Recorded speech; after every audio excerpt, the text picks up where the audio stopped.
Hello.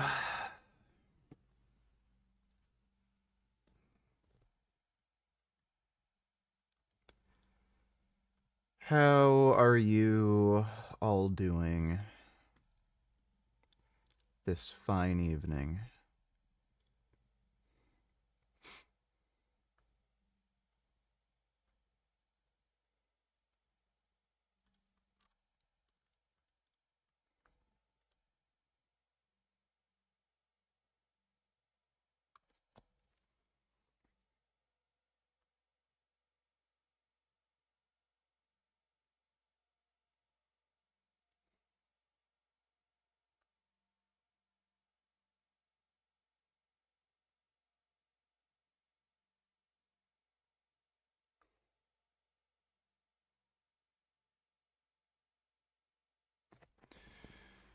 My neighbors are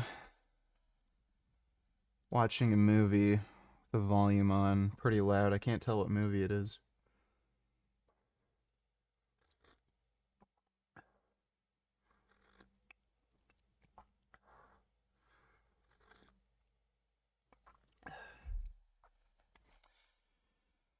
Oh. I'm still a little sick.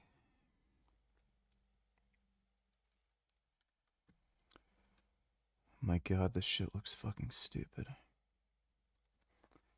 Living in a gym until I lift 1,000 pounds, or 1,000,000 pounds.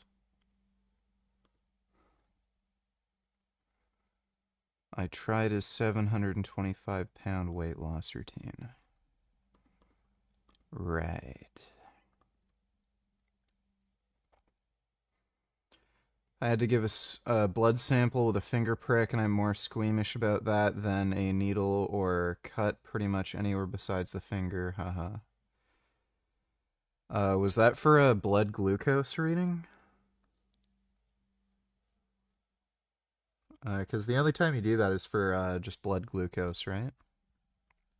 I'm locking myself inside this gym, and I can't leave until I lift 1,000,000 pounds. Yeah, that's a lot of weight. That's like 4 blue whales, 42 school buses, or 3,846 Dwayne Johnsons. No bed, no kitchen, no privacy. This gym is my new home. It's time to completely overstay my welcome. This is a really dumb idea for a video. Like, really fucking stupid. Once I officially open these doors, I ain't leaving. So I began looking for what is going to be my base camp, and already the thought of constant fluorescent lights is scaring me. This could be a pretty good area, but it's still like right near all the action. Even right here is not bad, but a lot of windows. Not much privacy. I wasn't finding anything I loved until I realized they had an upstairs. Yeah, this is it. We get a great view of the gym here because I know with camping you want to be on higher ground so you can see bears and stuff coming. But I guess the closest thing to a bear would be an IFBB Pro in my case. And they're allowed in my tent. And me. The closest I've come to camping is the tent that I pitch every morning. Like, imagine Yoda walking a Victoria's Secret runway. That's how far out of my element I am right now. But I got this tent off Amazon. I've watched Survivor. Who the fuck cares? The whole gimmick to this video is he just camps in a gym? Like, he literally doesn't make fitness content. Like, none of his content is fitness content. It's just nonsense. Once. So how hard could it be? I did think Crawford was going to win, but I was worried about Canelo's power. Crawford, too good though. Power, defense, footwork, precision. I was actually surprised. He looked a little bit bigger than Canelo, if anything. So he put on some really good weight for that fight.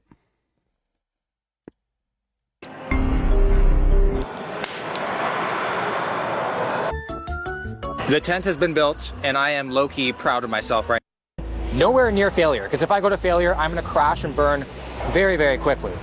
Now, I also have no idea how long this is going to take me. I'm terrified. I always expect an early finish, but this is the first time I'm actually hoping for one. So I have 135 pounds loaded up on the bar. We're going to start with barbell rows. So. Did you see it took Mike Isertel 5.5 minutes to run a half mile?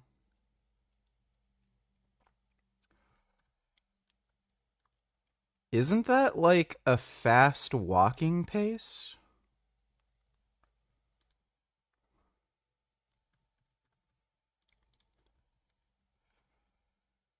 Let me see. I'm not great at math, but...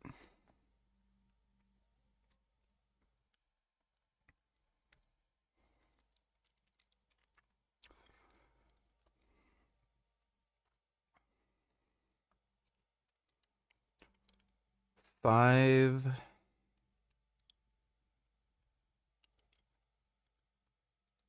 and a half, 60 minutes in an hour, divided by 5.5.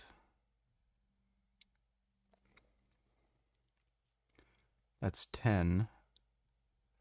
10.9.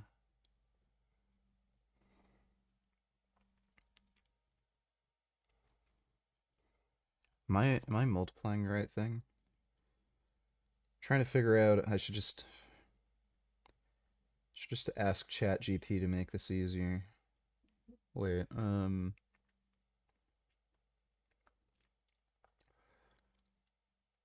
half a mile in 5.5 minutes. So then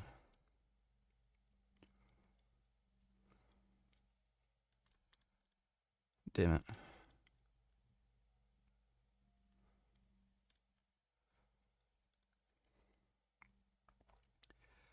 Is that 5.4 miles per hour?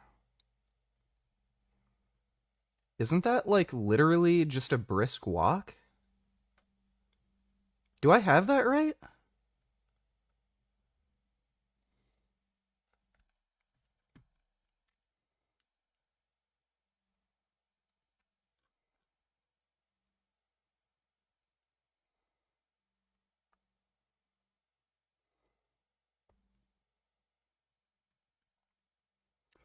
Yeah, isn't that like just a brisk walking pace?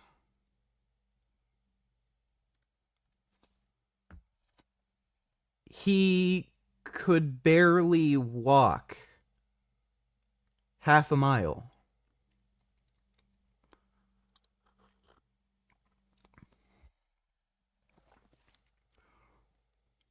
I swear I can walk 5.4 miles per hour. Like, that's really slow. Time to become a millionaire in my favorite currency. Start time 11:44 a.m. Here's how this is going to work. I have 135 pounds on the bar, which means every rep gets me 135 pounds closer to my goal of 1 million pounds. For this challenge, there are 3 rules. 1, obviously, I can't step foot outside the gym until I'm done. 2, I can't lift after 11 p.m. That's when the gym closes. And 3, I can only count weight added to the machine, not the weight of the machine itself. He forgot the, rule number 4? Waste our time with stupid nonsense? Like, this is even worse than Mr. Beast, because with Mr. Beast, like, you win something at the end. Like, if somebody does a challenge, it's like, oh, you won $100,000, or for every hour you're able to do this, you win $1,000 or something. Like, he's just doing this. There's no reward at the end. He's just doing it. Why would we care? Like, it's fucking stupid. You know what? Will actually is fucking dumb.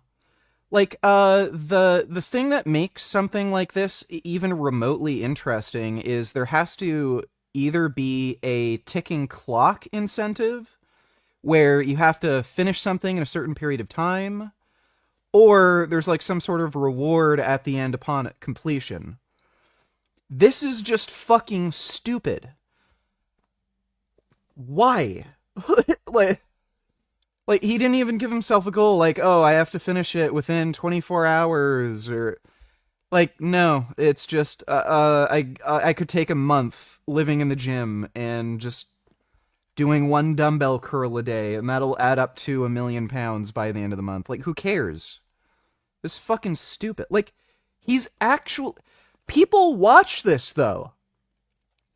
It's literally fucking retarded, and people still watch it. Like, it is definitionally, objectively, a bad idea. There's no ticking clock initiative, and there's no reward. It's just boring, stupid shit. And people still watch it. Everyone's gotten dumber. TikTok has literally made everyone fucking retarded.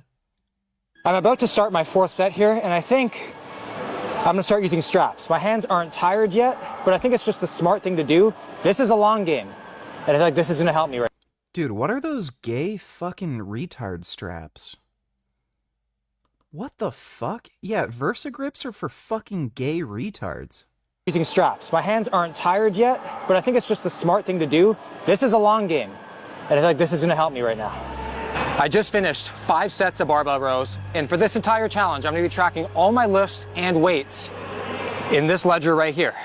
This is like the only math I was ever meant to do. So we're going to tally up and see where we're at. We have lifted 11,025.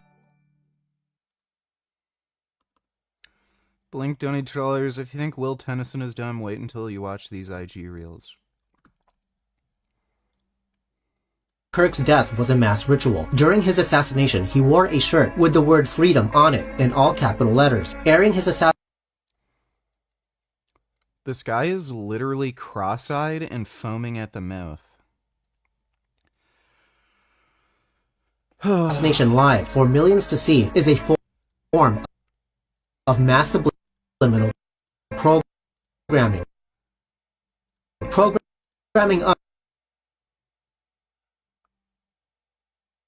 Do you see this guy's teeth?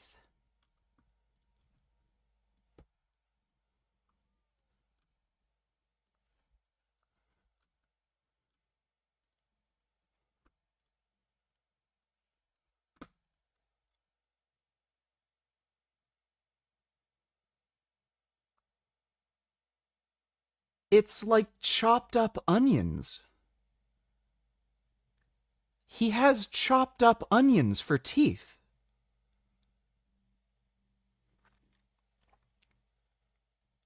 I think that's like, I don't think he brushes his teeth. I think that's like a huge accumulation of plaque that like never...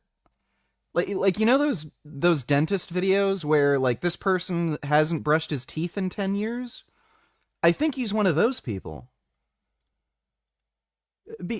Like it looks rounded and weird and like there's shit on his teeth. Fucking gross.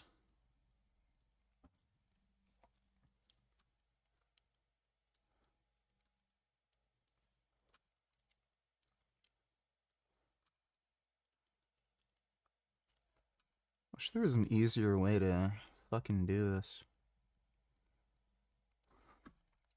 Us to accept that freedom is dead. This is because the subconscious mind is programmed not literally but through symbolism, and by combining this with the heightened emotions we feel from watching a death unfold in real time, this directive is deeply impressed into our subconscious minds. This is actually the main mechanism behind many magical rituals, such as those found in sigil magic. Whether intentional or not, the assassination of Charlie Kirk had the effect of ritually programming us to be more predisposed to easily relinquishing our freedoms. Follow me for more hidden all. This guy literally can't even brush his teeth, so I wouldn't take anything he has to say seriously.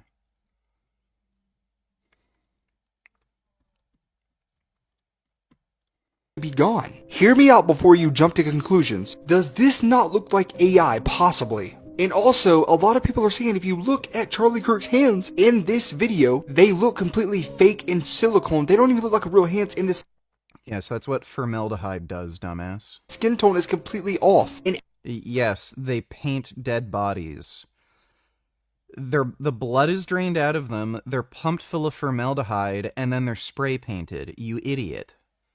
Erica's hands look just as big as them. More importantly, That would happen if you lost all your blood and it was drained and you were pumped full of formaldehyde and your body was spray painted. That's what happens with open caskets. is she wearing a ring with a G on it? The only thing I can think of is this symbol that popped up, and I kept just seeing it all over X. And then I even Googled what this means, and this is pretty much what it was concluding to for the G symbol for that letter. But a lot of people believe that that is not the real Charlie Kirk. I really don't know if this is confirmed or not. This is just what I've seen. But this looks really scary and intense. I can't stand the internet. The internet has, like, gotten dumber. You know, I feel like it used to be the case where... And this is true. Early internet was all computer nerds, so everyone was smarter. You would actually run into, like, intelligent people on the internet because all the dumbasses didn't figure out how to use computers yet. I think now, because, like, everyone can just go on their smartphone, it's all idiots.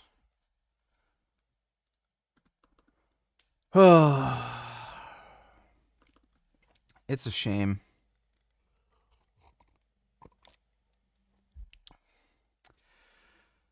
It's really a shame.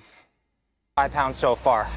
This gym has so many different amazing machines, it was hard to pick what to do next, but I think I found the perfect one. This row machine is absolutely perfect for my mission because I can change where I want peak resistance. So when I fatigue some spot, I can just switch the weight on one of these pillars here, and it completely changes where most of the tension is, so I can get a ton of tonnage on here. I put the tension on the end range, which definitely allowed me to crank out a ton of reps. I was stacking plate after plate, and I was becoming... Our society would honestly be better without the internet at this point.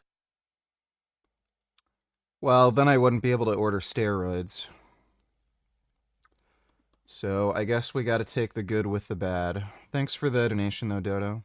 increasingly more confident. Now, I've lifted 100,000 pounds before, and that only took me an hour and 36 minutes, but I didn't have to repeat that 9 more times. Just accumulated a total of 13,400 pounds on the seated row. Since All Will has to do is deadlift 1,000 pounds 1,000 times. I could do that in like 10 minutes. Why is he such a pussy? it was my first time at this gym, I thought the best strategy would be to ask members which machines would give me the biggest bang for my buck. If you're counting it in pounds, you know, Yeah. each stack would be like 200. So Okay. you could say 400 each rep. If you max it out, let's just say. Oh, that's So I don't That's smart thinking. Okay. Thank you, man. Appreciate it. He just showed me this machine right here and said it's basically a cheat code because there's 2 stacks on this lat pull down and it's in kilograms. So I think I feel like it's going to add up really, really quick.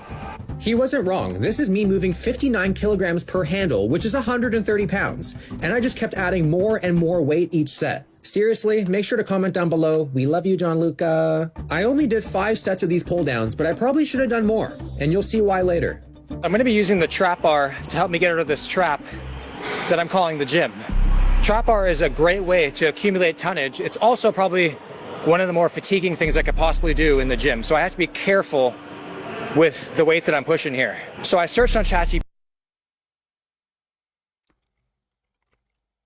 You know, I'm really curious what he looks like bald. I bet he'd look like a fucking weirdo freak if he was totally bald. Wonder what, like, the actual shape of his head is. Think there's, like, weird lumps or something? Or he has, like, a Megamind thing going on? Or maybe it just, like, curves inward in a funny way?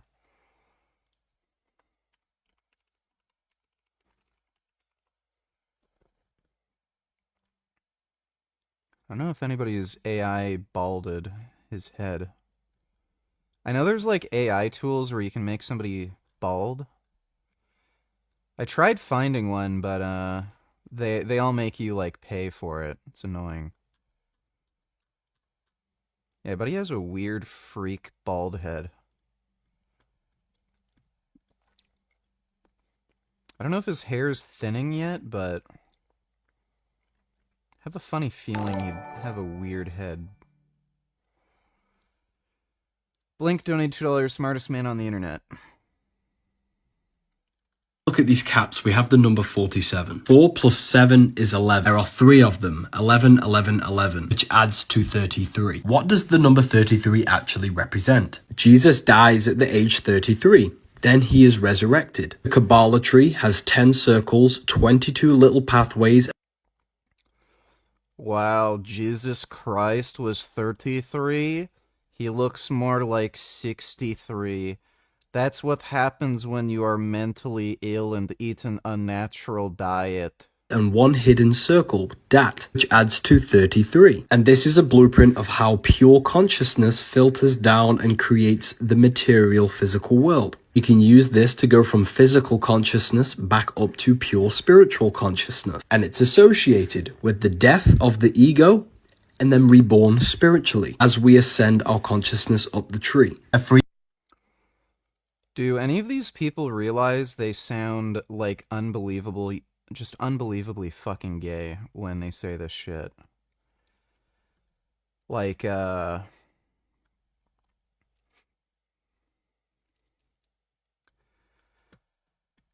if dying is so great and you're gonna ascend to the spirit realm, then why don't you go do that? It's just pure cope. Freemason is reborn again at the degree of 33. Because at the 33rd degree, their ego has now died and they have resurrected into spiritual awakening. I hate these people. Oh my god, that's so stupid.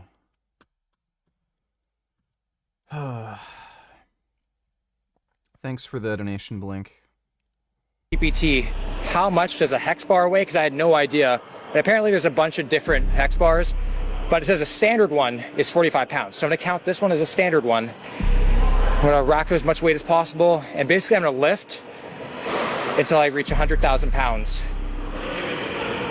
And then we're gonna go from there. Call me Pablo Escobar, everybody, because I'm moving weight rather quickly. I'm like a freaking human forklift. Because doing to them suicide is a sin. I don't think he's Christian, though. Thanks for the donation, Dodo. So I'm 50 reps in with the trap bar deadlift, taking a quick break by the exit sign for some motivation and to remind myself that there's actually an outside world. You know, he could, like, actually do something that's hard. Like, doesn't this guy want to bench, you know, over 400 pounds or something? Like, it's nothing but stupid nonsense from these idiots. Like, fucking Jesse James West. Fucking, turd face over here. Like, you have a fucking fitness channel, and rather than showing somebody how to, like, train or something to get up to a 405-pound bench, no, that would be hard. Let's just lift a bunch of weight around at a gym until we hit some arbitrary total tonnage. And we'll also, like, make it easier by just doing stupid lifts where we can just get a ton of reps and just accumulate. Like, this is so fucking gay. It's so lame. Like, it's... Who cares? It just sickens me that... What, this already got 500,000 fucking views? And it's just some fucking turd? Like, let me lift up weights until it adds up to 1,000,000 pounds. Like, anybody could do this. You could get a midget to do this. That I'm striving to be released into. Even doing the trap bar deadlifts with the straps, it's still very taxing on my hands. Like, my hands have not gone through this much since 15-year-old me learned how to clear a freaking browser history. You know what I'm saying? So I definitely don't think I'm gonna hit 100,000 pounds with this. I'm gonna do as much as I can, strive for 100 reps, and then probably move on to some of the leg stuff. I might be here a long time. I didn't realize that if I wanted to get my total up to 100,000 pounds, I needed to lift this 225-pound trap bar 250 times. Well, that was 100 reps with this thing. Quickly, I made myself some electrolytes, which is going to be incredibly important to help me with hydration, fatigue, and preventing muscle cramps. The next thing that I want to do is the hack squat, and there is so many different options of squat machines here. I don't know what to pick. I'm kind of overwhelmed. I feel like I'm the bachelor and it's the rose ceremony right now. But what I'm going to do is probably what That looks like Atlantis equipment. every bachelor wishes that they could do. I'm going to hit them all. It's all Atlantis. First one is the Atlantis hack squat. It was so smooth, I absolutely I really want to get this hack squat for my home gym. loved it. I'm going to give the Atlantis an A tier. Next one is Watson or Atson. I don't know if that's just a cool logo beside it. It had this neat lever on the back that allows you to change the angle of the squat. I loved this one. It was beautiful on the knees. S tier. Third one was the Prime machine. That's an interesting idea. Gigliardo donates $2. Remember when Gig was mod? I do remember. When this that. guy was at a stoplight, he noticed a girl driving on her rim without a tire on it. Bro, your tire fell off. What do you mean? Bro, Huh? pull over. You don't have a tire on your rim.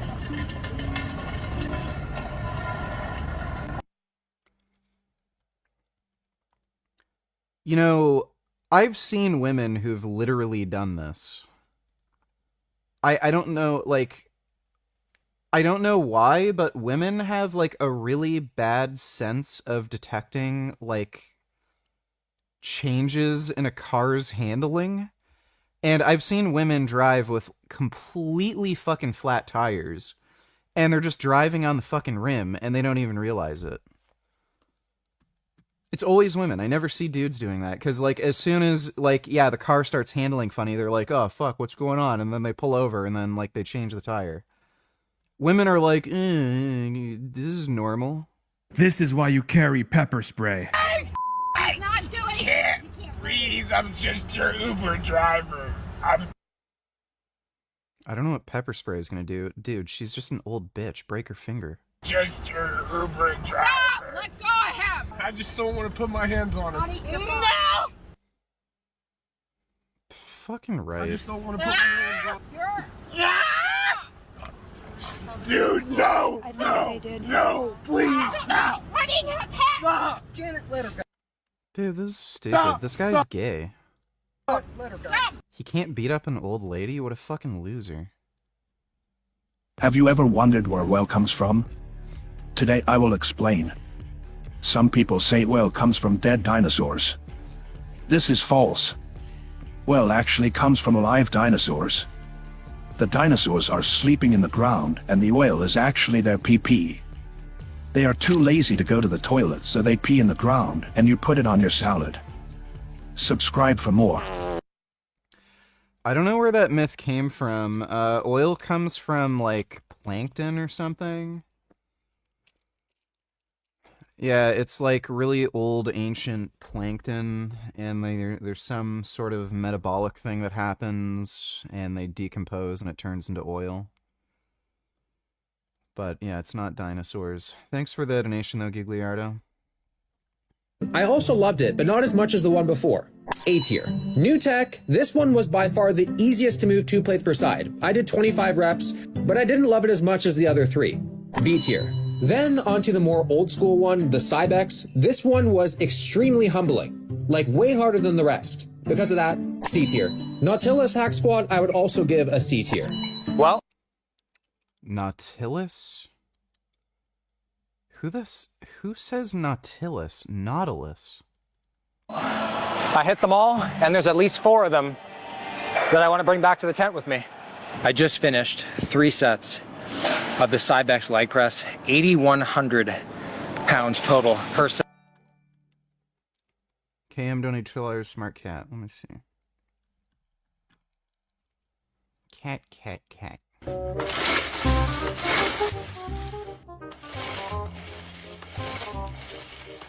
Oh.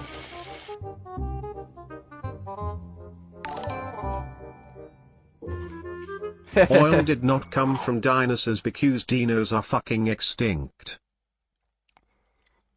I don't think that's what anybody meant, but thanks for the donation, Dodo. That is a smart cat. Thanks for the donation, Cam. Set.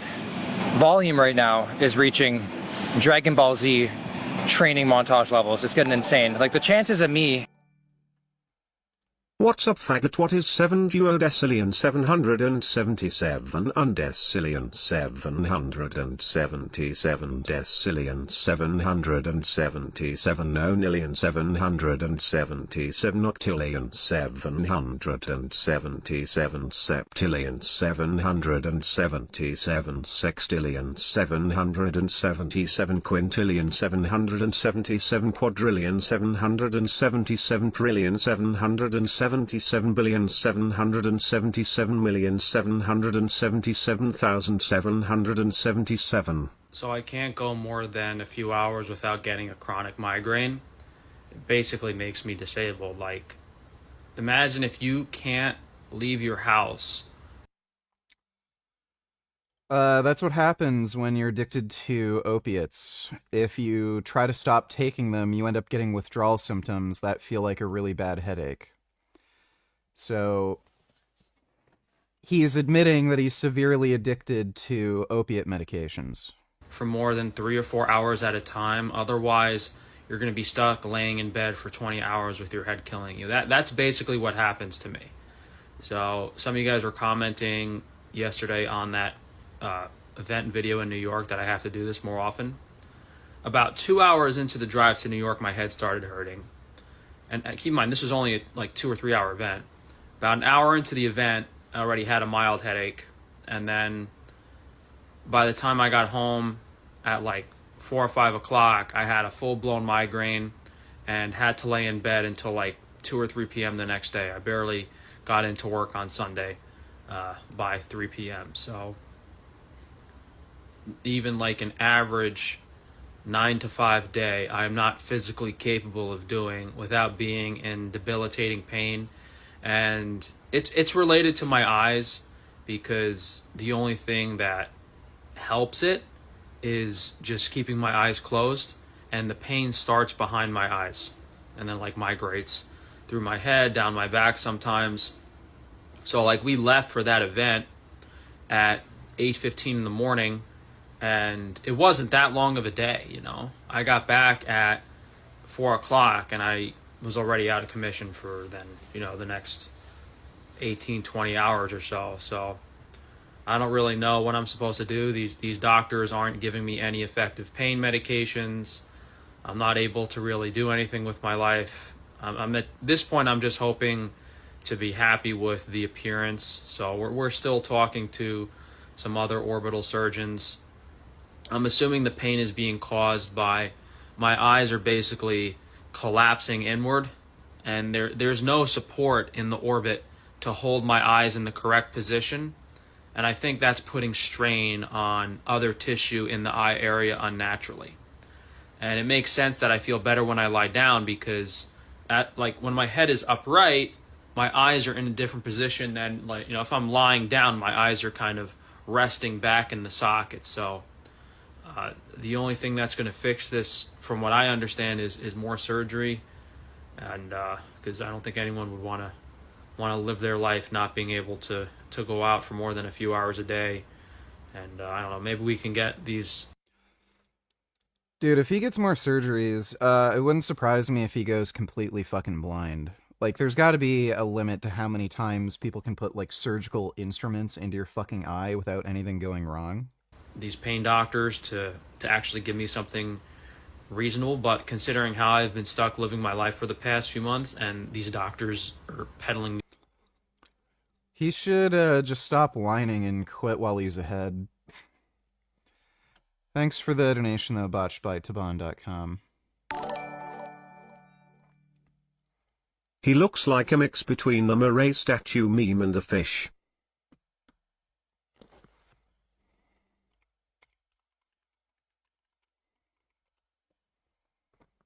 Oh yeah, he kind of does. Yeah, I see the resemblance. Thanks for the donation, botchedbytaban.com. Great news, VG Trump is reconsidering his stance on TikTok.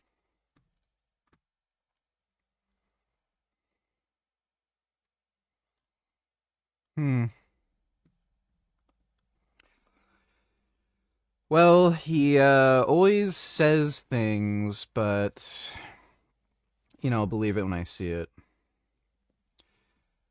But, you know, hopefully he follows through. Thanks for the donation, Dodo. Getting an overuse injury is as likely as me getting caught looking in the gym class showers. But with all that said, we are now at over 100,000 pounds. Every 100,000 pounds is just going to feel like a mile marker in a marathon through hell. Like, it's 2:26. This is taking me a long time. So this is a battle between me and gravity. Gravity is starting to win, so I'm going to take a little bit of a break, and then we'll start on the next training block. So we have an entire fridge full of energy drinks. I'm going to call this the nurse's office, and I'm a sick, sick boy. Oh. Okay, so meal one, we have beef lasagna, which is apparently 450 calories, which I'm calling cap on. Look at all that cheese, but I'm just gonna believe it for now. Caffeine is gonna hit lethal levels. I know it, but I absolutely need it. I got a raw protein shake because I'm gonna swallow a little bit of sebum to give me some extra push in this next training block here. Oh, that's so good. The fact that this is like macro-friendly lasagna is ridiculous, man. It tastes like it failed the background check with calories, which is a very big compliment. Now, in an ideal world, I hit 333,000 pounds today, minimum. Spread that over 3 days. That's basically 1 million pounds. I don't want to be here 3 days. That's just like my minimum goal today, 333 pounds. I feel like we can do it. I'm striving for 400,000. It sounds terrifying, but hopefully after this meal, we get a second wind, and I got some tricks up my sleeve coming up. Some very clever ones. After my meal, I didn't want to waste any time while digesting my food, so I found some calf machines and did 100 reps of each with 140 pounds. Now, I didn't want to do too much volume because I don't want them to get too big. I mean, look at them. I found this leg press machine, and the cool thing is, it's signed by Chris Bumstead, and apparently this is the leg extension he used for prepping for his 6th Olympia. So when I do this, I feel like the only chance I ever have at signing something with like a special meaning like this is like signing somebody's like cheat day Krispy Kreme box. To think that sebum has been on here sweating and moaning in agony from the DOMs that leg extensions gives you is giving me. Cute on Tiller. So if you have wasp infestation in your house and they keep getting inside, what do? Do you just kill them all? Is that too inhumane? You just kill them all. No issue with that. Thanks for the donation though, Q. Hopefully he pulls though and takes Tiki Tok or E from all these Winnie SJW babies. I wonder how these SJWs will react once Tiki Tok is banned. Yeah, I don't know.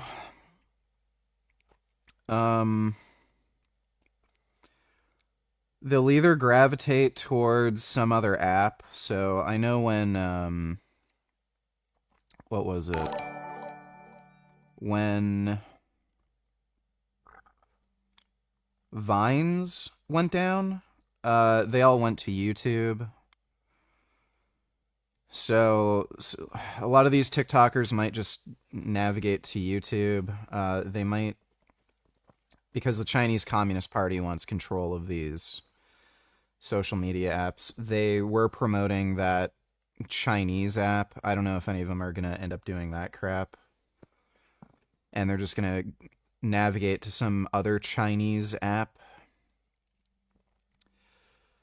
But, yeah, TikTok needs to be banned. Thanks for the donation, though, Dodo. Blink donate $2, more dumb conspiracies. This guy kind of reminds me of Bart K. A little confused. A new book that was released about the assassination of Charlie Kirk. And what's so confusing about it? Well, its publication date. You see, September 9th is the day before Charlie Kirk was shot. He was shot yesterday. That was the 10th. This book was published the day before he was shot. Seems odd, doesn't it? You're watching The Kramer.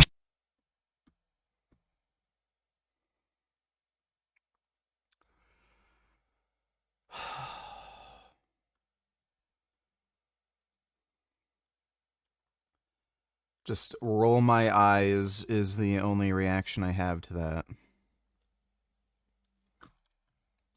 Across this tactical hand signal chart, have a look at the sniper.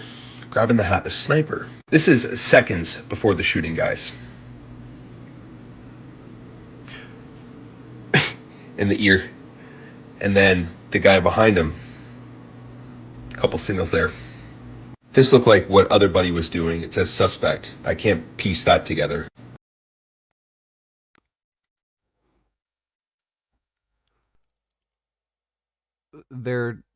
The idea is to shoot Charlie Kirk. Why would anybody need to give any hand signals to anyone? This is so stupid. But that one is very interesting. This has to be just grifting. Like, they know they're full of shit. They're just making shit up to get views on fucking social media. It's just so outrageously fucking dumb. Whole thing has been signed, sealed, and stamped by the parasites at the top. Literally cannot get any more obvious at this point. Took them exactly 33 hours to get this guy. 33 hours. 33 hours. Yeah. Okay. You know when you put the word neck in gematria, it equals 33? Trump's first day in office to September 10th is exactly 33 weeks and 3 days. From Charlie Kirk's birthday to September 10th, 47 weeks. 47's chilling here. 4 plus 7 in numerology. Yeah, and Big Lenny died on 10/10. Oh, it's a sign. Is 11. 11 plus 11 plus 11 is 33. The Freemason compass. The 33rd degree Freemasons, the highest ranking Freemasons in the world. That's great. Thanks for the donation, Blink. You know, VG, I know you hate spiders, but at least they're good for getting rid of wasps. Are they? I'm not sure if they are. Thanks for the donation, Dodo. Be them now. Cat.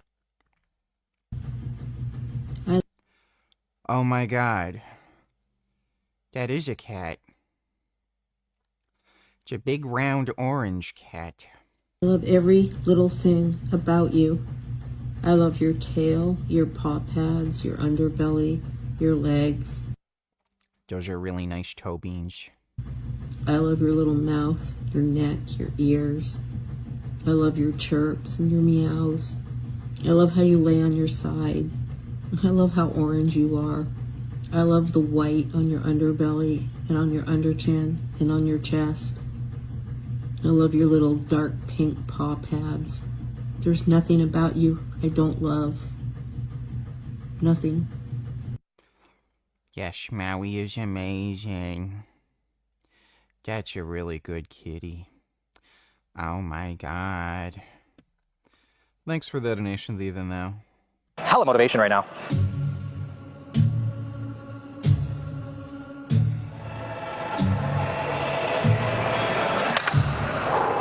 Pretty cool. I'm using the same machine as the goat, which makes us officially anabolic Eskimo bros. I definitely took it a bit too far with this leg extension, and I'm starting to pay the price. What I'm gonna do, biceps, then do triceps, biceps, triceps. Hopefully, by the time the arms are done, I can go back to doing things like leg press and stuff, but right now, I know that if I push it, I'm gonna like puke.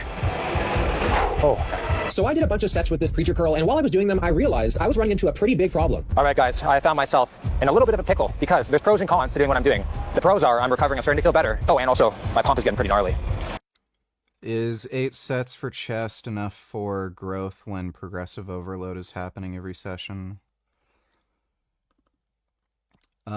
You can have extremely low volumes and still grow. So like 1 to 2 sets per week, it's possible to still grow.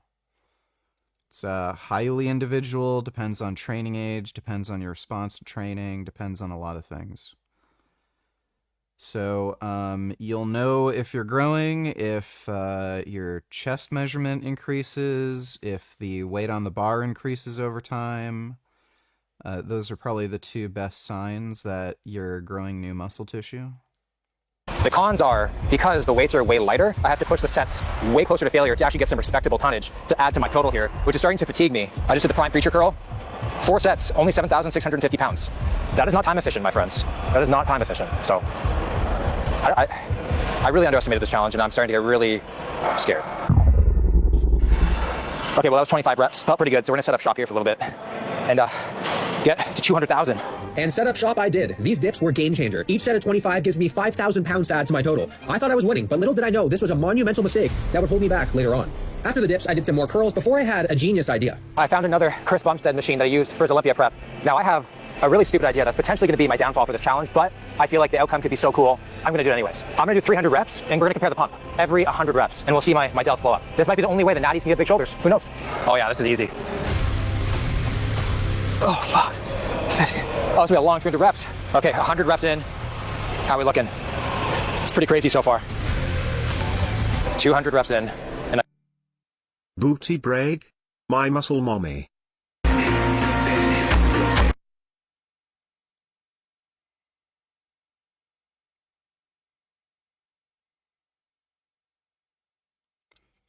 That is a nice bum.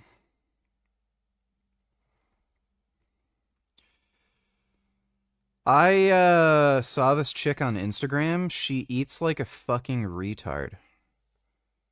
Ton of red meat and high-fat dairy. Eats like a fucking idiot. But she does have a nice ass. Thanks for the donation, smell my ass. I can barely hold this camera up right now. Where's the headband? Well, I could put it on.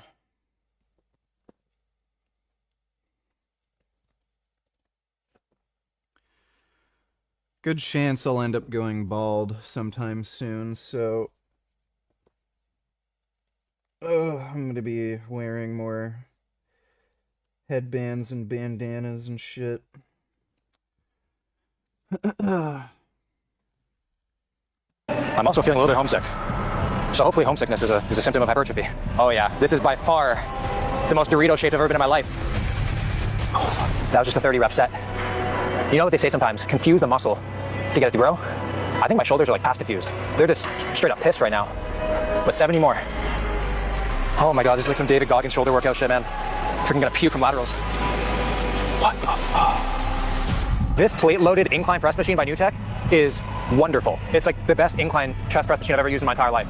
Like, I've not had a mind-muscle connection like this since the week I hit puberty. It is, like, you have to try this thing. And you can load a lot of weight. My eye's starting to twitch. Eye twitching during a workout is usually a temporary and harmless condition, thank God, often caused by fatigue, stress, eye strain, or dehydration from exercise. All the ways to alleviate it, I'm avoiding, which is why it gets so much worse later on. My triceps are absolutely fried from all the dip. Dodo Donatilers, have you ever had issues forgiving yourself for something in the past? No. The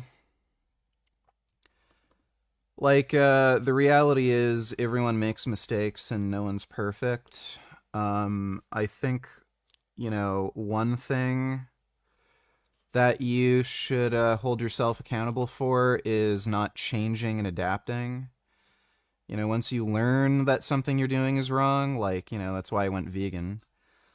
Once you learn that what you're doing is wrong or you did something wrong, you should absolutely change to be a better person. I think if you don't do that, you should be ashamed of yourself. But as long as you're just following that simple rule where you're holding yourself accountable and you'll change and adjust your attitude or behavior or whatever, then there's nothing to, eat yourself up about. Thanks for the donation though, Dodo. So I can't push my chest anywhere near as hard as I'd want to, or I could normally do, because my triceps are just so fatigued. They're fatiguing before my chest actually gives out, which is really holding me back right now. So the tricep dips, although great in the moment, that was a huge mistake. I don't know if you can see this, but my arm is cramping so bad. Like it hurts to extend. Like if I just curl, I instantly cramp. After 4 sets of the pec deck fly, we are officially a quarter of the way finished this challenge. With that, I can actually picture myself actually doing this. The chest pump is absolutely insane. Hopefully it has more staying power than my dad, but what we're gonna do right now is take a break. Again, this is a marathon, not a... Is Will half black? Hey pretty boy, favorite bands / music? Asking for a friend.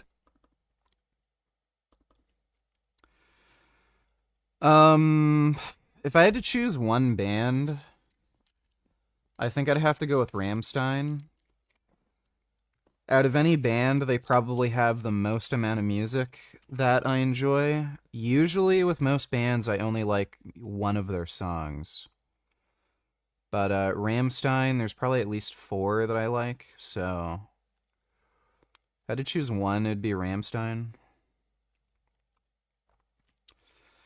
I do have a workout music playlist that's public that you can check out on YouTube. I don't use Spotify. Spotify sucks. Didn't you say that you weren't gonna go bald, you thought?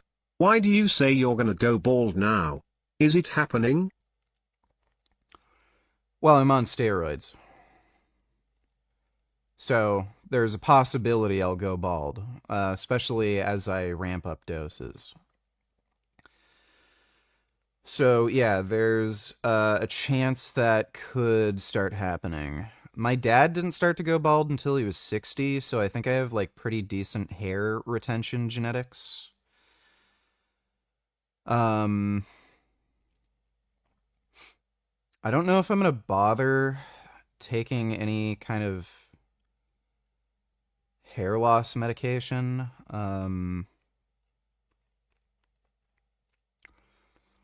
If I do take something like finasteride, it wouldn't be to prevent balding. It would be to regulate DHT levels. But yeah, it's a possibility. Thanks for the donation, though, even now. Yeah, so I do have a workout music playlist that you can check out. I do like some synthwave and shit. Thanks for the donation, though, Flangulus. Sprint, and then we reconvene. Just chilling in the tent right now, having 150 calories or a scoop and a half worth of straight carb powder. And you guys know me, I would never get a hair transplant. Complete and utter waste of time and money. I don't drink my calories. I think that should be illegal. But this is a do or die situation. This is all about survival. This is camping, my friends. It has to be done. And the amount of people who have just been like, Will, what are you doing here for so long? What's your split? And I'm just like, my split is I'm training everything until my body literally splits in half. And then they just stare at me like, it's the biggest gym flex of all time. Now, ever since 11:30 in the morning, I've just been hearing things get absolutely slammed by sweaty dudes. So I'm pretty sure I know the direction. Dutasteride. Caracal. Oh.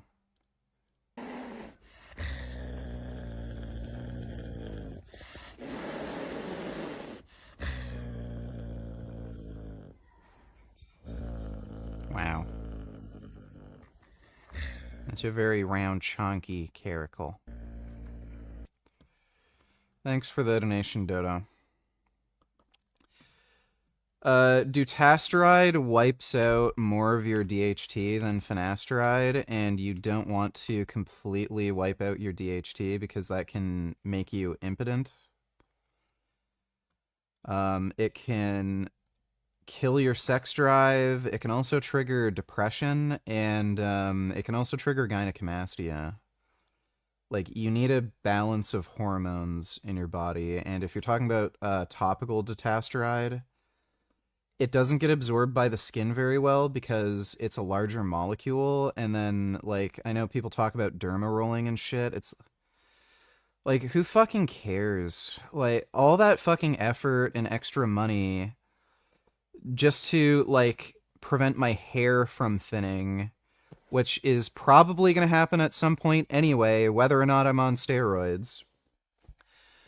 I could have just used that money for steroids or more growth hormone or just saved it up or gotten hand jobs at an Asian massage parlor. Like, things that would benefit me more than just keeping a bunch of hair on my head. Like, who cares? Is Will juicy or natural? 77 octillion. Will is definitely natural. Let me see. You are cute. Oh. I can hear you purring from here.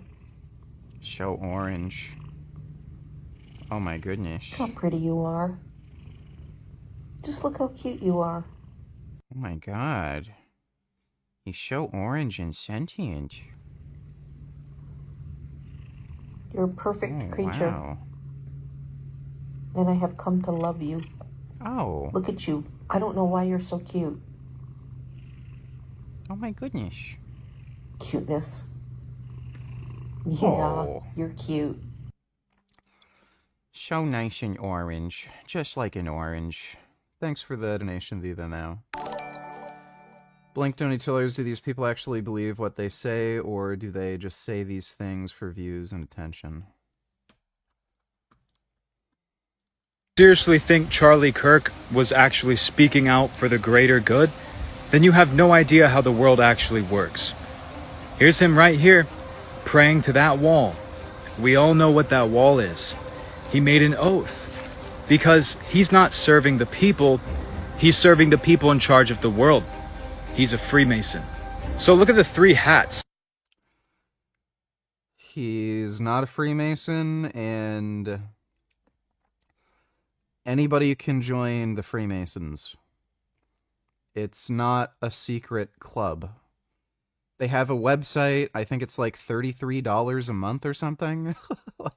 Anybody can sign up. That they had. It's just a club with membership perks.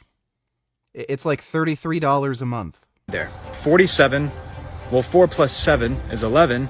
Then 11 times 3 is 33. 33rd degree Freemasonry. Could that just be a...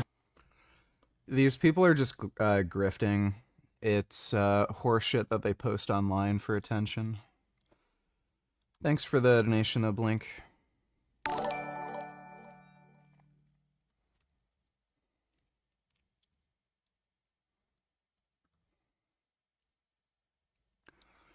Q donatillers, bro, just get on finasteride. It's easy as fuck, 1 pill a day. You get to keep your hair. It's also really cheap. It's not going to prevent hair loss.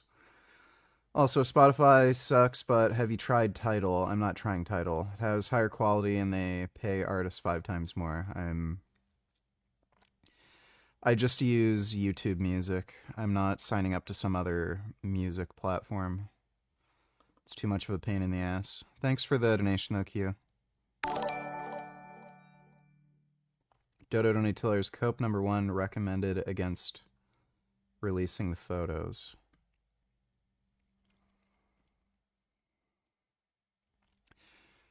We demanded the video footage and enhanced stills of the suspect to be released to the public. Robinson's father, who ultimately turned him into authorities, told law enforcement that he recognized his son.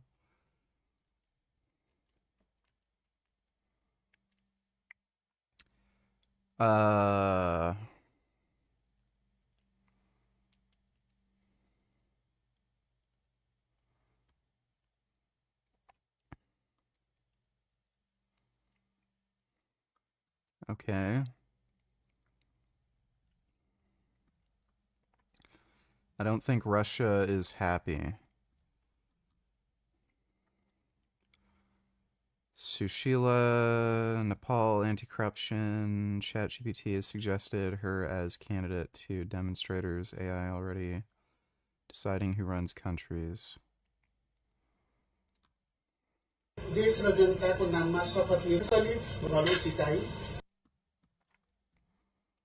Are you gonna play Silent Hill F? Jeffrey lives such if it comes out on PC, maybe. an unhealthy life. He wakes up and he scrolls right away. What do you think happens when he scrolls to an Instagram model? Jeffrey's a... That is not an Instagram model, it's just some fat lady. Gooner. And then worse than that, he eats ultra-processed food. He doesn't sleep much. He drinks, he smokes, he puts his phone in his pocket. All of this is destroying Jeffrey's What a fucking idiot. pee and balls. Adonis lives like the primal humans, like our ancestors. He wakes up with the sunrise and grabs his spear. It's time to hunt. He sprints out of the cave and notices the boar that had once slain his father. With the perfect aim of his spear, he launches it into the sky and it impales the boar. The tribe will feast. They eat natural food. They stay away from modern day chemicals. They make love in the sun. Adonis is so healthy. His testosterone is so high. He does not wake up with... I love how he uses a dude who's like a Photoshop creation, and the only way you could ever look like that is by taking steroids. Morning wood, he wakes up with morning steel.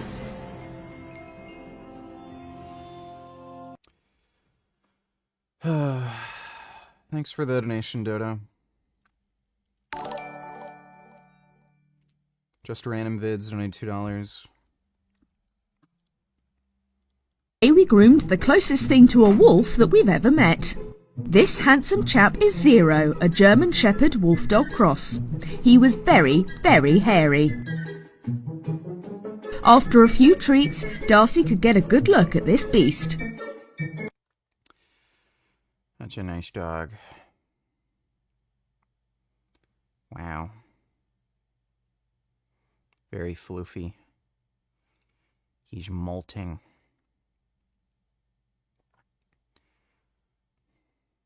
It's a lot of floof. It's a lot of excess floof.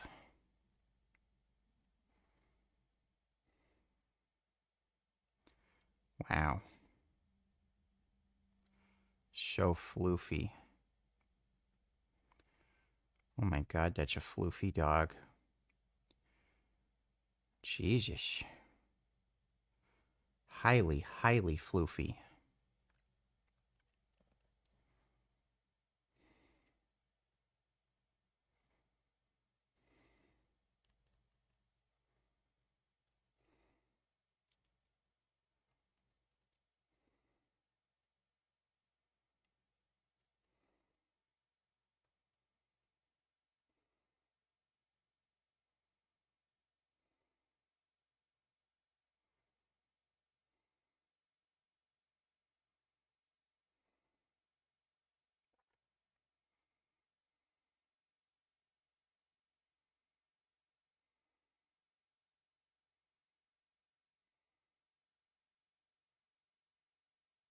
Wow.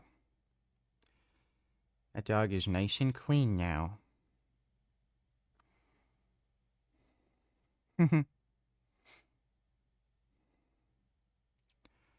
Dogs are silly.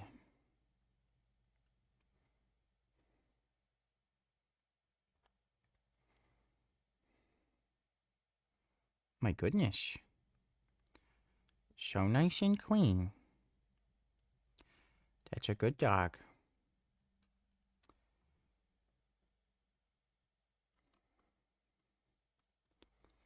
So Ron uses Kirk death for his gun violence stance. Restricted video, can't watch that. Well, thanks for the donation, just random vids. Rigid, let's test your reaction time here. Try 10 plus at home, will only take you a few minutes today. I figured out that 25 to 30 micrograms LSD lowers my time substantially, to reliable 150 to 155 milliseconds numbers. Normally 180s. Link.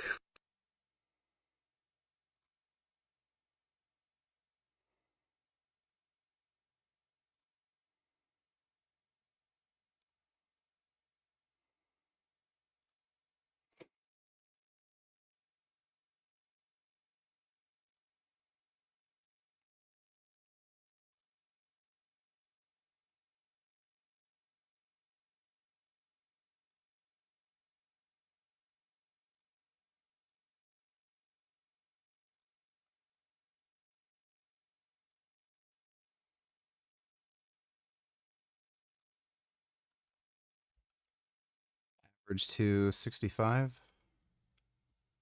Alright, thanks for the donation, James Best Olive.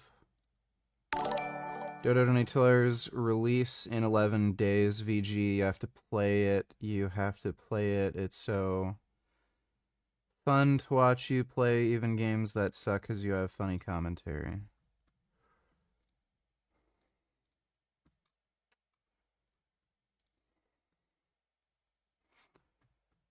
I didn't know it was coming out that soon. It looks awful.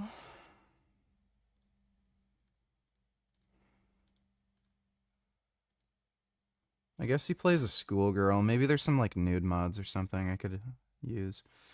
Last Silent Hill playthrough was amazing, even though the game was awful. Um.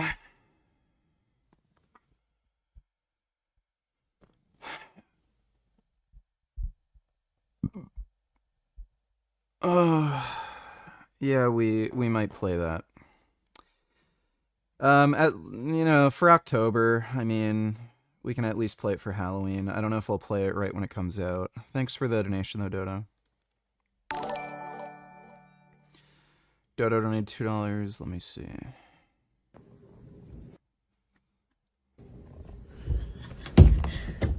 So crazy.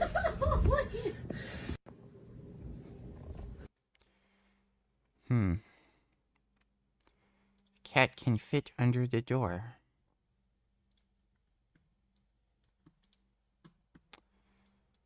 Okay, we can watch that.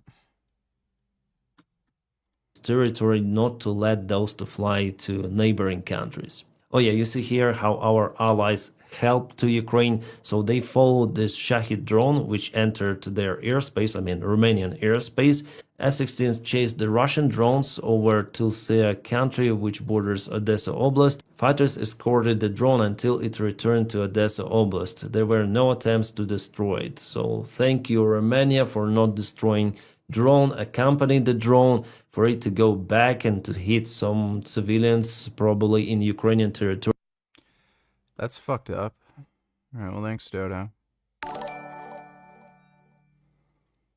Hurrah! What's up, Charlie? How you doing? You gotta send me commission on all the YouTube videos you make about me.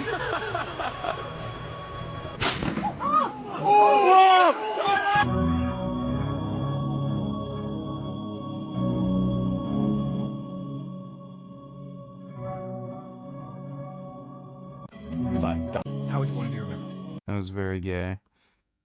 Has Hassan said anything about the Charlie Kirk shooting? Like, has he been acting not crazy about it? You know? I haven't actually seen his reaction. Thanks for the donation, though, Go Tanks.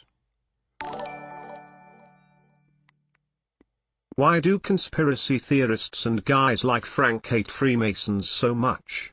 There's a Freemason society in my town, my friend is a part of it. They literally just do fundraisers for charities, community service, and have mental health talk circles.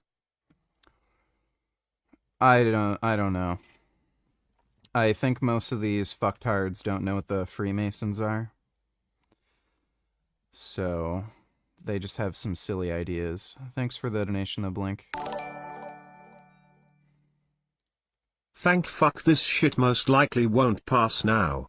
Germany, Luxembourg, Slovakia and Estonia just switched to opposed. If this shit passed, EU won't have any privacy at all and all messaged would be scanned, mass surveillance.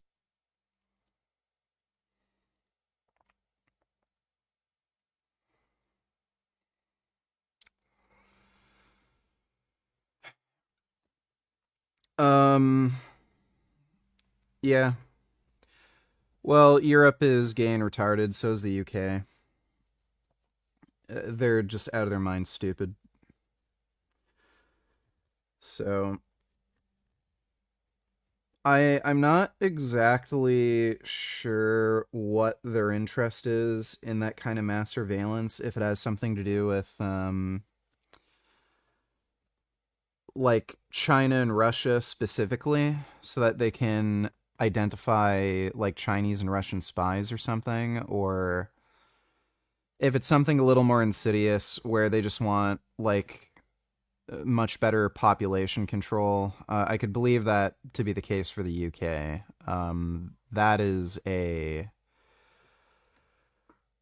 like the UK is very much interested in controlling everything you fucking do and surveilling you at all times.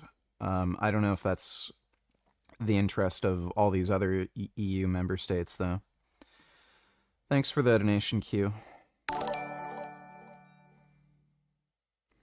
Yes, in fact he has. Trump announced his death.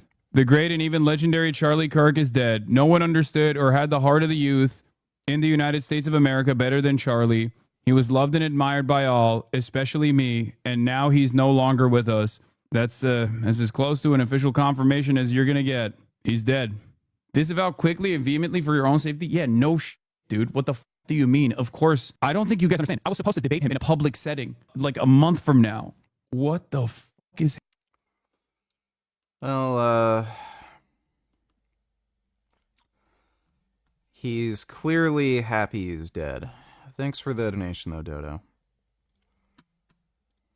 Following this closely, and Elon Musk is losing his damn mind. I want to demonstrate throughout this video that Elon has used every social media platform available to him to foment violence, spread hate, and say that if we don't, quote unquote, start killing... No, I'm not going to play The Sims. It's a game for fucking retards. We will be killed over the past few days. Ever since Charlie Kirk was shot, Elon Musk has only amped up the rhetoric, jumped to massive conclusions by saying, quote, the left is the party of murder. And this all culminated into a very scary scene today when a massive crowd of protesters broke out in London, which is fine. That is their right. That's not the scary part.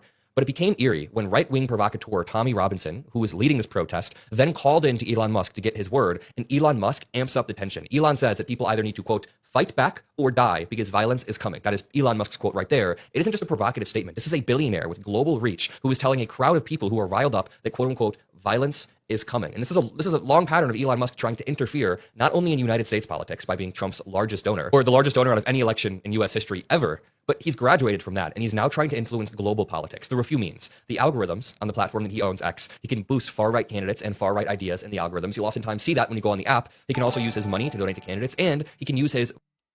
Do you think most leftists showed that they have a soul when Destiny reacted like he saw a football player score a touchdown? Do you think Destiny is a sadist like you?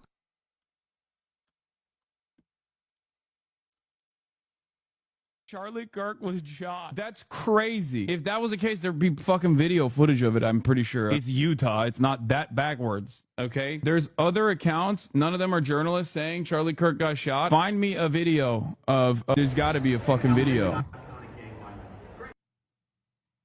There's a worse clip on Twitter from the front row. Send that to me. Oh, he's dead. Oh my God, he's definitely dead. Oh my God. Oh, it was very clearly, immediately... He took pleasure in watching that. I wouldn't recommend watching the video, but for me, Yeah, I've already seen the Ethan Klein clip. Pretty much all the big mainstream lefty journalist types, both on like mainstream and alt media, have disavowed the shooting. It's only like crazy,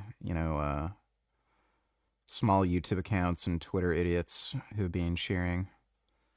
Thanks for the donation, though, Go Tanks.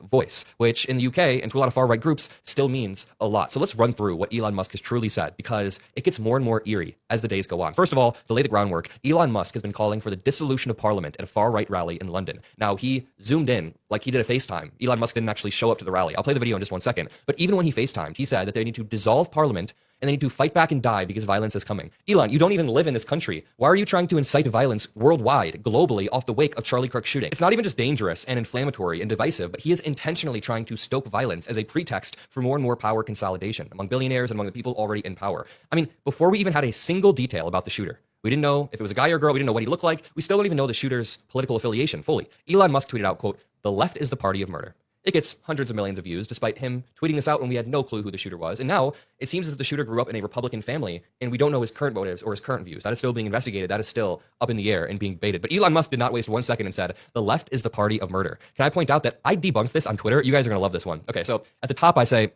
hey, can you debunk this, Tim Pool? Name one Democratic politician who cheered on Charlie Kirk's death. And some Trump supporter then responds, at Grok, can you give examples of Democratic politicians who cheered or minimized Charlie Kirk's assassination?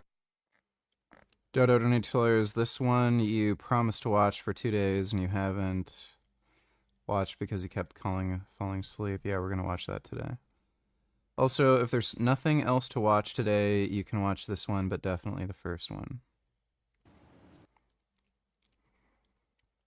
Alright, we'll watch those later. Thanks for the donation, Dodo. And Grok says, based on searches across news sources like CNN, New York Times, Reuters, and factcheck.org, as well as X posts, I found no examples of Democratic politicians cheering or minimizing Charlie Kirk's assassination. This is Elon Musk's own AI, right? It says, leaders like Biden, Harris, Schumer, Jeffries, Pritzker, and Waltz all publicly condemn the act as unacceptable political violence. Claims otherwise appear unsubstantiated. And the same person says, Those are pro-democratic outlets, Grok. And Grok responds, to address your point, I've reviewed conservative sources like Fox News and Breitbart. They confirmed major Democratic leaders like Schumer, Jeffries, Pelosi condemned Kirk's assassination as unacceptable political violence. Then the guy responded like, fake news. Dude, you're the one who asked Grok to prove me wrong, and it proved you wrong. That one was cracking me up. But it works towards my broader point that right-wingers like to cherry-pick these examples of random accounts online who said crazy things and act like that's the entire Democratic Party, when the reality is every Democratic politician, every media commentator that leans left condemned this immediately. On the other side, people were saying insane shit. MAGA Congress members, MAGA commentators were all freaking the hell out. You want to know a really good example of what I'm talking about here? So someone named Raven on Blue Sky said, quote, can Erica Kirk be next? Now, this is a despicable thing to write online. I don't know why anyone would write this, but it got 0 likes and nobody engaged with it. I know sometimes I send you silly content and brain rot, but I like to send you intellectual content too, because I need to make sure her well informed and her brain is growing healthily. All right, well, I appreciate that, Dodo. Thanks for the donation. After a botched eye surgery, Frank Bubano woke with one lens stuck on typos. He now reads grocery lists like breaking news, dramatic pauses, bold captions, and a standing ovation at aisle 3. Frank used to be gay for you. What happened? Poor Looney Tune. Yes, Frank's life has been slowly going downhill. Thanks for the donation, though, Frank Bubano. So again, somebody wrote some despicable thing and it got 0 likes online, but that didn't stop right-wingers from screenshotting this, sending it to Elon Musk, and Elon Musk replies, quote, either we fight back or they will kill us. You guys see the pattern I'm trying to draw here, right? They will cherry pick these random 0-follower accounts and say, fight back or they will kill us. There's no choice. He's painting a false dichotomy here. Nobody has to fight anybody, but he's using this type of rhetoric about somebody with 0 likes. And then Elon Musk's post itself, I remember, got 200, 300,000 likes. He is the one that is inciting violence and fomenting hatred. Blair White then says, they don't kill you because you're a Nazi. They call you a Nazi so they can kill you. And Elon Musk says, exactly. It's not true whatsoever. We have massive far-right rallies in London. And I'm going to show you in 1 second. Elon Musk tries to rile up this exact crowd. Turnbull says, Elon is stoking violence. And I can guarantee you that he personally will not be doing any fighting. And it's because Elon Musk then posted, quote, if they won't leave us in peace, then our choice is to fight and die.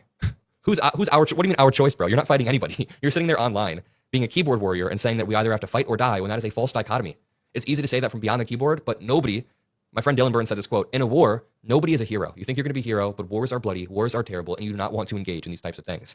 Liberal from UK, Ed Davey said, our democracy is too precious to be a plaything for foreign tech barons. Elon Musk doesn't care about the British people or our rights. He only cares about himself and his ego. Thank you, Ed Davey. You don't say. Elon Musk is not doing this for some sort of broad altruistic reason. He's doing this because he wants to push both European countries to the right, and push the United States to the right so he can work towards his agenda. Let's take a listen of Elon Musk talking to far-right agitator Tommy Robinson. Elon Musk says a few things. He calls for the dissolution of parliament, which is an insane thing for a billionaire to try to call for in another government. He then talks about violence is coming and we must fight back or die. In the broader context right now, he's proven that he can tilt or push political narratives, and he's trying to push a violent, inflammatory narrative. Here, let me play this clip. The government can obviously use whatever powers are available to suppress the people.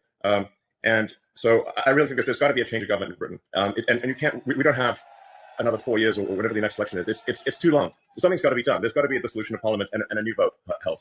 And really what matters is rallying the people of Britain, really getting the people of Britain to get the message out there, talk to your friends and family, and build a massive power base among the people. And like I said, you really got to appeal to the sort of average, the normal people that just want to go about their business. That they're sort of in a village somewhere, they're working, they just want to mind their own business. But you've got to point out to them that if we don't take action, they won't be able to mind their own business because other people are going to come and maraud them. Dodo Natillers, this rallying of alt-right groups should be illegal in this country. Well, if they let the Muslims do it, you know. Thanks for the donation, though, Dodo. There's genuine risk of rape and murder, and the destruction of the country, and dissolution of the entire way of life.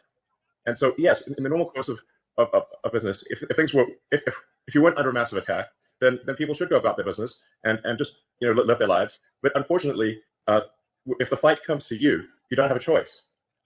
You have to fight. So you have to rally all of the people of Britain to fight for the future. Let me ask and if this doesn't happen, there won't be a future. Are you ready to fight for your future, Britain? Fight for your future. Do it. Go. Okay, first of all, that was very cringe. Secondly, I would call this clear incitement. You're really going to say that the left is the party of murder? Then you're saying you have no choice but to fight? Your future, Britain! Yeah, Elon Musk's a dickhead. tonight's dreams will be taking me. But in other news, we're quarter of the way there. I think we are going to surpass my goal of 333,000 pounds. I think we're going to pass like 400,000. So what I got to do right now is take a longer break than I want to. A break so long it might actually scare me. So we can go out there and crush it later. Because right now I'm cramping all over the place. So let's go chill, regroup, get some food, and then we go back out and crush it. Here's a quick clip of me chilling. For food, I really didn't want gym food anymore, so I... Vegan gains, Richard, we want to make sure your brain is staying healthy, that's why I'm sending this, don't you get it? Enough with the silly shit, we need to work together to make sure your brain is fed the proper nutrients for the day, it's very important. Well, don't worry, I'm getting all my B vitamins, and I'm taking EPA and DHA. Thanks for the donation, Brain Rata Tata. I looked out the window and I locked eyes with Popeyes, so I decided to order it and bless Himanshu with the easiest Uber Eats drop-off of all time. Oh, thank you so much. Appreciate it, man. All right, we got our Popeyes. I feel like this is the first time in my life where I actually deserve fast food. So one thing I got, which I never knew they had, tempura battered cauliflower. Give it a dip. Will is such a fucking idiot. Forgot my namification to any tellers. I admit I was stoked when I heard the news. Now not so much with all these influencers like Walsh. Crowder and Elon calling for violence. It's probably time to get based, right? If they call for war, we should call for defense. We can't roll over. LMO or IMO. I don't care. Thanks for the donation, dude. And put it to my lip. Oh man. The next thing I got, the blackened chicken sandwich, in hopes of manifesting the next meat that I get to enjoy in this gym. I love a pickle between my buns. Having fast food in a gym is a vibe, man. It's time for the final stint of the day. I'm just gonna absolutely crush legs. I feel like that's the best thing to do right now. I'm feeling I want to be in a room that doesn't. Oh, these things. Ready, wait. The best cure. I'm feeling like. So for the push-ups, I know. Has any one single person watched this video all the way through without skipping? Oh, it's not fair to count my entire body weight. So what I'm gonna do is only count 65% of my body weight. That's what they say you should. Muscle aches and pains, weakness, fatigue, with weights into this challenge. And for me, 3/4 of the way in is usually my happy place. We only have 250,000 pounds left to go, which I think I need. It beats my typical 1 rep. Okay, so I just finished 4 sets of a really good superset of seated back row and an ab crunch. So total tonnage is a little over 813,000. I think I deserve it.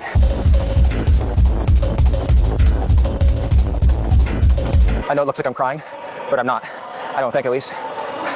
200 reps on the walking lunges. It's disgustingly painful. Oh. All right, well, here we go. Oh wow, he did it, and nothing happens. That's it. He just did a dumb workout. The hardest video I've ever shot. Oh, so bad. It's some of my reckless friends. People watch this garbage. This is Sal, who had his heavy... They watch that garbage. Okay, let's watch an actual good workout video to palate cleanse. Yeah, brother! Yeah! Come on! Here we are now. Shane Hunt, I say he's one of the world's strongest men. It's just because he doesn't compete in World's Strongest Man doesn't mean he's not a world's strongest man. I just saw you axle bar deadlift, what, 825? 825 double. Pretty like easy, ago, yeah. too. And then I saw Mitchell Hooper. I'm not throwing any shade, but he did like a block pull with like 850. And I'm thinking, I think Shane Hunt can one up that.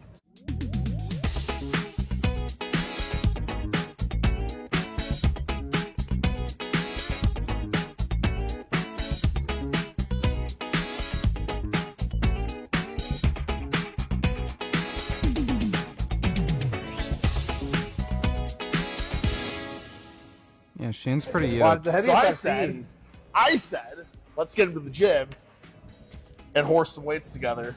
Yeah, the heaviest I've seen on the axle is like 900 with a suit.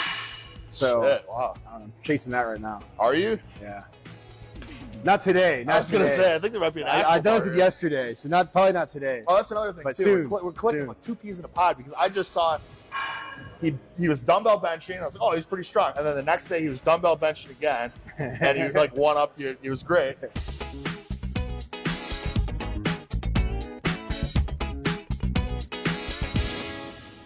And then he deadlifted, and then another day he deadlifted again.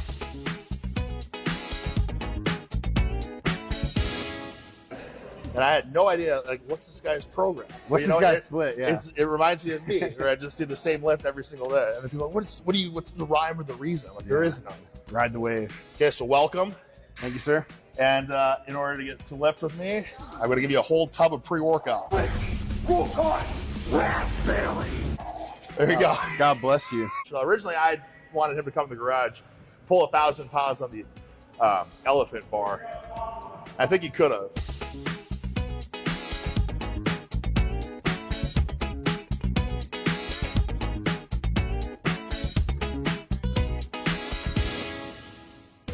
Maybe behind the back. Maybe behind the back. maybe behind. Elephant bar. I ordered 700 pounds of bumper plates just for you. Holy shit. Yeah. Can you return them? No, but I literally did though. Did I not, Mama? Yeah, because I was like, fuck, this guy's so strong. Like, how many pounds do you have at home? I have a lot, but I got bumper plates though. Oh, I was like, the elephant is longer sleeve. Yeah, I was like, I don't want to like. We once had a neighbor complain about the noise and the slamming. He said he was concerned that I was going to make a sinkhole because it's Florida. And I always laughed at it. I'm like, fuck, what if I do make a sink? So I'm like, if this guy comes and does like over 1,000 pounds, I'm like, and we're all fired up and you drop it. I'm like, I better get bumper plates just in case. Damn, maybe we should go over. We didn't though because it's an adorable dog. We can just take the dog. We got the hotel. Yeah. We got a hotel for tonight. Oh, so did we don't you? have to drive. Cool. So we could just go drop the dog. Yeah, no, that's good. We'll do that a different time. So Shane was asking the secret to the trap bar, or the behind the back deadlift, and I was going to say it because he's such a strong conventional deadlifter and sumo deadlifter as well.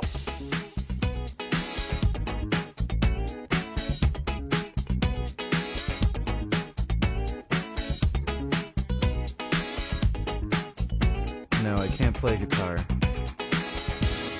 Which people don't give it credit. No. Is that why you switched to conventional? No, I have this like quad issue, so my sumo kind of sucks now. Really? So I just switched to conventional. I was like, I don't need the quad. Do you feel like you're equally as strong? I'm almost as strong. So yeah. I've done 959 sumo in the gym, 937 comp. I think I've done. Nigga, literally, how the fuck are you always tired? You basically do nothing all day. You don't have a laborious job, you never go out, and you train max an hour every day. And you have one of the least stressful lives on the planet. Can you explain this? I do 2 hours of weight training and 40 minutes of cardio a day. So it's like closer to 3 hours. And I'm not tired. I just put on my sunglasses because my eyes are burning. I'm still sick, so thanks for the donation, Better Bussy Bureau. Just under 900. I failed 900 like 6 times conventional. Like I pull it up to here, and then I like lose it in the hook grip. React to this. 72% of Gen Z girls, women, 72% of them have their mental health condition, quote unquote, as a deeply important part of their identity. Right. And so young people are growing up, and I'll talk about what this was like for me because it was just so powerful. Being a 13-year-old girl who was confused and lost and insecure. Is that like 40 years ago? Wanting to feel like she belonged somewhere, to get kind of funneled into this. And I don't blame, my parents did the best they could. What age did they put you on birth control? That's a good question. Don't even get me started on birth control. I started birth control at 16. So I was on 5 psych drugs: lithium, Lamictal, Abilify, Effexor, and Ativan. At the same time? Same time. That's crazy. Was my last regimen back in 2010. 16 years of oral contraception. I don't even get me started on the pill. At the best hospitals I was on that in for the country. when I was 16 too, and it was kind of weird because I wasn't sexually active. Oh yeah. It was like this thing where just all the girls at my prep school were suddenly on birth control. Totally. For me, every girl at my school. For me, it was for an eating disorder. And this was all like affluent girls, just all of them. Same with me. And so when you grow up in this, infused in this therapeutic landscape where you're like, as someone who was in therapy every week for a decade and a half, sometimes. Yeah, blah, blah, blah. I don't care about these ugly old women fucking blabbing about horse shit. Women are just full of nonsense. We get it. Thanks for the donation, Dodo. Dodo donated $2. Can you make a poll in chat? Question is, would the streams be less enjoyable to watch if there were no troll donos? I suppose.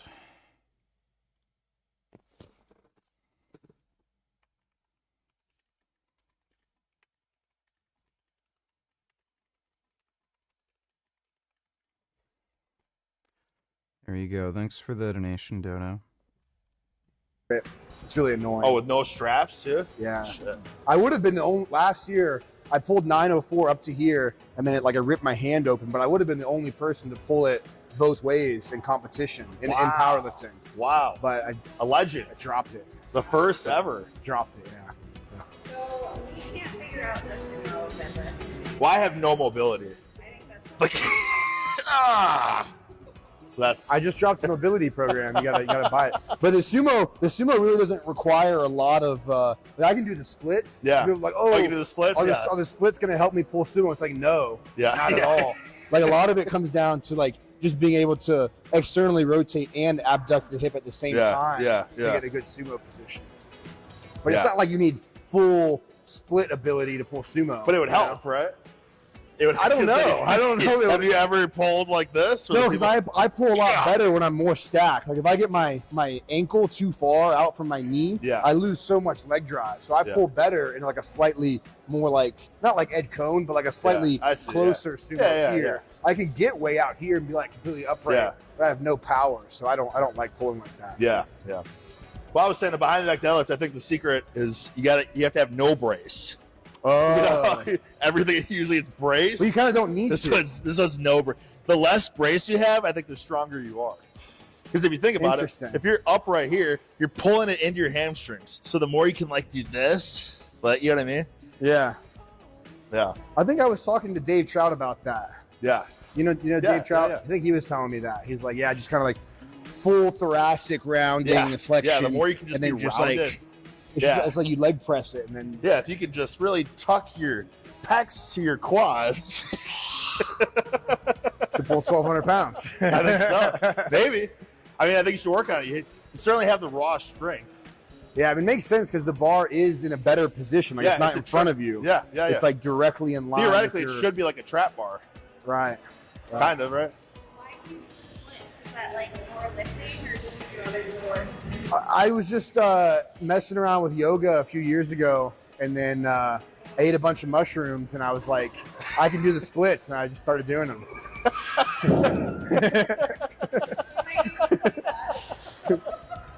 No warm-up splits. Yeah. I could probably teach you to do them. No. Yeah, I heard about that experiment with mental illness.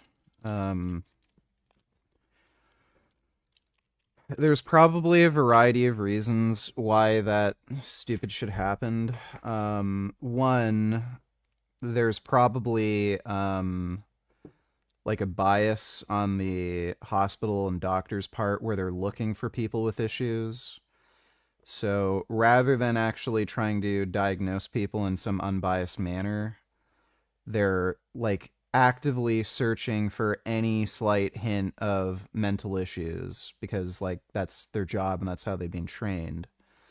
So then they're more likely to give you a false diagnosis or incorrectly assess you. I'm sure there's also financial incentives where they make money by diagnosing people, so there's also that bias there. And I'm sure doctors are also just, fucking idiots.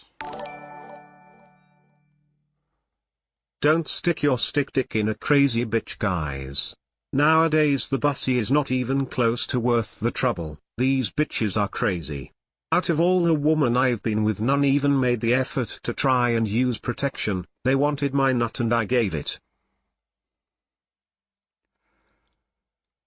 Well, that's nice. Thanks for the donation, fuck me sideways. I can't. All right, yeah, sure. Try it. positions like super easily. Oh my god! It's oh yeah, it's that easy. I could do that. You probably. It's pretty flexible. Here we go, baby. Max out trap bar. See some speed, huh? Most faster than the last. Yeah. Why did he add this terrible music? Come on! Yeah! Nice! Woo. Hell yeah. Good shit, man. We're gonna go up. Hell yeah. It's hard. I always say the hardest set is the set before the set? The hardest set's the set before the top set. Because it's not fun and exciting, but it's equally as hard. Right. You agree with that? It depends. Sometimes, yeah, my last warm-up is like sometimes really Sometimes shitty. I fail the last warm-up and I say fuck it and I go up and I hit the top set. Yeah, that's why I like huge jumps sometimes. Because even if it feels like shit, it's like, all right, well, actually get adrenaline. Yeah. For the big one. I want to hit 970 because that would be a PR for me. It's gonna be hard because that's 65 more pounds. Yeah, I already have this like crazy spinal erector pump, so I mean we're gonna go up, but I might just need a minute or so to let the blood dissipate out of the back. Yeah, blow it up! Holy fuck, my back is pretty cooked, honestly. Like, loading those weights on there. My spine, my fucking spinal erectors are fucking angry at me. You think you got it? You think you can do it? No.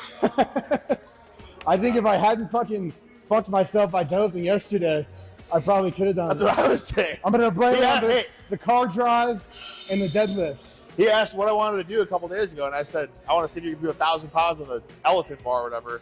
I nerfed myself and then the next couple days, I saw you like deadlifted, then you deadlifted again. This guy's deadlifted every day. What's he doing? I was trying to train to be strong enough to do it.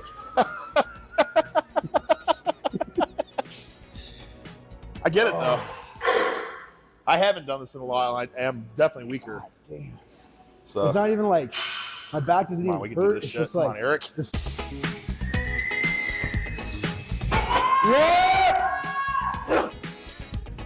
Yeah!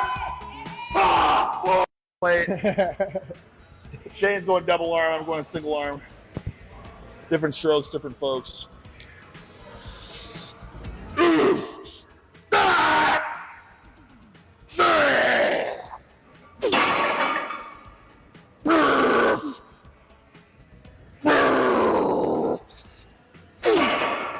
That's pretty good.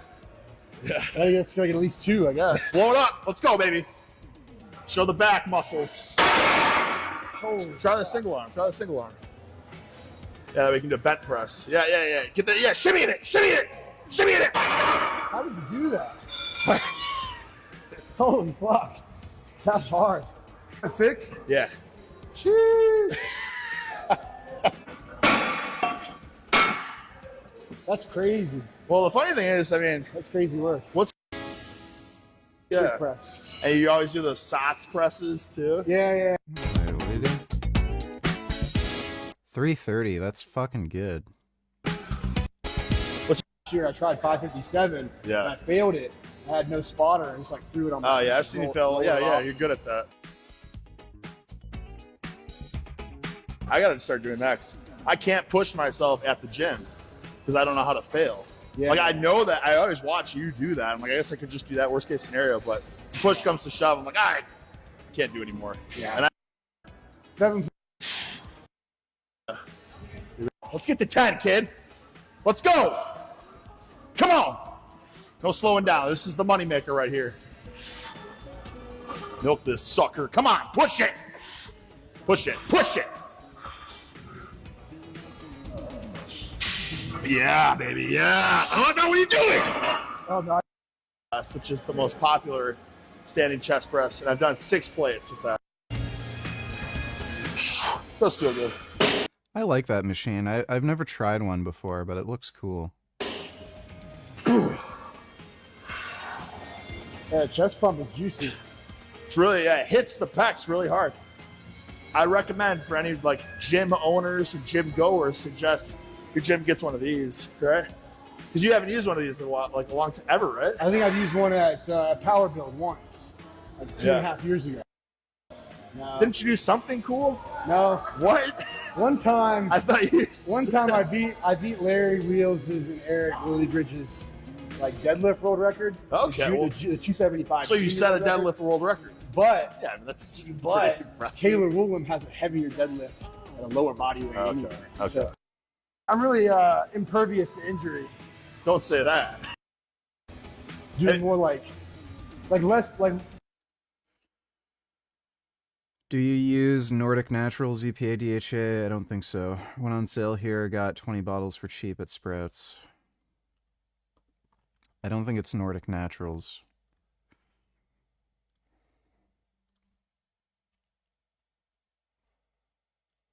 I gathered a list of YouTubers with the craziest home gyms. Like this $4 million science lab. And I'll be ranking them on a tier list right in front of their face. From S tier superior to F tier the worst. Starting in Los Angeles with our first YouTuber,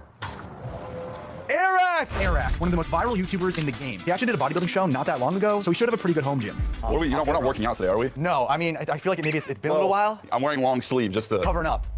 Yeah, come on. Let's go inside. Welcome inside the Mafia headquarters. We have all kinds of fun fitness things we start over here. Oh, no. We got the cold plunge. No. Is it cold? Yeah. Oh, it's free.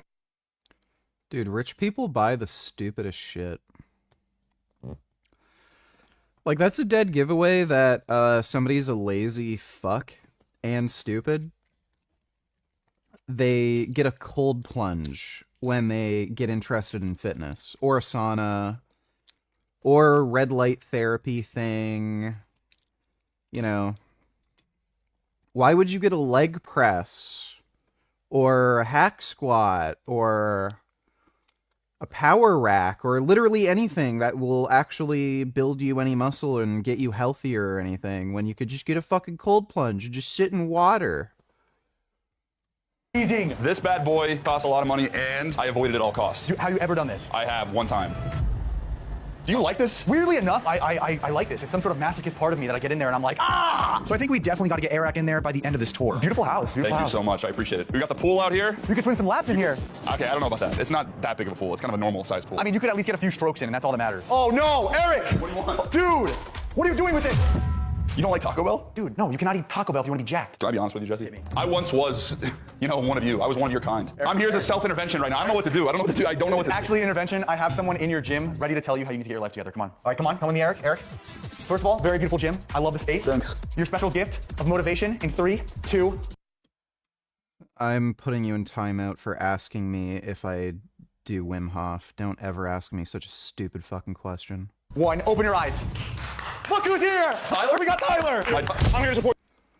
Do lengthen partials actually work for building muscle? That is a stupid fucking question. Guess what? Lifting weights builds muscle. So yeah. Are they particularly good? Not really. You threw lots of gains, brother. You look like a little scrawny boy again. Okay. We gotta get you back. You erased a year and a half of progress. You're done, bro. Look at it. Have you seen the gym, bro? No. Honestly, my favorite part is all this equipment that rusted through the years of us not using it. I actually didn't know it was possible for things to rust inside. I'm not gonna lie, this material, this is definitely like garage sale level. This means it might not be the sturdiest, but I still wanted to test it out. Oh, whoa. You sure this is gonna work? You sure you can bench press on this? All right, let me test it out. Oh my God! Bench press functionality, I gotta knock down a little bit. Which reminds me, I'm gonna be ranking each one of these gyms. So, isn't that just perfect? He spent $7,000 on a fucking cold plunge, but he wouldn't spend like $300 on a decent adjustable bench. Like these are lazy fucking losers. $2 have you heard about this crazy as fuck US military story? This is the game Just Cause 3. You blow things up in it. It's great. But why is it called Just Cause 3? Many people think Just Cause stands for Just Because, since many of the things you do in the game are just because. But no. Panama, 1989. This is the Panama Canal, one of the most important bodies of water in the world, because with it, boats can go like this instead of going like this. Earlier in the 80s, Panama got a brand new dictator, General Noriega. The US initially thought he was cool and swell and had squishy little cheeks. Oh, nice little guy. But then, he started trafficking drugs. The US didn't like this. Then he shifted his allegiance away from the US and towards the Soviet bloc. The US didn't like this. And then he lost an election and went, nope. The US didn't like this. All this had the US worried that the canal wouldn't remain neutral and would be seized by General Noriega. So they sent a bunch of troops over, just in case. Noriega didn't like this. And finally, the Panamanian General Assembly declared war on the United States. The US... Oh, they actually really like that one. The US launched Operation Just Cause. They did their thing, blew up 300 civilians, seized back control of the canal, and found Noriega hiding in the Vatican embassy. The US couldn't go in to arrest him, so they set up extremely powerful speakers and blasted disturbing chicken noises at deafening levels. Then, shook me all night long, welcome to the jungle, and best of all, never gonna give you up, on repeat, for days on end. A month later, he just couldn't take it anymore, and surrendered. Later, the UN concluded that the invasion was, quote, a gross violation of international law. Alright, thanks for the donation too. It's pretty weird. Dodo donated $3. Let me see.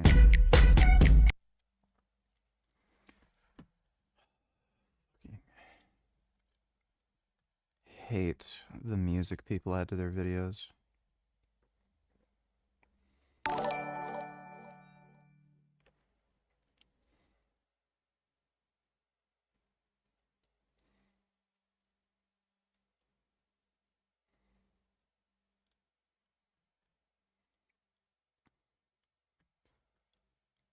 She's pretty jacked. She's definitely on steroids. Thanks for the donation though, Dodo.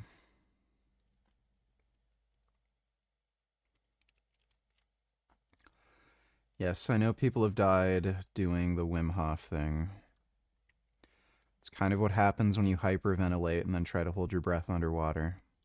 Off of 3 specific categories. 1, functionality. Can I actually do my workout in this gym? We got the this machine. You know The this machine. Yeah. That's the new name of it. The entire time of me training, I had a trainer, so he would just walk me through this. I don't actually know how anything works. This is called a cable stack. 2, vibe. The vibes are important in the gym. The vibe's off the charts, off the chain, you might say. And 3, unique amenities. I would say we have some unique amenities. Check what's in that box, because that might be the unique amenity. Okay, let's open up. 3, 2, 1. Whoa. Oh, okay. Sandbags. Yeah, we got some rolly boys out here. Some foam rollers. You look like you do some mobility training. There you go. I've got this bad boy gifted to me by Jesse James I West. actually gave you that, bro. Yeah. I use it a lot, as you can weighted tell. vest. You can tell I really use this thing. But that weighted vest is probably not going to be enough to get Airac in S tier, because even if the gyms in this video check all 3 categories off the list, they're going to have a really tough time comparing to our final YouTuber's gym. All right, we got the pull-up bar. It is knee size, you know what I mean? Jump up there. Why would you ever put it that high? So a commercial gym bar is always extremely low, so I put the bar super high. Can you even get up there? Can you even get Jasmine. up there? No. Next, we checked out his leg extension machine. I have been told I'm basically the next coming of Chris Bumstead. I just haven't put the work in. You just haven't taken the steroids yet. Keyword. He's on steroids? You didn't know that? For a home gym, this is like a legit piece of equipment. Bro's actually jacked. I forgot that bro's actually jacked and not just a YouTuber. Dude, this is a really nice machine. He's not jacked. I'm surprised your legs are that small, but we'll get you back. We'll get you back. This is where I'll usually like roll out and stuff, you know what I mean? Okay, yeah. This is like the stretch area. You got a bench press. What is this? You do some hip thrust on this bad boy, okay. you know what I mean? So that's basically all of Airac's gym, which means it's time to go back to the cold plunge to force Airac to face his fears. I'm just gonna get this over with, you know what I mean? No, you're kidding. No, you're kidding. You're kidding. You psycho. Get there, bro. Get in there. Hold on. I don't want you guys in. Eric, hold on. I don't want you guys in. Go gold. We're skipping that. Incredibly scary. That's a unique amenity, and this feeling is one heck of a. Do is subscribe and then comment which photo is your favorite, along with your Instagram. I think it's another Amazon packet. Jesse? Will! Where's your address? Will Tennyson. He's known for his crazy fitness challenge, his massive appetite, and his insanely dry humor. Your mom didn't tell you that I was coming? No. She told me that you wanted donuts, so I brought them from... Oh, he's literally Kino Buddy? He still lives with his mom? I love it. Yeah, he still lives with his mom. Oh my god. All Boston creams? All Boston creams. Yeah. When I asked for them, they were like, you want all Boston creams? Like, absolutely, it's for Will Tennyson. You're like, oh, okay. Oh, I need one too, bro. Come on in, let's... This is like, I'm in a YouTube video, IRL. I know you've done intros right here, right? And you're like, hello everyone. Does it seem different, like bigger or smaller in real life? Honestly, it's pretty accurate. Yeah. Like, it's like the pool in the background too. I'm excited, I'll follow you. Ooh, okay. Welcome to the gym. Oh, this is actually so wild. This is the old school side, and then this is like the more like recent adjustments. Yeah, you got everything here, bro. Yeah. So this is the new thing that was just added as of last week. Wow. It basically everything, like legit everything. The one thing about this, like the downfall about this, I would not recommend ever doing a pull-up. Oh, So yeah. there you go, right? Yeah, a little bit of skull crusher. Oh, yeah. Yeah. My attempt at being Brian Johnson, right? It's like my longevity side. How anti-aging are you since you met him? Quite a bit. Is there a light in here, dude? There should be. Oh, there we go. Whoa! It Oh my god, fucking sauna. says reading light? Yeah, Interesting. and then you get a little sexy time. Go with that. Oh, wow. Yeah. Yeah. Bench press. How much is this right now? I can't do anything less than 225. What the heck, dude? It's heavy. Oh. I think gravity's a bit different in Canada. Dude, it is. Yo, dumbbells, how heavy do they go? Is this 50 pounds or kg? That's pounds. Okay. And I think about when dumbbells go to 50 pounds, I'm like, this is the worst hotel gym on the planet. So it can't be like that. Okay. Just to save space, we have adjustable dumbbells Ah. over here. So these ones, heavy? yeah. So these ones go up to 90. But then we also have other ones over here. These ones are much better. So they're like yeah. just looking. Yeah, they're like really good. Nice. Oh my god, my rear delt. Exactly. This is the mini posing room. Right Bro, here. what? Yeah. All right, so moving on, we this have is Pilates. Oh, I thought it was something else. I thought it was for like, you know, like big time at night. It can be. Put me in a good position that you would want me in. Okay, so lie down. And there you go. You're gonna strap my neck. Oh, boy. Wow. Yeah, Willie. Peloton for the moms, dude. They love them. Yeah, Pelotons, Pilates, treadmills. Yo, is this where you did your the David Goggins treadmill? That treadmill. That's crazy. Yeah. It's like a legendary It treadmill. is, yeah. And then we got the Dude, Ollie's gym. Ollie's gym. Back when Look he at went him on stage. second Olympia. He was crushing it. Yeah. So hack squat, I love this one. Wait, is that for a calf press too? Yeah, but it's also Wow. like, you use this to elevate your feet. Wait, what the heck, dude? Doesn't it feel? It feels good. Wait, it's actually great. Yeah, no. I feel like all basement gyms have some sort of a Bowflex here. Ah, there you go. Great lighting for triceps too. Yeah, really good. Yeah. So we got different barbells. Got an easy bar. I can't curl with regular. What did you call it? Easy bar. No, Easy. it's a zesty bar. It's for Jesse James Zest. Zest. So like when you curl it, you gotta kind of give it a little like. Oh. Yeah. Try it. I like that one. You add a little. I hate them. Him noticing all of these fitness influencers eat junk food all the time. What the heck is with that? You might literally eat the healthiest, cleanest food, as they say in the entire fitness industry. Why the hell do they all eat fast food and donuts? Well, there's a reason why I'm more jacked than them and look better and I'm smarter. And it's not all to do with steroids. But, yeah, they all eat like retarded toddlers. So, I can guarantee you years from now, a lot of them are going to look a fair bit older. Probably have trouble staying in shape as they age because they still have their shitty diet and they're getting older and their bodies are wearing down and they're too pussy to fucking inject a needle into their shoulder. So it's just the way it goes. But I'm not entirely sure if it has something to do with engagement, because like Mike Chang did that whole thing too, where he was advertising some supplement and diet program thing, and he was like, oh, you can eat whatever you want, eat like a pig and still have abs. And I think it's just a weird thing that people are attracted to, where you eat like shit but you're in shape. I don't know. Sure, some of it has to do with that, but I think they just eat like crap. Everybody just eats like crap. Thanks for the donation, though, Dodo. Zest in your step, yeah. Yeah, there you go. Yeah, that's what I'm talking about. My muscle connection actually increases. I hate both of them so much. Nothing about it, man. Next, it was time for Will to show me his unique. They're literally the male versions of lean beef patty, just obnoxious twats. Why are they all just so obnoxious? Entity. It's a wine cellar? Yeah. Yo, what the heck? So this is where we get all the pre-workout and stuff. Bro. Come here, have a drink. It's just a candy shop for adults. And you know what this really is in here? I'll be honest. Another posing This room. is the posing room. It is, yeah. Because the thing is, alcohol, when you drink it, dries you out. Dude, so we yeah. come in here and boom. And to finish off Will's home gym, we went outside to his backyard to check out his very famous pool. Ooh, we've got. Yeah, so this is why he doesn't leave his mom's house. He lives in Toronto, and if you want a house like this in Toronto, it'll cost about $8 million. And he might make some good YouTube money, but he ain't making $8 million YouTube money. So he ain't leaving his mama's house. He's gonna wait till that bitch is dead and he inherits everything. He's literally Kino Buddy. The legendary Tennyson pool. Michael Phelps diet, 24 hours. Exactly. Taking laps. Yep, 10 feet. You know, honestly,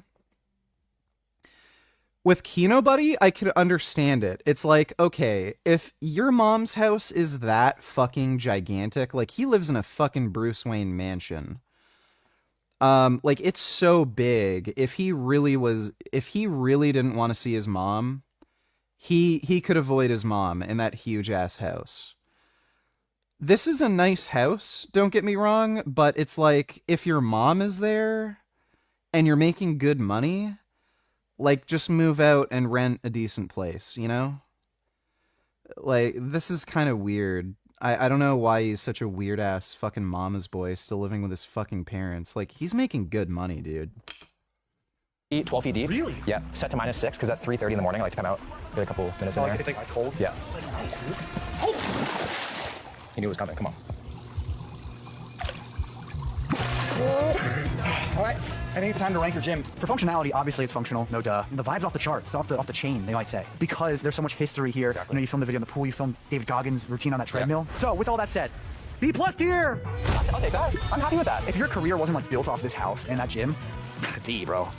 Come on, man. Maybe C. Next YouTuber, let's just say he likes to ball out.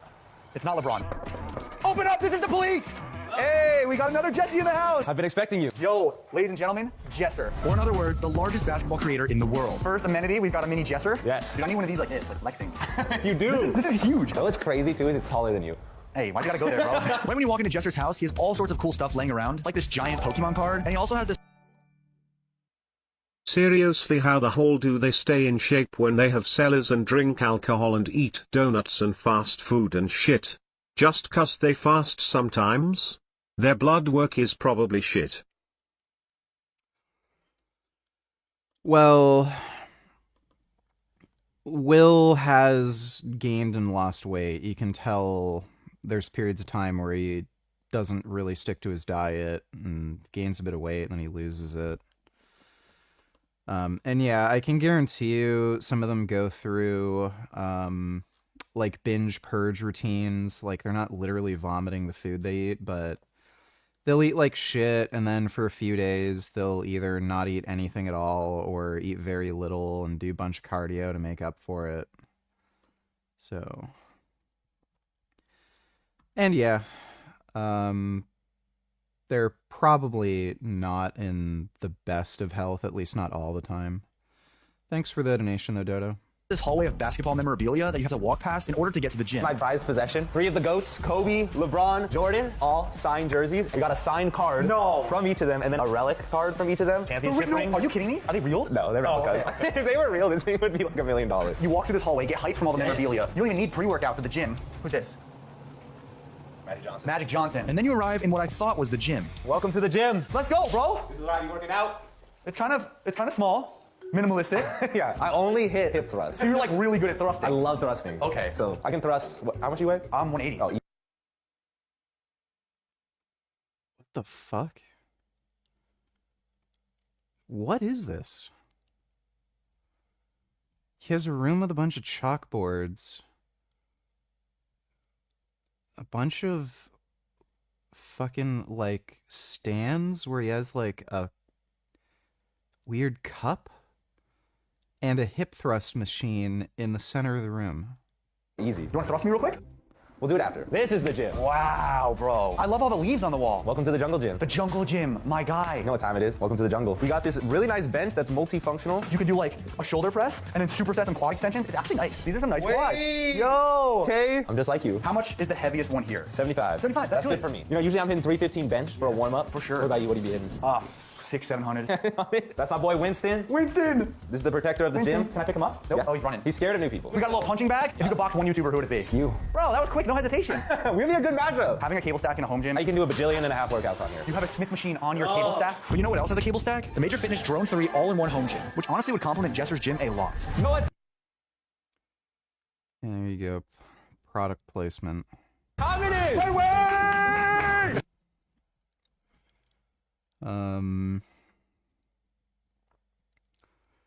That's kind of weird. You're supposed to add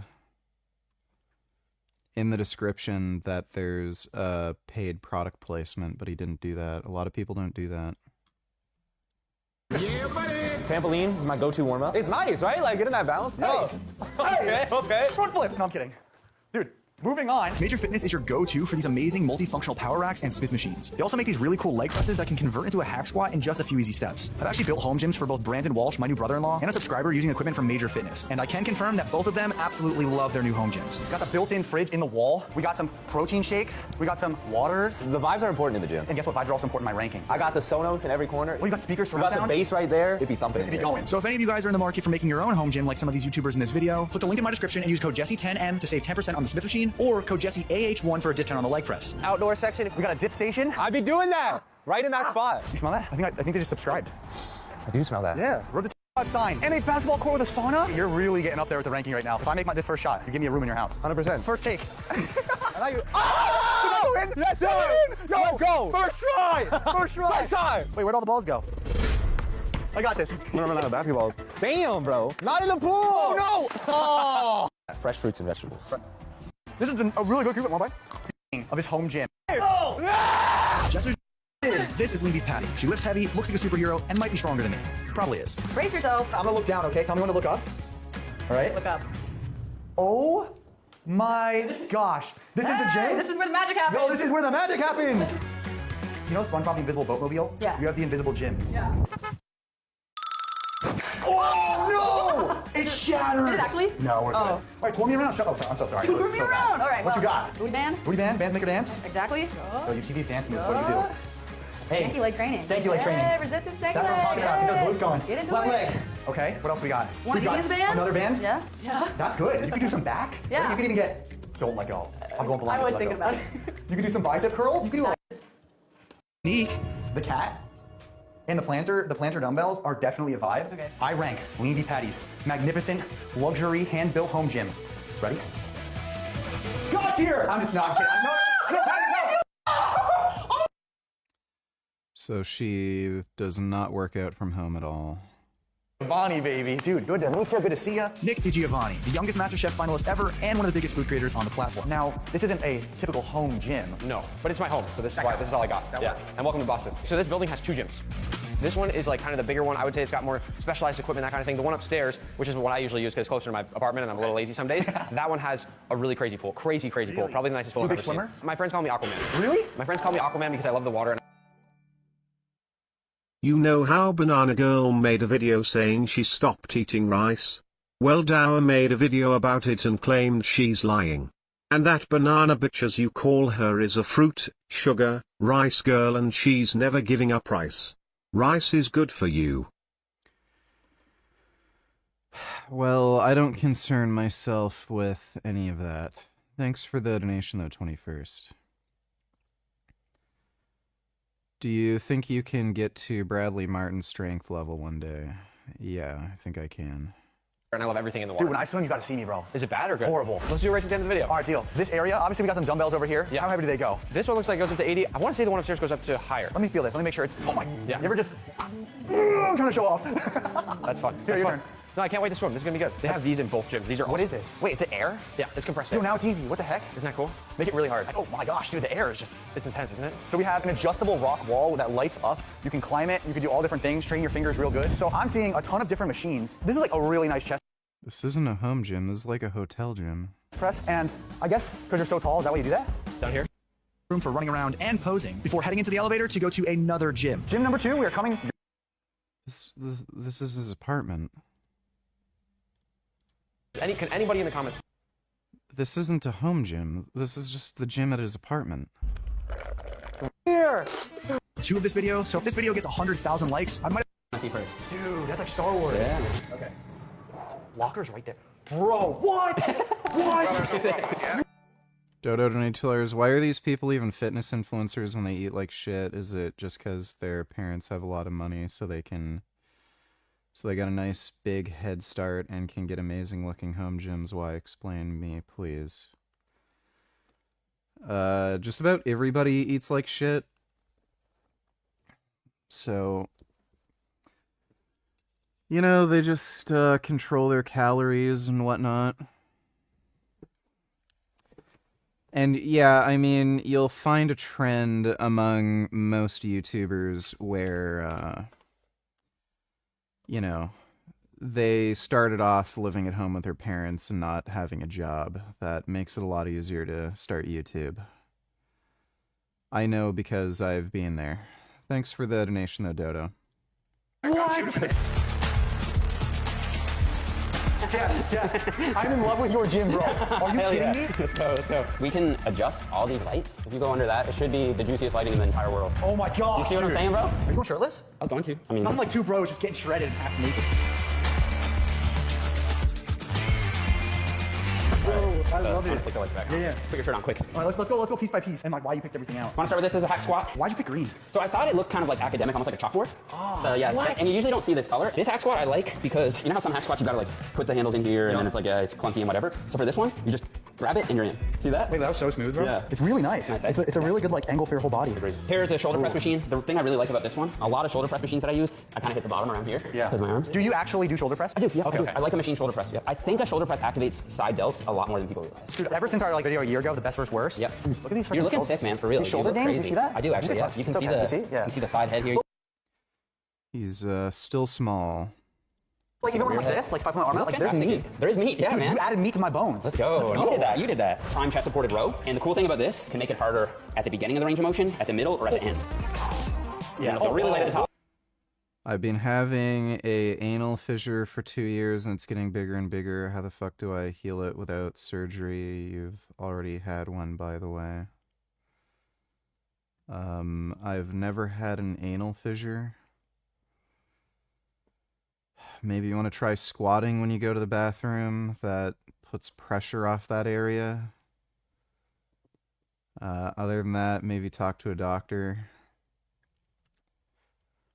Maybe some healing peptides like TB500 might help you heal faster. See? So if we get some more weight on there, because I'm freaking strong. You're a strong lad right now. So like your lats are stronger in that bottom position than they are in the squeeze, right? So you can lean into that by just overloading the length and part more. Oh, That's it. And that's good. Ooh. Do you know what this is? Seal row. Seal row. Seal row. You did it. What sound does a seal make? Here we've got a hammer strength pec deck. Check out the depth That is so cringy. on this one. So you see how deep I'm getting here? Like it's like my shoulder's gonna. Sengoku donators, could this be a major reason why most people lack critical thinking skills? 1/5 American adults were found to be illiterate in 2024, according to the National Literacy Institute. 54% of U.S. adults read below 6th grade level.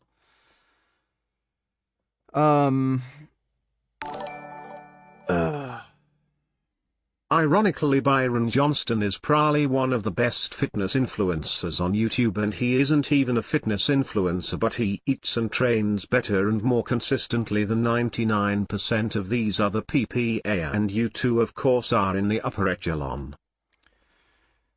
Yeah, he definitely eats better than everybody else. I don't know what his day-to-day training is really like. I know he does weight training, but I don't think he's taking it particularly seriously, at least not these days. He used to be more jacked. Some of that may be due to him being on TRT before. But yeah, I mean, he at least eats better than all these other people. Thanks for the donation, the Dodo.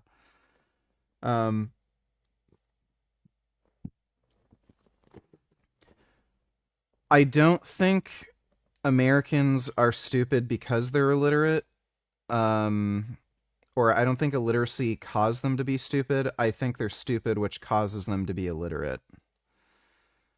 Like, I would imagine smarter people, even if they don't have the kind of like upbringing and reinforcement of education being important, like you're probably just going to end up being interested in reading and learning if you're smarter.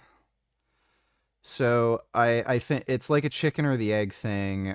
Are people becoming stupid because they're illiterate, or are they illiterate because they're stupid? So I think they're illiterate because they're stupid. It's kind of like idiocracy. Dumb people just breed more And there's probably a whole host of other environmental factors that are resulting in more stupid people. Especially now with AI, like there's just more and more things that are getting developed that offloads your use of critical thinking onto something else. So, you know, back in the day, if you wanted to learn something, you had to go out of your way and go to the library, or you'd have to, you know, ask your parents or a neighbor or friends, and learn something from them, or what is it? People used to have those. I used to have it as a kid. There are those massive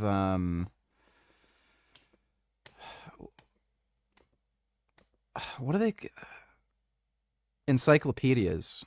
That people used to have these like massive encyclopedias, you know, because like there's no internet. So if you wanted to get some general knowledge on a topic, you needed to order a big catalog of encyclopedias.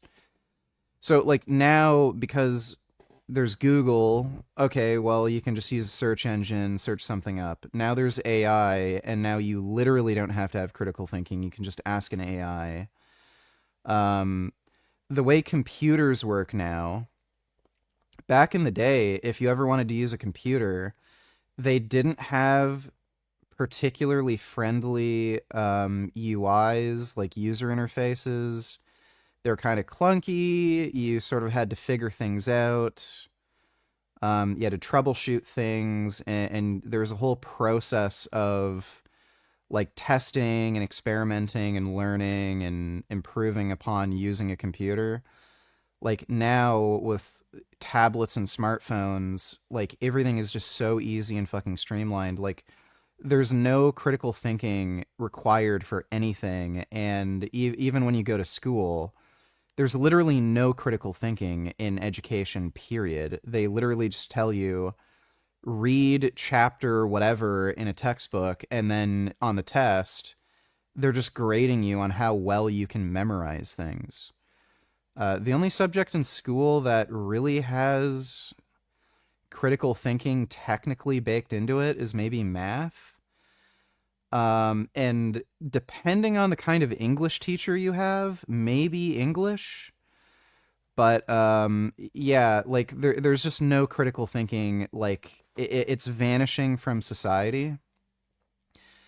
And on top of that, there's also issues with like social services, welfare, crap like that. And I do think things like welfare are essential services. Like you don't want pigeon children where you have people that are so fucking poor, they're just all begging out on the street. Like, but I've seen this in some communities where they just become completely and utterly reliant on things like welfare and EBT and crap.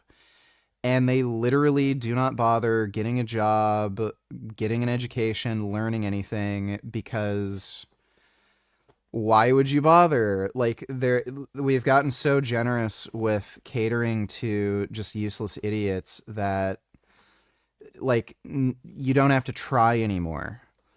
So there's a large set of weird social circumstances that's going on that I think is making people dumber. Society, period, may actually be making people dumber. There have been a few, I think, anthropologists or biologists who've theorized this. People may be getting dumber because of large societies. And it's because if you're living in a smaller culture or a smaller society, you're going to have a much more general skill set and knowledge set.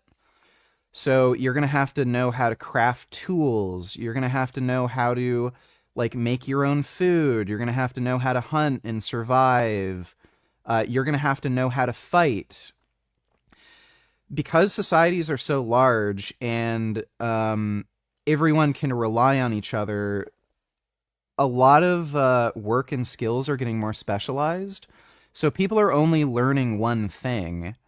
And that might also be resulting in a decline in general intelligence over generations. And dumb people just breed faster. So there's probably a big combination of factors that are resulting in statistics like this, but I think it's a chicken before the egg, where people aren't dumb because they're illiterate because they're dumb. But thanks for the donation, Son Goku. And this is exactly why today we need eugenics. Yes, I am a big fan of eugenics. Thanks for the donation, Dodo. Wouldn't rich people take advantage of eugenics and make their offspring smarter, stronger, more attractive, thus further widen the gap between lower and upper class? Well, that's not how eugenics works. You're talking about, like, CRISPR technology, basically. We're likely going to have technology in the future where you can engineer your offspring to be, like, taller, better looking, smarter, more physically fit, immune to disease. That's not really technically eugenics, though, because eugenics is the idea of only allowing people with better genes to breed to ensure the health of a population. That's just using technology to overcome, you know, those sorts of issues. That wouldn't technically be eugenics. And again, rich people wouldn't be able to take advantage of it. Rip off my body, you know, which is what you want.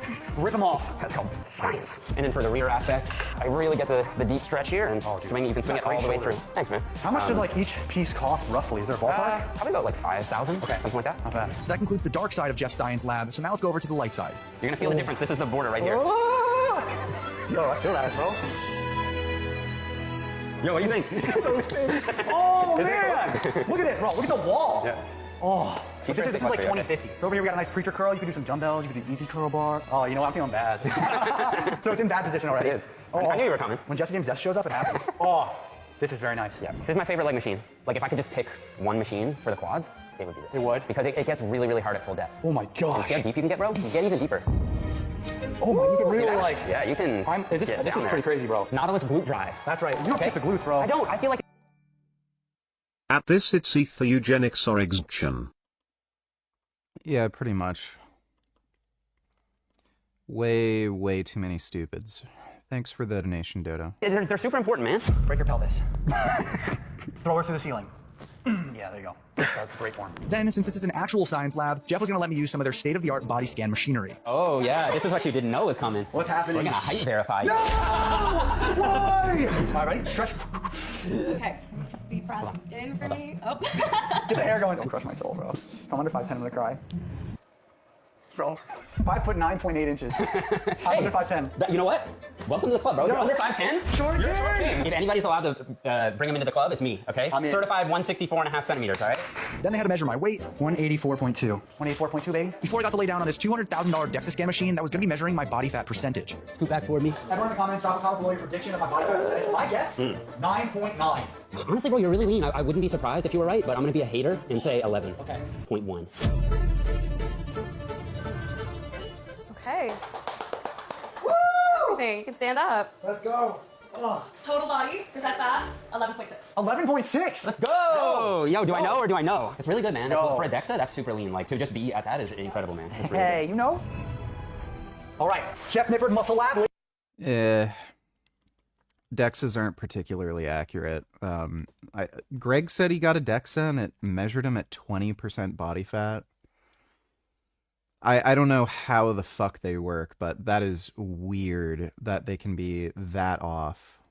Ladies and gentlemen, we're on the dark side right now. You know what I'm feeling? I'm feeling a little bit.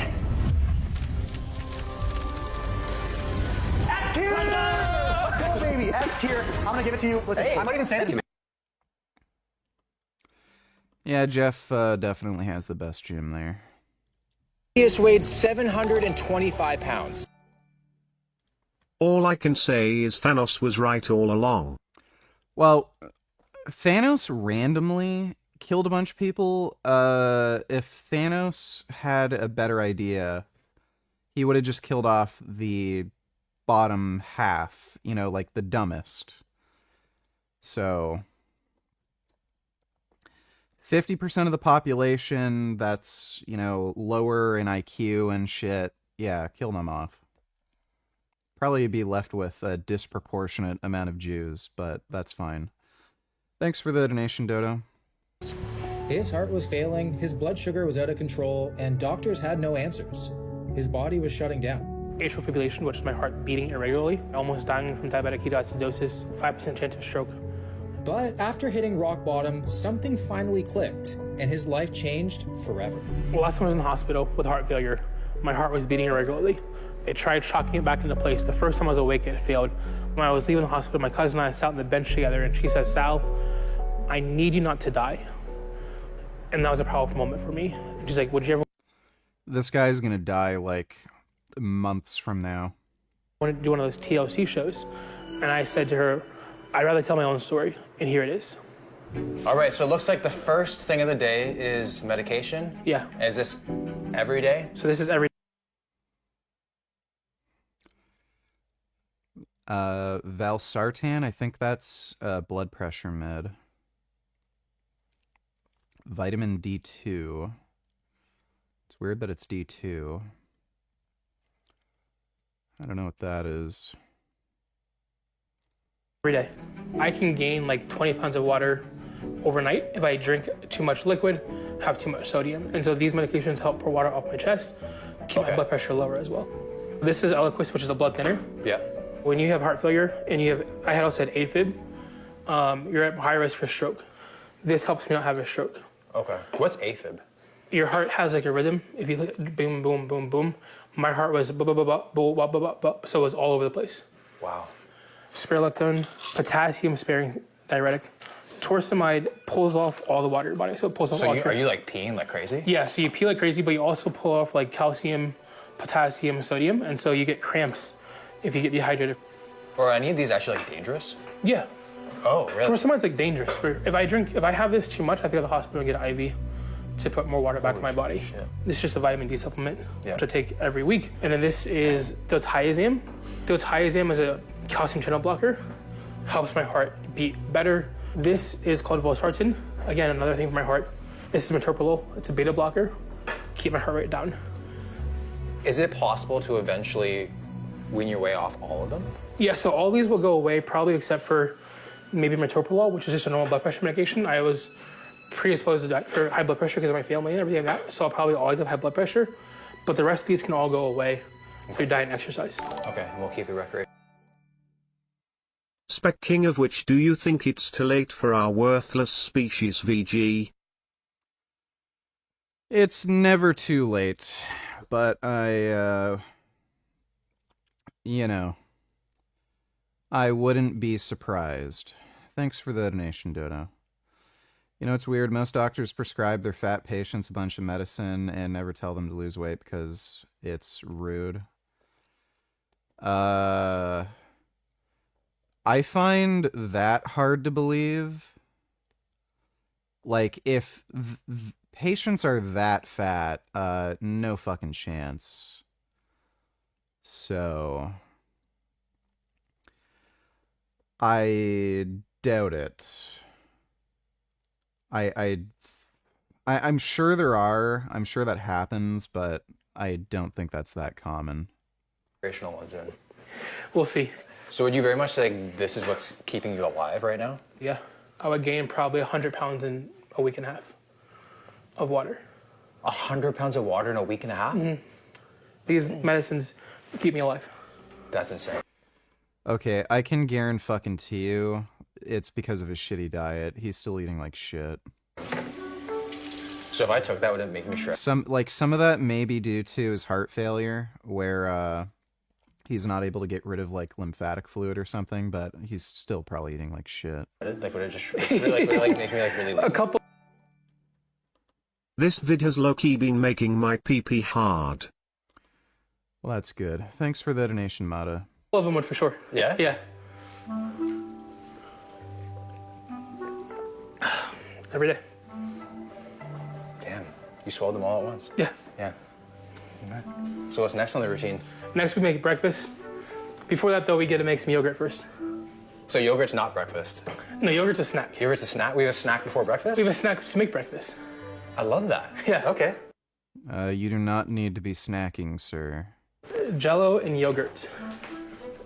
Are we just having powdered Jello? Yes. Okay. And make it, I didn't think we were gonna snort it. I mean, I thought we were gonna... Probably the hardest thing of this whole process is tracking food.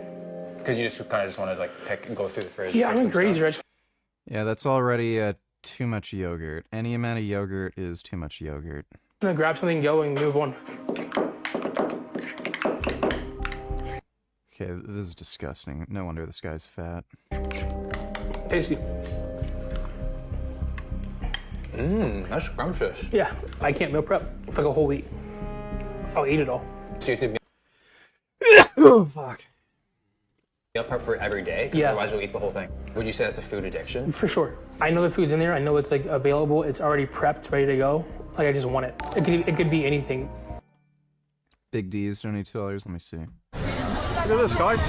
Where are we right now? Where on earth are we right now? If you had to drop me off here without knowing...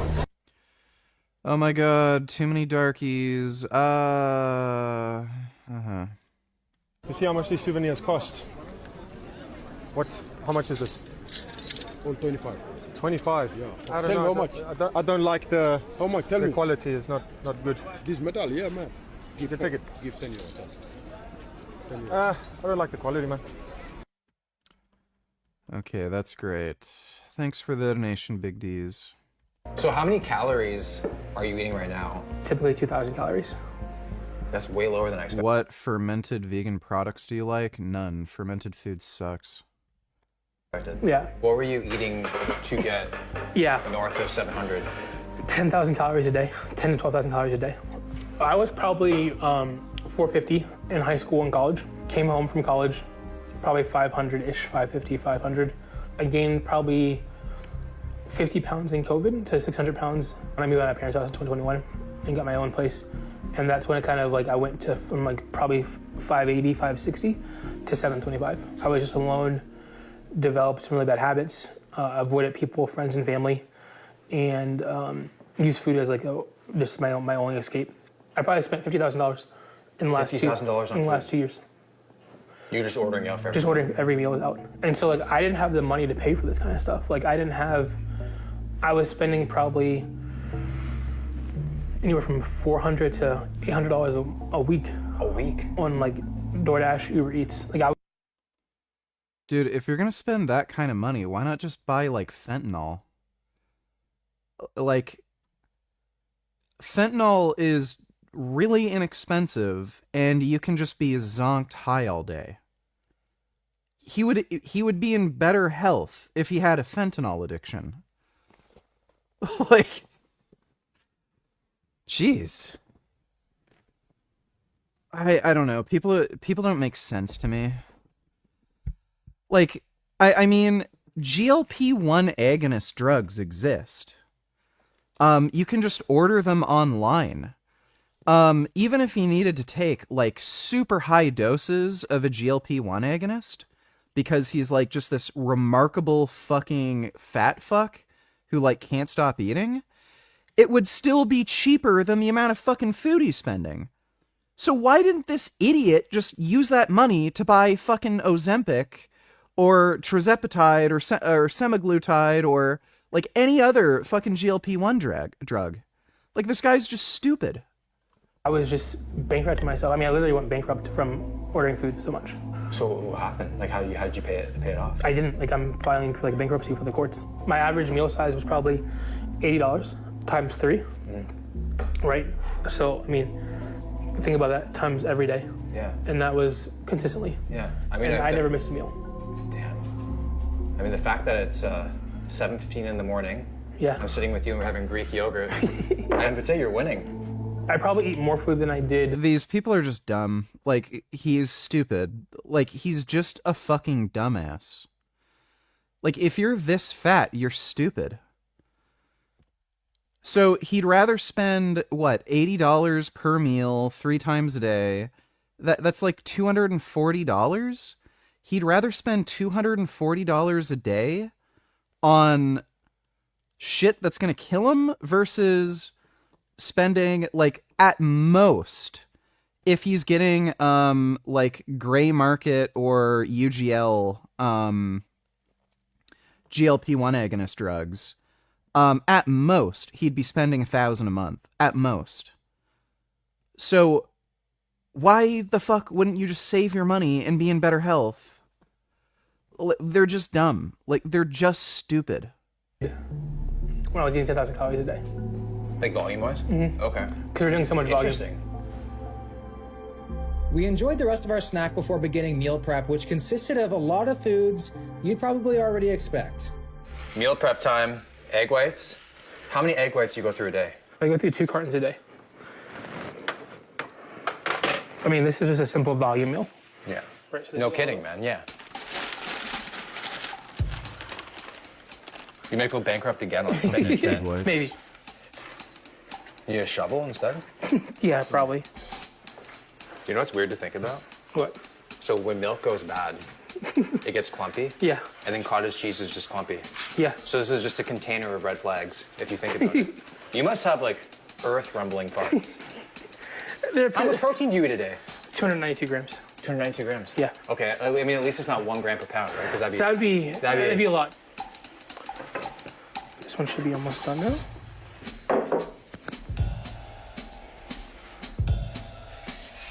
Oh, there we go. you Just like what the he steak? needs. Yeah, that's right. Cook up a nice, big, fat, juicy steak. Just what you need. Uh-huh. Again, there's no helping these people. Let them eat themselves to death. I don't fucking care. You're an idiot. There's only one way to have a steak.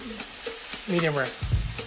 Oh my god. And what we do is we'll just cut up some potatoes. Oh my god, dude. Like, this guy, just fuck you. He's not surviving the next year. This guy's fucking toast. Like, buddy. It was clear Sal. Dumb cardiologist. As a cardiologist, I never recommend eating oatmeal. Certainly not every day, as so many people do. Our ancestors did not eat oatmeal, neither should you.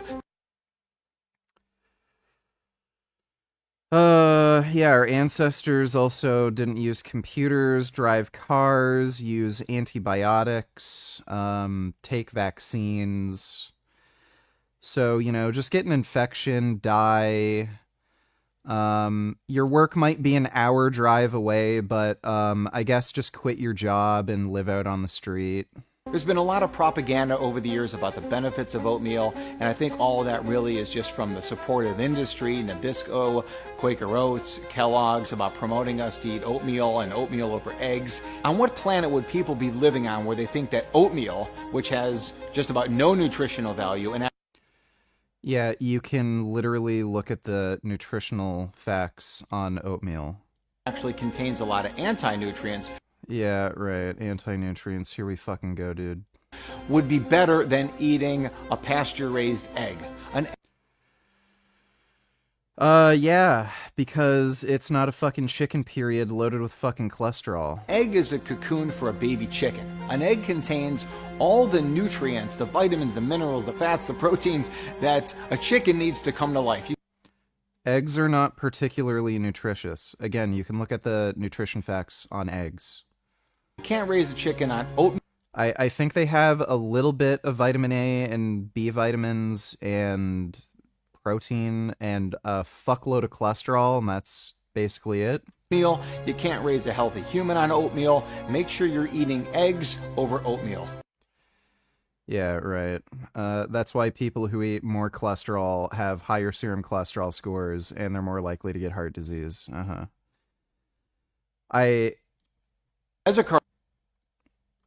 Is this guy a fraud? As a cardiologist, natural heart doctor. Yeah, he's not a cardiologist.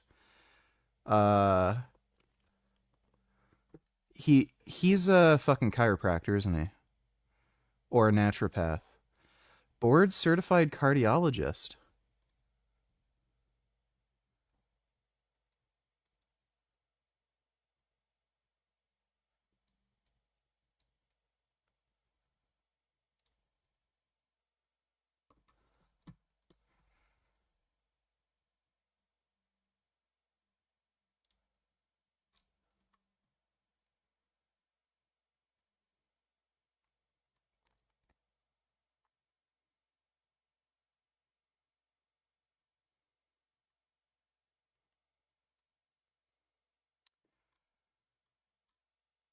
That is bizarre. If that guy is actually a cardiologist.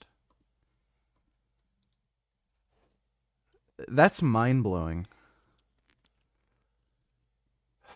You know, even if you pass at the bottom of your class, you're still a doctor, so thanks for the donation, Vegans on Parade.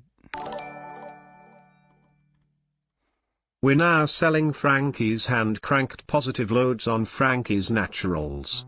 They're really delicious and the cream is really funky and yummy, covered in this really rich chocolate cake that some Amish bakers are making exclusive for Frankie's Naturals. Well, that's good. Thanks for the donation, Frank Tefano. Needed high-protein, high-volume foods to keep his hunger at bay during the day. The pans were starting to look ridiculous. Yes, God forbid he eats tofu, which is, again, high in protein, lower in fat, particularly saturated fat, free of cholesterol, has phytonutrients in it that help to also lower cholesterol and blood pressure. Yeah, again, there's just no help for these people. Whatever, eat your steak and get a heart attack, dude. That's really hard to get down. Yeah. They're hard to get down. It's hard to get down. One of the reasons why Sal finds meal prep so important is because when the food is prepared and with him, he's less likely to go to a fast food place for something quick. You know what? The more I'm eating it, the more I like it. Or I'm getting a crush on him. Getting some love goggles. I like your cooking. Yeah. He's so cute. With nearly an hour of cooking in the books, it was time to head out for our first of many workouts of the day, which was something I was surprised about, and I also suck at. This guy is not dieting. This is not a person who is following a diet, I can guarantee you. Swimming. Are you ready? No. Have you not seen my videos? I've seen them. I don't swim. This is going to be like semi-controlled drowning. We have a lifeguard on duty, so if you do drown, we'll make sure to get you resuscitated quickly. It's 4 feet. You can stand. You're not that short. 2 feet taller. So you do this every day? So 4 times a week. So you're Poseidon, pretty much. I'm just trying to make sure that my bones and joints are okay. I think a lot of people would be like, "You're pretty heavy to swim." Yeah. So that's like a common thing. People don't understand like fat and muscle. So fat like floats in water, muscle sinks in water. And so for me, because I'm so heavy, it's easier for me to stay afloat. Right. But there's so much drag, so it's harder for my shoulders and stuff to work. Okay. I sink like a rock. Let's get a little. It's super, super hard for me to tread water. It's nice and warm. It's not. It's nice and warm. When you touch your toes, it's always warm. When you get in it, it's going to be holy shit. Oh, you're right. Just looked him up on ABIM and no results found. Yeah, he could be a fraud. What he's saying is just so weird and bizarre. What witnessing is the RFK Jr. ideology right here. They think that they can eat like shit, but there's no artificial colors and flavors and it's not from in and out, so therefore it's healthy. Ask them to name the trait between fast food and that guy's meals. Yeah, pretty much. Thanks for the donation though, Dodo. Like, I mean, when you're this fat, like, these are the types of people who thinks fish and chips are health food, so thanks though, Dodo. Yeah, one weird thing on the guy's website is it doesn't tell you where he graduated from. So that's usually a giveaway that they're some kind of fraud. Like, why would a medical doctor on their website not mention the school they graduated from? So he could just be a fraud. Yeah, it's cold. Just get it. Get it. Oh, it's touching the tip now. This is very, like, Goggin-esque of you. So are we just crushing laps? We're not even taking a break. We're just... So we're going to do a lap. We're going to take breaks. Like, obviously, just go as far as you can. Do you have any idea how many calories you would burn on a swim like this? It's different because we're so much heavier. So, like, for me, I'll probably burn, like, between 1,000 and 1,500 calories on a long swim. Oh, my God. Hey, nigga. Why you got a do-rag on your head? Looking like a vegan thug. It's not a do-rag, it's a headband, stupid. Thanks for the donation, Killing Titan. This guy thinks he burns 1,500 calories. like, oh, I burned 1,500 calories. I eat an extra 3 steaks today. Yeah, no wonder he's fat. Kid Boo donated $2. Let me see. In the conflict of Israel versus Hamas, who's the good guy? I believe both Hamas and the Israeli government are evil, but I think also that there is no justification. Are they equally? There is no justification for the murder and mutilation of thousands of innocent people and children. The futile. Let's zero in on it. There is no justification. Wow, this guy is a fucking weenie. Mr. Kirk, for invading hospitals, for bombing innocent populations and dragging out a war which is damaging Israel and the West's security. You've made that point, but well, it's not a point; it's a moral truth, isn't it? Okay, yeah. It was also a moral truth that the war started because 1,300 Jews were killed and 200 were taken hostage. And when you declare war on Israel, expect a firestorm in reaction. Let me finish, I let you talk. Israel, at its holiest day of the calendar year besides Yom Kippur and Rosh Hashanah, Samat Torah, the 50-year anniversary of the Six-Day War. On Shabbat, Hamas invaded Israel, deciding to go recklessly to music concerts, to homes, to kibbutzes, and taking 200 plus hostages. They knew what they were doing. In one of the most cloistered urban environments on the planet, 2 million people live in a place where it's impossible to wage war. Impossible. Where they wear civilian clothing, they violate every tenet of the Geneva Convention, and the IDF, when they do something right, they get no credit. When they do life-saving surgeries of a Gazan child, they get no credit. When they drop leaflets, they get no credit. But when they happen to bomb a place where they are operating their military from, which we now know from third-party verified sources, hundreds of Hamas military operations are in mosques, schools, and hospitals. I'm sorry, the country where they were living in relative peace on October 6th, that all of a sudden we had a war, and Hamas started the war. And I don't see people that were really upset about the 2 million Germans that were killed in World War II, civilians. A tragic truth of war is that civilians die. I don't like it, and you don't like it. And they brought it upon themselves. The only operation and entity to blame is the leadership of Hamas, not the Israeli government, for fighting this defensive war after they were invaded. There is a good guy, and there is a bad guy. I honestly... Isn't that the morality of a child? Well, hold on. It's interesting you say that, because a child who knows that Israel is the good guy, Hamas is bad, has a lot more wisdom than a student like yourself at Cambridge University. Let me ask you, in the conflict of Israel versus...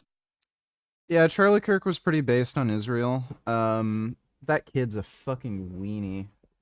All of them are just fucking anti-Semites, and again, look, they're all these beta male fucking twink cucks.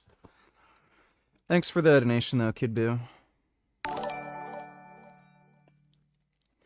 Hey VG, I have been getting picked on and my dad won't let me do MMA and says to just tell the teacher. I think he doesn't want me to know how to defend myself or do it because he doesn't want to fight with their parents. What should I do? I want to do MMA. Yeah, do MMA. Your dad's a fucking retard. Buddy. I don't know who the fuck your dad is, but he sounds like a bitch.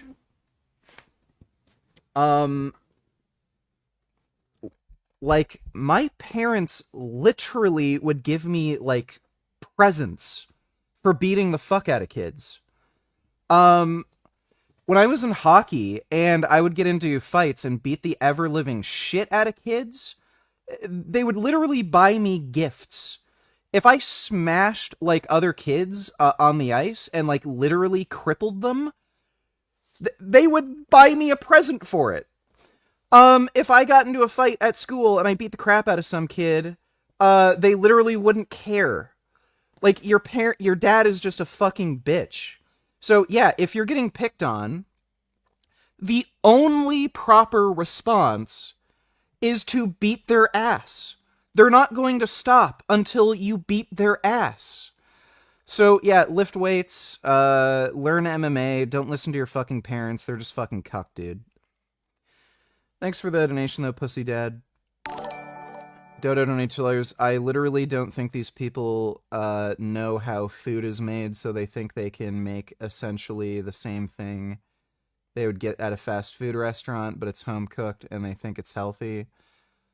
Potatoes, meat, oil, it's the same, but it's home cooked, so what? Like, I mean...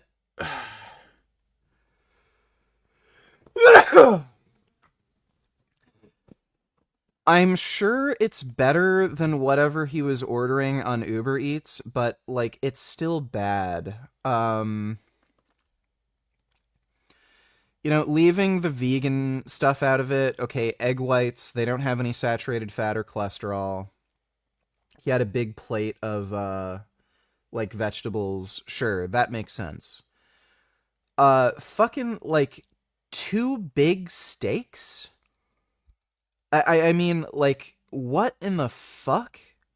I don't know, he's got to be working with a doctor or something, or a nutritionist who's given him a meal plan.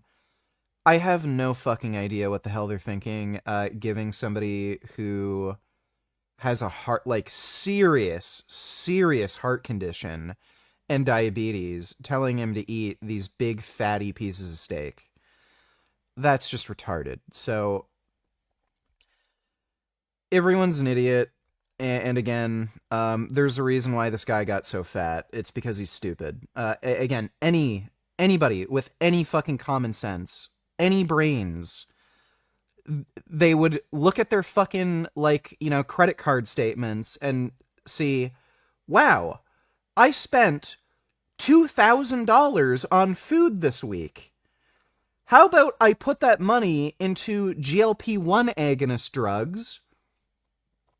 Like again, if you're getting it on, like, a gray market website or through a compound pharmacy or just getting it from some UGL, at most you would be spending $1,000 per month on those GLP-1 agonist drugs for the highest dose. This fucking idiot would rather spend 5 times that money on food making him fat and sick than just spending that money on a fucking GLP-1. Not even that money, $1,000 at most on one of those GLP-1 agonist drugs and just lowering his food intake. Like, he's just stupid. And again, he's eating stupid food because he's stupid, and he's still fat because he's stupid. So, stupid people do stupid things, and stupid does what stupid does. So, you know, thanks for the donation, though, Dodo. Your parents sound retarded and black.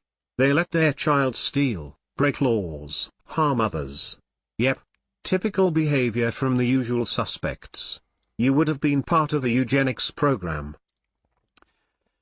I grew up with the white side of my family, and they didn't let me steal. They just didn't care if I fought other kids. Thanks for the donation, though, 21st.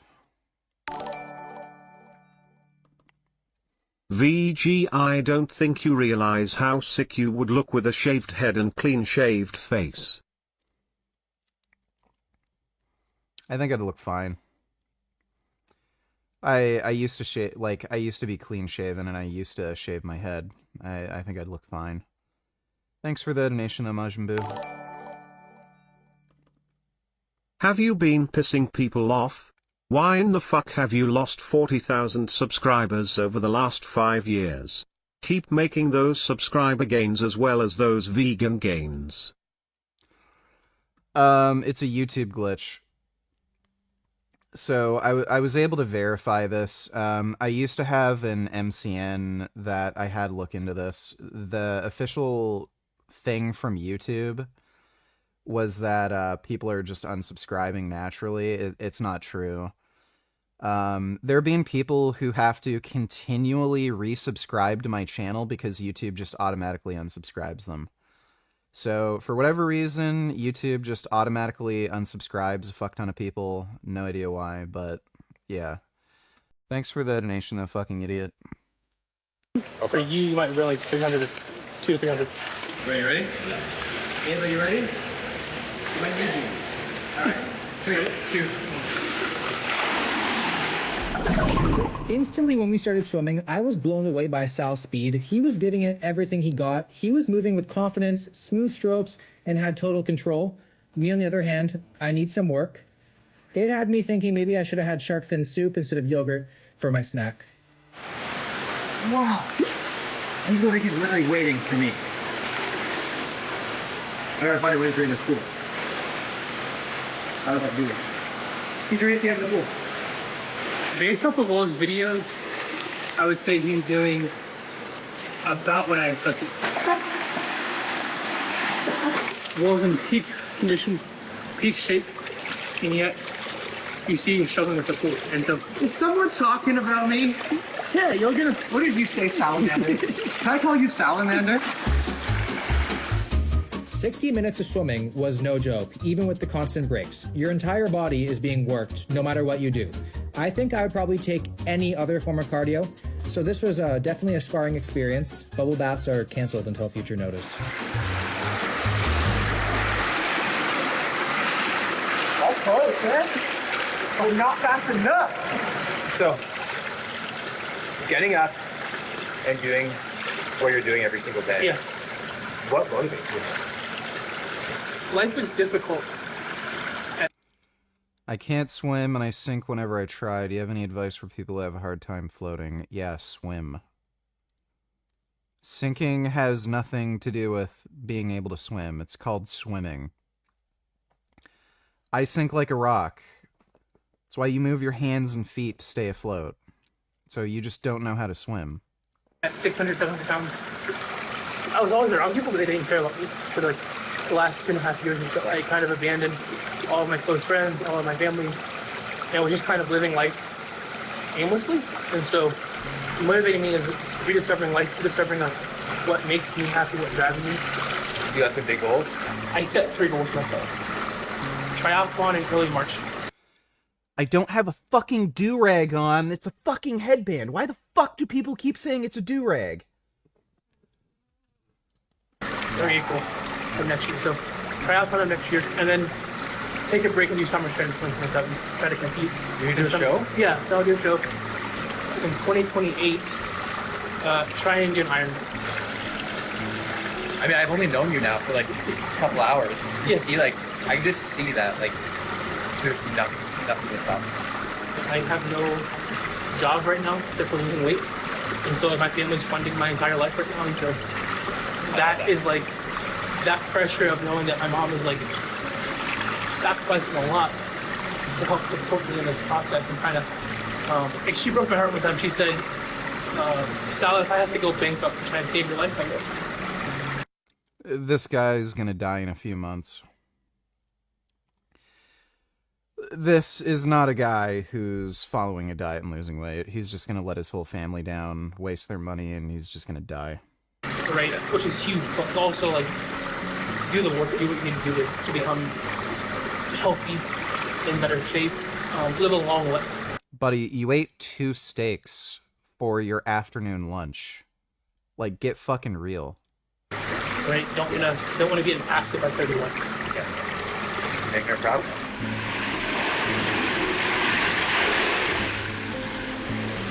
It is so dope watching him do this because I think at his starting point, it's really hard to even just start.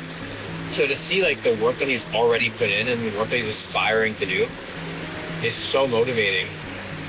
It's just it's really cool to see. Like actually being here in person and just like seeing his mindset, and he's just such a good guy. Okay, again, do-rags don't cause waves to form in your hair. You get waves from brushing. And do I look like the kind of fucking gay retard who'd brush my fucking hair so there's these gay fucking retarded weaves in my head? You feel so dope on it, you know, so I love it. After wrapping up our swim, we headed over to the gym where Sal stepped on the scale to check in on his progress. Time for the weigh-in? Yeah. How do you feel before a weigh-in? Always nervous. Nervous? Yeah, so this would be like probably 6:09 to 6:13, 6:14. And do you let it affect your day if it's like a weigh-in that you don't like? Yeah, it affects me every single time. Right. Sundays are the biggest day that affects me the most. If I'm up on Sundays, I'm definitely like a little down the rest of the week. I noticed that there's 2 scales. Yeah. So is this because it doesn't register your weight? Yeah. And so that's a custom one? Yes, that's the one that affects that for folks who are above 700 pounds. So this goes Wow. to 750. This Okay. Dodo, donators, do we have to keep watching this fatty? Well, you know, it'll be over soon. Thanks for the donation, Dodo. BG, is that a do-rag? Donate $2. No, don't wipe it off, dude. Dude, where's the money at, bro? Well, I gotta go to the ATM.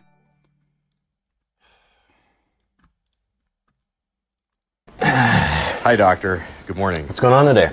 Well, like I told your assistant, I would like to go over my blood tests because of my stomach pain. It's still really bad. It's actually bad right now. Yeah, you got my message, right? Yeah, I did. I know you said that my blood tests were normal, but I'm just really desperate to find an answer right now because, like I said, my stomach is really hurting. So if we could just go over those tests, I'd really appreciate it. Okay. Yeah, that's fine. That's fine. Great. Thank you. So, yeah, I was going over my blood tests, and I noticed that my calcium levels are higher than average. I noticed that. Is that a question? Well, yeah. I'm not familiar with this kind of stuff. I'm just wondering, what exactly does that mean, higher than average? Is this something I should be concerned about, or? It means that your calcium levels are higher than the mean, okay? It's something you should keep mindful of at the same time. That's a beautiful do-rag you've got on. It really frames your handsome face well while representing the culture. Thank you. Appreciate that.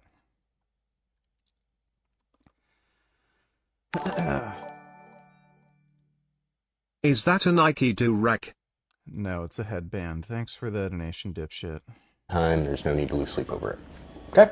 Okay, well, that's good to know, but I'm also wondering, is there a possibility that my higher than average calcium is related to my stomach pain? Like I said, I'm just so desperate to find an answer. In my experience, I've never observed someone having stomach pain caused by higher than average calcium. Never observed that.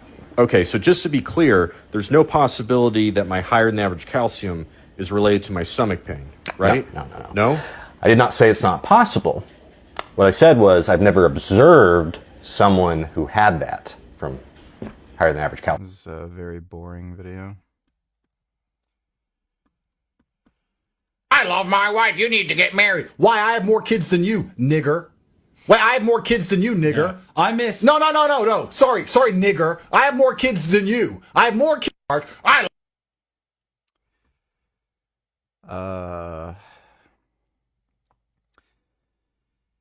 Yeah, I don't know what Tate's doing these days, but I think he kind of fell off. Thanks for the donation, VG. Is that a do-rag? Dodo donate tillers, please react 9:45 to the end. I didn't really motorcycle much this summer.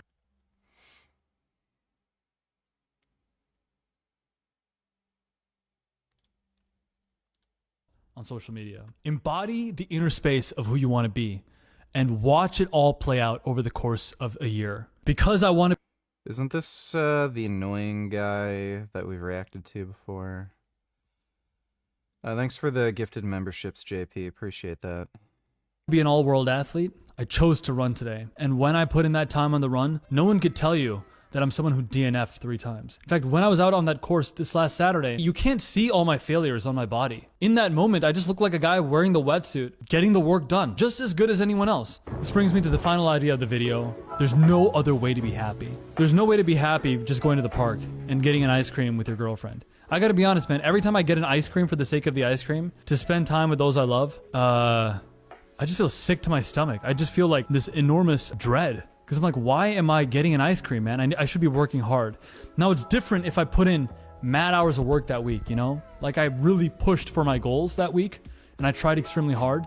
Then it actually reads a little bit differently. But to enjoy a Saturday without really having worked hard, that dread is there. I said this to a subscriber once, and a client of mine, but basically, to be a man means to work as hard as you can and to be chased by a metaphorical wolf against the clock your whole day until 9 o'clock. Maybe at 9, if you did your day's work, you get to have a little bit of rest and a little... This video is kind of gain retarded. Like, he kind of has a similar idea that I have. How much to grow out hair and beard very long and also eat colloidal silver to turn her skin blue. And also wear a top hat? It's a very neat look, trust me. Also nice do-rag. I might have trouble turning my skin blue because I already have a dark skin tone. Might work better if I was white. I don't know how big I could actually grow my beard. I've never tried growing it out, but I don't like it when my beard grows too long because I basically have pubes on my face and they're very curly and it gets kind of itchy. But thanks for the donation, Gigliardo. Hey sup man.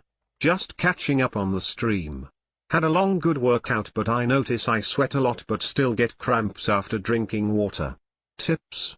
Thanks also, is that a do-rag you're wearing? Looks good. Stay strong my brother. Oreo power, cuz you're halfies. So oftentimes, especially if you're doing very long, hard training sessions and you're sweating a lot, you can't just replenish your lost water with just water. You're going to have to take an electrolyte supplement that has things like potassium added, so you're going to end up getting cramps. Thanks for the donation, though. Less is more. Appreciate it. So I would recommend drinking at least 2 liters of water when you wake up in the morning, and you may benefit from taking an electrolyte supplement with that. And then while working out, you might also want to add in some electrolytes into your drinking water. Little bit of peace, and you're fighting for that 1, 2, 3 hours of peace at 9 o'clock by working as hard as you can all day. But if you don't work as hard as you possibly can, do all the things you're supposed to do within the allotted time, you will be full of dread. Happiness is working as hard. Yeah, so like I said, I think happiness is found in acts of will. Doesn't necessarily mean you have to grind your ass off and do nothing but work, but I think happiness is found in acts of will. So he's got the right idea, I guess. Okay. 450. 450, okay. All right, man, let's see.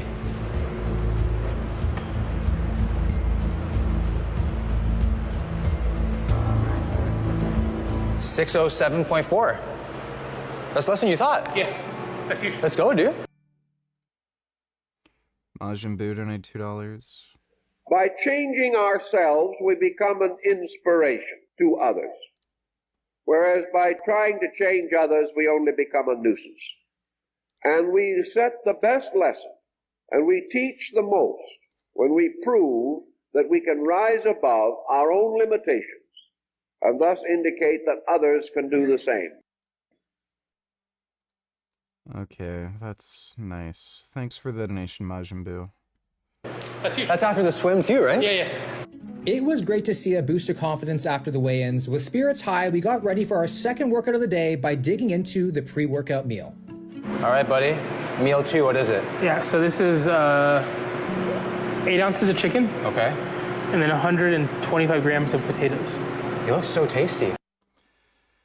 Again, I don't know why he can't eat tofu, which has fiber, phytonutrients, antioxidants, you know, things that will help to lower your blood pressure and shit, and cholesterol. But yeah, let's have some more meat to add to the dietary cholesterol. Yeah. You're a chef, man. It's way better than the other meals. You know, Sal is the real deal because we're eating at the gym. Yeah. So how much time do you spend at the gym every day? Between 8 to 10 hours a day. 8 to 10 hours? You work out for 8 to 10 hours a day? No.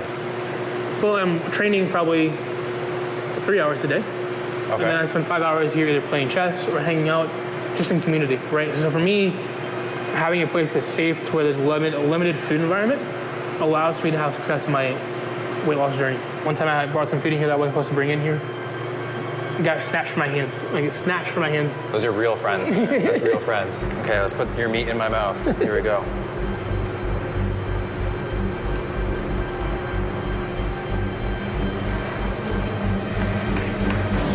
Good shit. So good. What are you training today? Legs. Of course, girl. Aren't your quads huge? I mean, yeah. So I was in what's called diabetic ketoacidosis in March of 2023. Okay. Basically, I almost died from diabetes. My blood sugar was 343. My normal blood sugar is below 100. Diabetes is like above 100, 150, 100. Okay. My A1C was 13.8. Over the last 2... Whoa.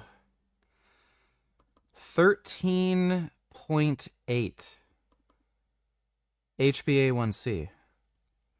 That is insane. So 5.5 is considered high and in the danger zone. Holy shit. 2 years. I worked really hard to get my A1C down. Yeah. Let's see if it's down. So you have yet to see this score? I tested it on Thursday. I did not open them at all. Okay. So you can potentially see if you no longer have diabetes right now? If I'm below the diabetic range. He's got diabetes. I'll always have diabetes, but I'm below the diabetic range. 6.4. So we're under the range. 5.5. Anything over 5.5 is considered diabetic. I don't know where he got that idea from. Damn, bro. Yeah, man. So yeah. Hell yeah. Yeah, I'm pretty sure anything over 5.5, maybe like 5.5 or over is considered pre-diabetes. HbA1c range. Normal below 5.7, pre-diabetes 5.7 to 6.4, diabetes 6.5. Yes, pre-diabetes. It's diabetes. Again, I was at 6.5 in January, so to go to be 6.4 is Retatrutide helps diabetics, and pre-diabetics. It's just stupid. Pre-diabetic means you're fucking diabetic. It's just not as bad. But yeah, retatrutide helps with diabetes. That's huge, yeah, dude. it's a lot. It's a lot for sure. You should be so proud. Damn. Yeah, I mean, I guess. Yeah. Be proud, man. Take your moment here. Yeah. Yeah, I literally would not be able to get that fat even if I tried.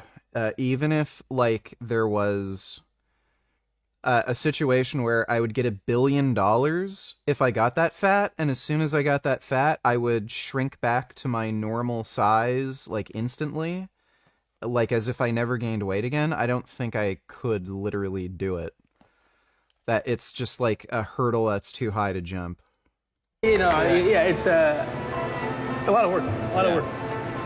Huge. Oh, yeah. You call your mom? Yeah. This result was clearly a huge deal for Sal, and I could definitely tell he was holding his emotions in for the camera. Instantly, he began calling his family and friends who'd been with him throughout this entire... Do you want to slap on the back or anything? Or? No, you're good. No, okay. You want to slap on the butt or anything? Or? Maybe. Come on. Let's go. Yep. 3. I have no idea why he's doing this.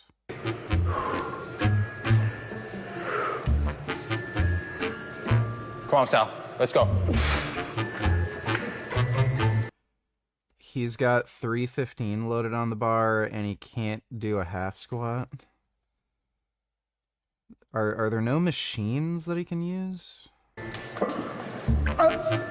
come on, one more. We're here now. Oh, yeah. Yeah. Nice and easy.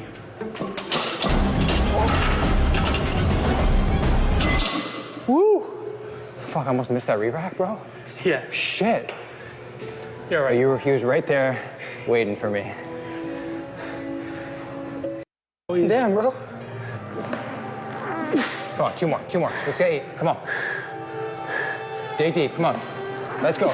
Come on, remember why you started. Let's go. Remember why you started. Come on. Think about how far you come. It's really bizarre to me that he's doing free weight squats. When you're that fat, like the risk of you twisting an ankle or snapping something or like hurting yourself in some kind of way that'll leave you immobile and then more likely to gain weight again. Like, he should only be doing machines. Let's go. Up. Nice. I don't know what the Tom Green show is. Hell yeah, dude.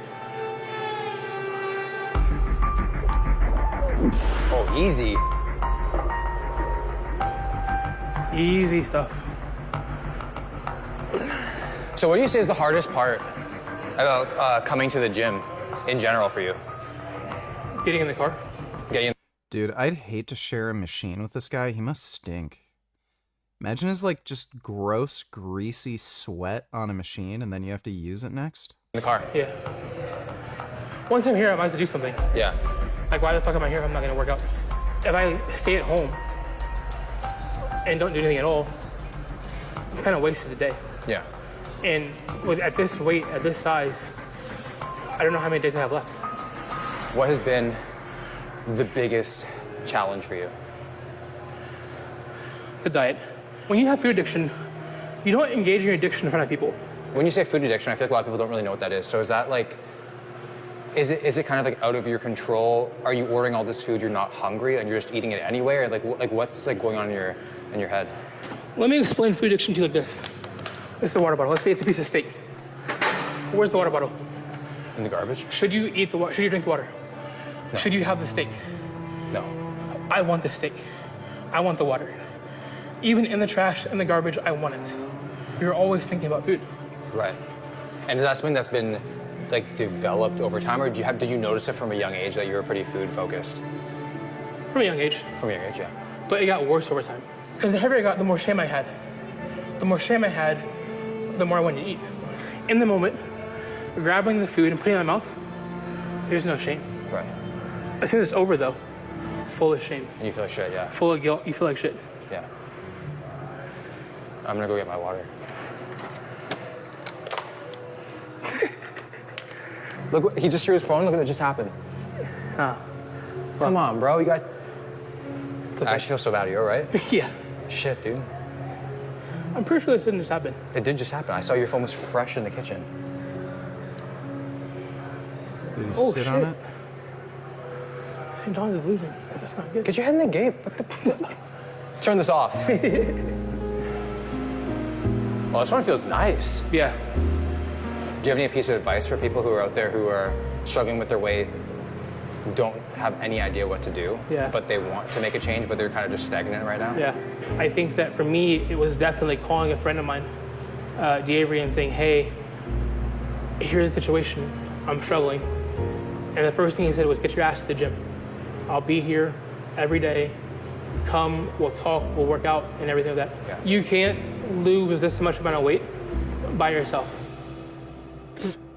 Last exercise of the day? Yeah, leg press. How many sets of reps? Just one set. Okay. 50 reps. As many as you can do. Rack it. 15-second rest. Keep going.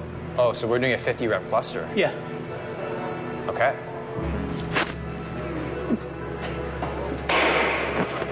Oh my gosh, dude. Come on, Sal, nice. Check. Was letting me win. This was just time to unwind and forget about the grueling day in order to recharge ourselves for the third workout of the day and the workout Sal finds the most challenging. Cardio.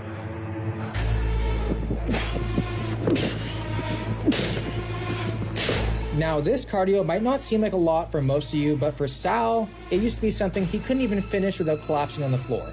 Instead of Who in the fuck would get this guy to do that? Like, what? Buddy, that is just stupid to get somebody that heavy to do plyometric exercises. You have to be the fucking biggest idiot in the world to get somebody that fat to do plyometrics. Instead of light jogs, he was only able to walk up the turf once before needing to sit down. 3 to 5 minutes used to be all he could handle. Are you happy with the progress that you made with this? Yeah. Yeah. For sure. Like, being able to do 2 in a row is huge. Is it the first time you've done 2 in a row? Yeah. Oh, it is? Hell yeah, dude. Okay. Let this be a reminder. You don't have to be the best right away. Dude, he's gonna, like, literally fall over and kill that kid. Dude, imagine him landing on this kid. That kid's dead. Be a reminder. You don't have to be the best right away. It's okay to start off struggling. What matters is focusing on steady progress. If you stay consistent, you will eventually get there. Nice. One of the biggest things I've learned is that I was so fat for so long. And I couldn't do so much stuff. So like I have to realize that I can go to the grocery store. I can go for a walk. Like, you want to go to Target later today? I've been freaking out about that mentally for like... Really? Since you asked me. Oh shit, really? Like mentally I've been freaking out. Yeah. I've been like planning in my head, can I stay in the car somehow? Can I like, what will I say to Will to not have to go to Target? Yeah. Because like I'm scared like, can I make it throughout the whole store? Right. Without needing a break? Yeah. I know this is a pretty controversial question, but after just like going through it, do you think obesity is a choice?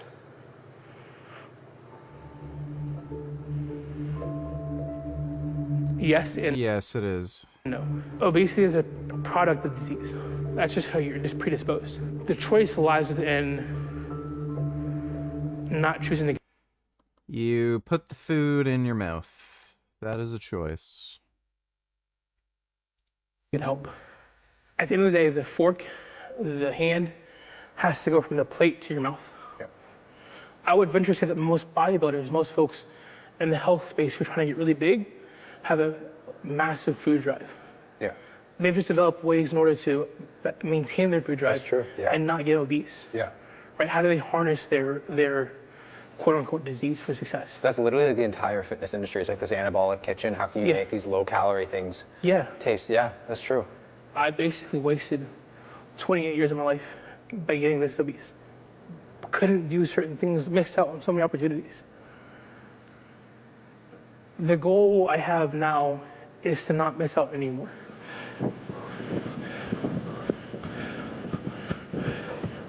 Door. Totally. Been fun? Yeah. Ready to have some food? Yeah. Meal number 3. This is just egg whites and cauliflower. Yeah. I'm getting a hypertrophic response curling these things. They're freaking dense. Yeah. Oh my god. Again, volume, right? Thinking about like how do we get the most amount of food to fill me up so I'm not looking for food later at night. This meal is like wider than a Taylor Swift concert. Well, jeez. The cucumbers didn't have enough depth to satisfy you? Not at all. Not at all, yeah. No. The broccoli and yolks are crying outside the club right now. This kind of feels like a food challenge, but the other way. So honestly, the cauliflower meals are probably my toughest meals to get through. Like the egg white meals are tough. Yeah, this is intimidating. The alternative is like binging on things that aren't good for me. Right. So I'd rather just power through this. Meal 3 was absurdly hard for me to get down. Like, look at my face. I'm someone with an insane appetite, and considering the amount of activity we've done... What about people who are on medications that mess with hormones? They get fat way easier. Eat less. I didn't even need it. This is proof that Sal's diet is working. This is the diet that's helped him lose over 100 pounds. But what about the diet that got him to his heaviest? I was interested to see firsthand his eating habits, so I stopped at his favorite restaurant, Wingstop, to pick up his typical daily order to see just how out of hand it got. Like from Wingstop, this was like, it's pretty heavy, right? Yeah, this is a family meal. 10 corn. This is like the to be healthy, right? That's veggies. There you go. Yeah, a little vegetable. Yeah. This is that mango habanero wings. Wow, 10 of them. 10 of those. Or mild wings. Yes, put that in front of him so that he relapses. Wings. Imagine if like Will did a video with a heroin addict and was like, and this heroin addict shows his daily routine to avoid like, getting addicted to drugs. Like the guy's eating healthy, exercising, socializing with friends. And then Will goes to like the heroin dealer down the street. And then he's like, this is the heroin he used to have on a daily basis. Look, I just got a pack of heroin. And then let me heat it up in the jar and then get the syringe. Whoa, you had this much heroin? Like, it's just stupid. Mild wings. And then boneless wings. Yeah, so just like, this is like either, Dude, what a fucking cocksucker. Pre or post meal. Okay. Some Hawaiian, and then sauce. So this is like the biggest thing, right? So 2 ranch, 2 blue cheese. And you would finish all this sauce? Yeah. I saw a glimpse into how these people think. There was a guy almost this big in my high school. All he would do is eat at lunch. He would go from table to table stealing people's food. Jesus. And honestly, the sauces probably have more calories than So chicken. 330 per cup. So 330, 660 times 2. I'm just disappointed there's no fries to round up this meal. Yeah, so again, trying to be maybe a small bit healthy. I was like, oh, let's just get the corn instead of the fries. Yeah. So if this is like a standard order, I'm really curious to see like some of your like legendary Uber Eats orders. Chick-fil-A. That's a long one, man. Yeah, this was 6:47 in the morning. Okay. So this was one 30-piece chicken Chick-fil-A nugget. Okay. 2 Greek yogurt parfaits, 1 hash brown scramble, 1 hash brown scramble. So one was chicken, one was sausage. Okay. Another 2 small hash browns, and 2 Chick-fil-A chicken biscuits. Oh. This was $61. Wow. That's and again, 6:47 in the morning. Tim Hortons. Tim Hortons. Okay. I'm interested to hear about this one. Yeah. Okay. Yeah, you're an expert, right? Yeah. Cool. So 1 ice cap large, 10 pack of Timbits, 1 apple fritter, 1 honey cruller donut, 3 grilled breakfast wraps, 3 grilled farmer breakfast wraps, and 1 croissant breakfast sandwich. That's the biggest one so far. Yeah. Damn. $56.78. Yeah. Whew. And this was like around $56? Yeah. USD at Tim Hortons is no joke. Yeah. Damn. It's impressive. There was a point where I went to Wendy's every single day. Wow. And got at least 6 sandwiches, if not 8 sandwiches. Yeah. Damn, dude. Over the last 10 years, I've spent $20,000 at Wendy's plus. And that's on the low end. Are you into gingers? Yeah, yeah, for sure. Yeah. They're amazing. All right, meal 3? Last meal of the day. Last meal of the day. So yeah, this is the best one. Okay. Steak, potatoes, peppers. That's it? Yeah. He really needs all that red meat. Actually, yeah, you did a good job, man. Yeah. The thought of getting up tomorrow to redo this day? Yeah. Don't want to think about it. What's worse? Eating like this every day?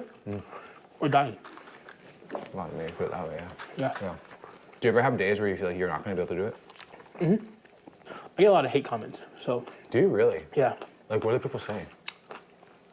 I mean, on my swimming videos, I get like Shamu, I get like whale gifs or gifs, whatever. You're super fat, like just stop trying, like you're not savable. Yeah. All kinds of stuff. Do you use that as fuel for the fire? Or Yeah, do you for sure. Yeah? You don't let Yeah. that discourage you? No, I'm like super excited for it. Like I love it. First of all, like, I comment all the hate and talk all the shit, and then when I prove you all wrong, you know. This guy dying. Bro, this guy's dying soon. He ain't gonna make it. Like, he's just not. No, don't say anything. Just keep on going.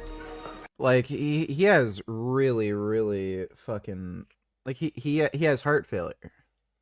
Like, he's still this overweight, and he has heart failure.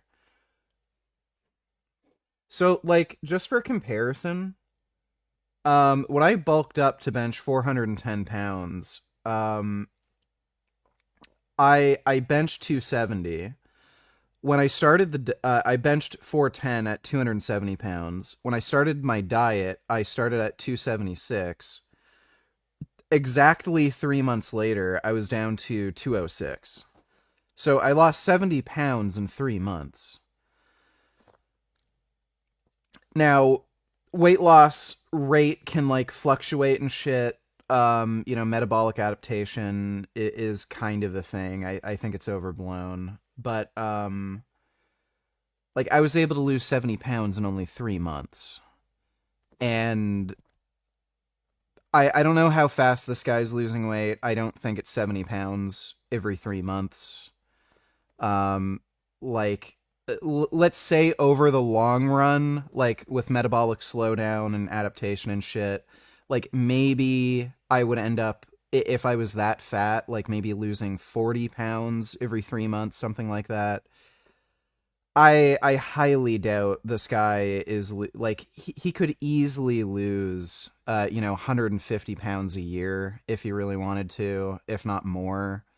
Like, especially with modern medicine, you have GLP-1 agonist drugs that just kill your appetite. There's things like retatrutide too that directly help you burn fat. I mean, if this guy has so far only lost 100, Do an impression of old school VG calling this guy a fat ugly worthless piece of shit and hoping he dies of a painful heart attack or stroke because that's all a fat pathetic fuck like him deserves, just like the animals he pays for to be tortured and killed.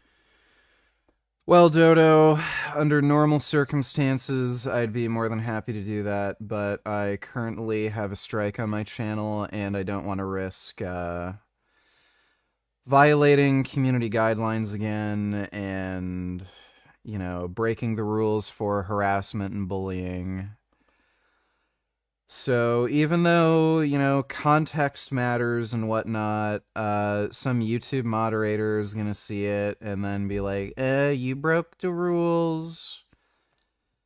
So I'm going to have to pass on that one. If you have a impression request that doesn't involve me potentially breaking the rules for harassment and bullying, I'd be more than happy to do that for you. Thanks for the donation, though, Dodo. I fucking love that. Yeah. So this is the best meal of the day. Best meal. So you have a scheduled frozen yogurt bar every day? Yeah. Respect. Get this man a sponsorship. Yeah, so sponsor this guy. Reach out. So basically, this is because if I want a sweet treat. If I want something that's going to be, I like ice cream. I like something sweet at the end of the day. You're an ice cream fiend, man. Yeah. Yeah. And so this is something that's, How about just eat a sugar-free soda? again, a little bit safer. Yeah. A little bit healthier for me to have. That's not going to put me over my calorie goal. It's not one of those main brands that, you know, maybe the pint is 1,000 calories. Yeah. This is Or only Ben and 100, Jerry's. right? Yeah, this is 100 calories per bar. Okay, so we have both? Yes, we have 2. Okay. You can't ignore a sweet tooth, but you can certainly trick it. Yes, you can. Right. Coffee flavor for sure. Dink my tip. There you go. Cheers. Put it in my lip. No. How much protein in a corgi? Probably Resting for a friend. 35 grams, mostly fat. It's like, yeah. These are good, man. Yeah. What a day, man. I can't wait to see the progress that you make. Thanks. And I think everyone else is probably want to see the progress. So I'm here at Target. He's waiting outside right now. He thinks I'm just picking up some makeup for my mom. What I'm trying to do is find a ninja cream. Dodo Donatillers, don't worry about it. Just promise me you will watch the Asianometry video soon, and also promise that you will play Silent Hill F and Little Nightmares 3 when that comes out next month. And all the other horror games and story games that we like. Okay, Dodo, I promise. Thanks for the donation, dude. Creamy for him because he's been talking about ice cream all day. It's his favorite dessert of all time. He's obsessed with it. So I thought I'd surprise him with a Ninja Creepy, so hopefully they have it. Found you. Oh shit, it's heavy. Bro, I don't think this guy needs any fucking ideas for how to make food taste better. Like, oh my god, what an idiot. Faster than speeding cum shot donated $2. Right here. There's a fentanyl overdose. Okay, so look, this is almost all my weight. Philip, can you breathe? I can breathe. You can. I don't know why the fuck these cringe conservative fucking idiots kept doing this over and over and over again. Crowder did this.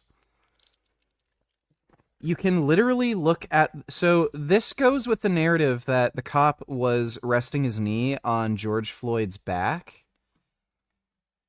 The video footage was there. Like, the video footage is online. You can see what happened. We're getting another... So the guy's right on his neck.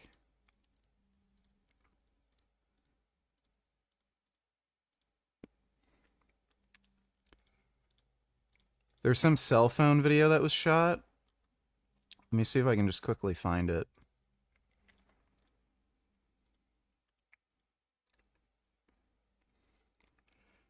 Right on the guy's neck. Literally right on the guy's neck. That is not on his back. That is literally right on his neck, right here. Why the fuck did these cringe fucktards... Like they're the most dishonest fucking jackasses. I can't stand them.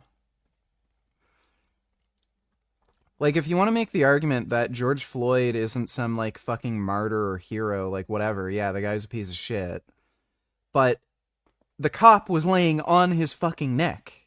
Like, it's stupid. I have a fucking pronoun. Let me tell you what I do have. I have a noun, and it's my name. Ugh, cringe. Go up, guys. Come on. Go up, guys. Yeah. Thanks for the donation. Faster than a speeding cum shot.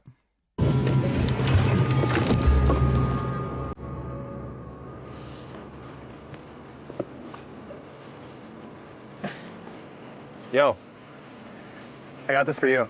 Oh my goodness. I got you a Ninja Creamy. Thank you. And I also got you a $250 gift card to Target for your groceries.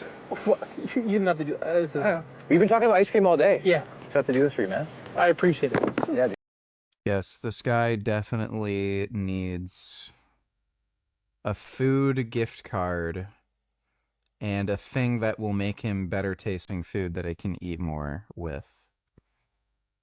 Genius. Send me some recipes. Yeah, dude. What's your favorite flavor? Oh. All of them? All of them, dude. They're so good. So that should keep you on track, bro. You can eat a whole pint. 100 calories of ice cream every day? Yeah. See? Like, why wouldn't Will literally just go on a peptide website and buy this guy, like, a year's supply of fucking lyophilized retatrutide? Like, you can literally just go on a fucking peptide website, buy, retatrutide or Ozempic or tirzepatide, whatever GLP-1 agonist you want, buy a year's supply. It'll stay good. It's in a lyophilized powder. You reconstitute it with bacteriostatic water whenever you need to use it, and give that to him. That'll help him eat less, rather than giving him a thing where he can eat more fucking food. Oh my god. Satiating, happy. Exactly. Yeah, for sure. Yeah, dude. I appreciate it. Yeah, man. Now the video's done. Sal's loving his Ninja Creamy. He even had a Ninja Creamy party, which is so cute. Make sure to check out this video I left here just for you, and remember. Oh, great. You sabotaged his diet. Good job, Will. Fucking idiot. Yeah, like, again, that's what a fucking 650-pound man needs. A thing that will help you make, like, ice cream. Like, buy this guy Ozempic. You can literally buy it online. It's Canada. Like, holy shit. Oh, dude. I'm just gonna go take a piss. I'll be right back.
Some more tea.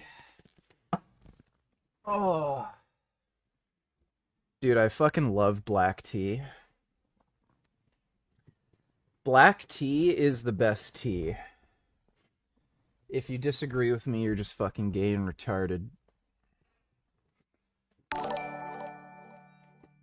Dodo Donny Tellers, watch the other A's geometry video first. That one is more interesting. The Silicon Valley is doing hard things again. Okay.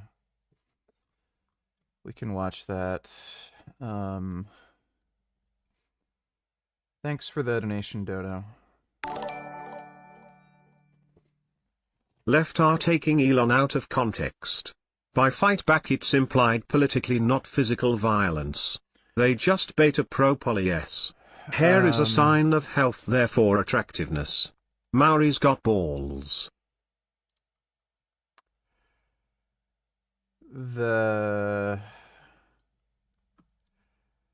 Yeah, I wouldn't say that. You linked me the same video twice, by the way. Yeah, that's linking to the same video. I was a refugee in Sweden. Why? Oh, I was a refugee in... Yeah. That's the same video. I don't think they're taking Elon Musk out of context. He kind of deliberately uses this sort of vague language that can be interpreted in two different ways. Sort of like Jordan Peterson. And then when people give him pushback on what he says, he has like some way out of saying, oh, that's not what I meant. But, you know, everybody who's supposed to know knows what he means, and the rest are just useful idiots covering for him. Thanks for the donation, though, dude. Maybe we can watch that. Faster than speeding cum shot, donated $2. $20. My favorite part of the interview is when she walked in on her knuckles holding a banana and started swinging from vine to vine. All right, relax. B sent $20. My favorite part of the interview is when she walked in on her knuckles holding a banana and started... Well, Candace is a fucking idiot. swinging from vine to vine. All right. She might as well be a monkey.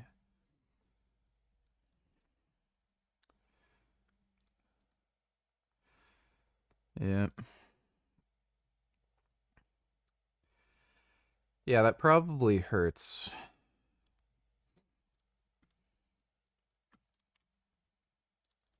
You tapping out?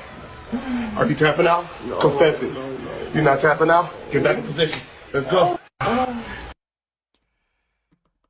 Yeah, a lot of basketball sports commentary. Well, sports commentary in general is pretty gay.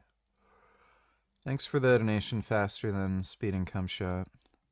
Aren't you a successful integration story, though? Yes, but I'm an anomaly. I'm an exception. Okay, we can watch that. We'll watch that in a bit. It's just a long video. Dodo's wanted me to watch this.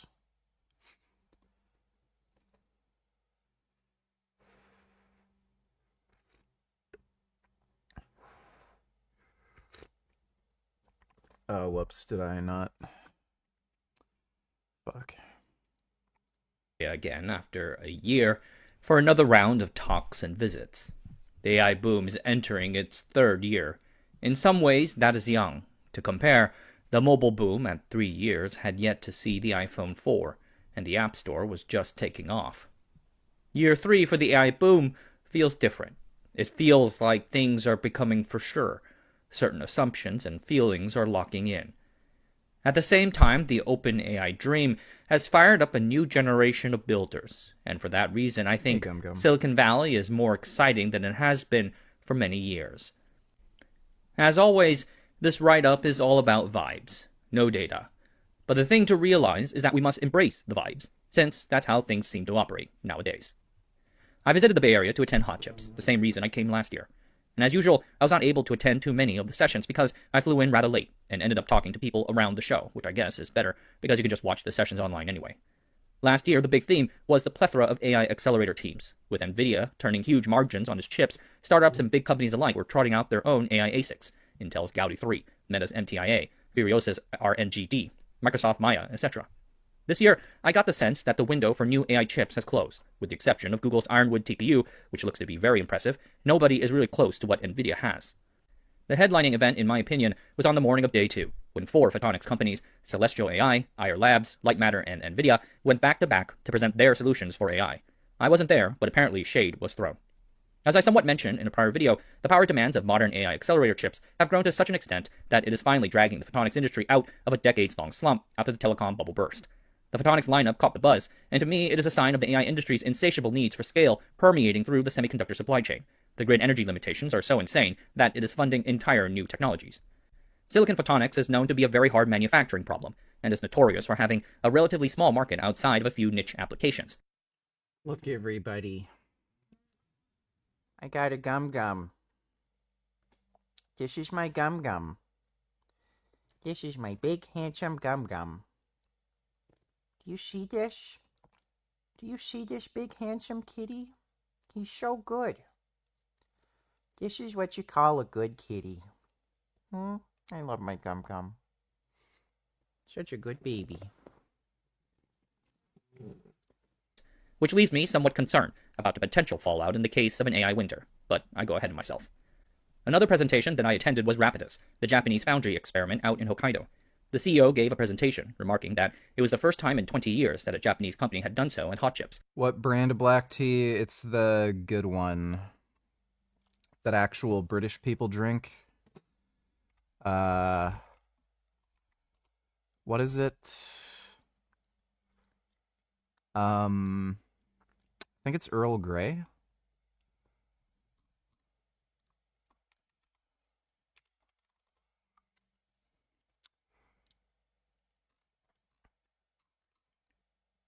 I think it's Earl Grey.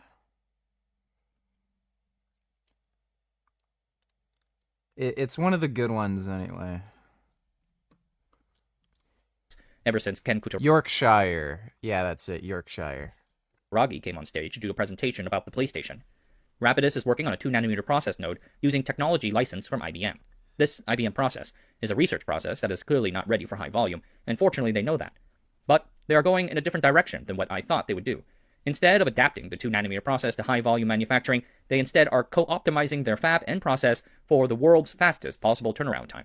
They presented in-house research data that shows that they can cut standard turnaround to as little as 15 days if everything is just single wafers. They call it the all-single wafer concept. Doug O'Loughlin of SemiAnalysis famously dubs it fine artisanal wafers. To be honest, I'm not sure what is going on here. My understanding from this reading is that their tactic for achieving these short turnarounds looks to literally just be AI. Fabless companies like Nvidia must spend hundreds of millions of dollars to develop AI chips for a particular process node. Wouldn't the fabless customers want massive volume to pay for those costs? Why would they want a single batch done very fast? Maybe for prototyping concepts or ideas? Then where is the scale going to come from? I need to think on this more. Maybe I'm not hearing it right. Irrational Analysis, who I first introduced to you guys last year, as usual has a brutal take that says it all. During the 2010s, the last time I was in SF, the thing in vogue was software as a service, or SaaS. SaaS describes a software delivery and billing mechanism. The software runs on the vendor company's own hardware and is sold as a cloud subscription. Some of the Bay's largest companies run this SaaS model, like Salesforce, Slack, Dropbox. The market richly valued these companies and their consistently recurring revenues. SaaS economics were so good and compelling that you couldn't throw a stone in the Bay without hitting a software startup founder chasing that familiar metric, annual recurring revenue, or ARR. And to be honest, I personally hated it. Fast forward a decade or so later, and there's still SaaS startups being funded, many with an AI flavor to them. Heck, ChatGPT itself is a SaaS product. But the SaaS funding landscape post-ChatGPT has somewhat changed. AI makes certain software teams productive at certain coding tasks, and that is a double-edged sword. It has helped certain companies grow their revenues very rapidly. However, profits are a different matter. Something that I've heard several people bring up unprompted has been the vibe coding threat. That one day, a broccoli-haired Gen Z kid pops up with an 80% identical SaaS product. Retard donated $2, let me see. The Candace Owens, what are we gonna do with her? It's gonna be crazy when we finally have hate sex and we're both transgender. Dude, what is gonna happen when me and Candace finally, we say, all right, enough, and we start tearing each other's clothes off? And we're both transgender? She's a transgender man, I'm a transgender woman, we're gonna be like, what the fuck? I'm her dad? I'm her white dad? Dude, that's gonna be... No, I'm gonna be her mom. I'm actually... Do you know that I'm actually Candace Owens' mom? Okay, thanks for the donation, retard. That he vibe coded over the weekend. Okay, that's a bit tongue-in-cheek. But the core idea is that you start a software startup now, you enter a race to build out the product and get customers to use it. But if the concept works, then it is likely to beget a swarm of AI-accelerated teams building the same thing.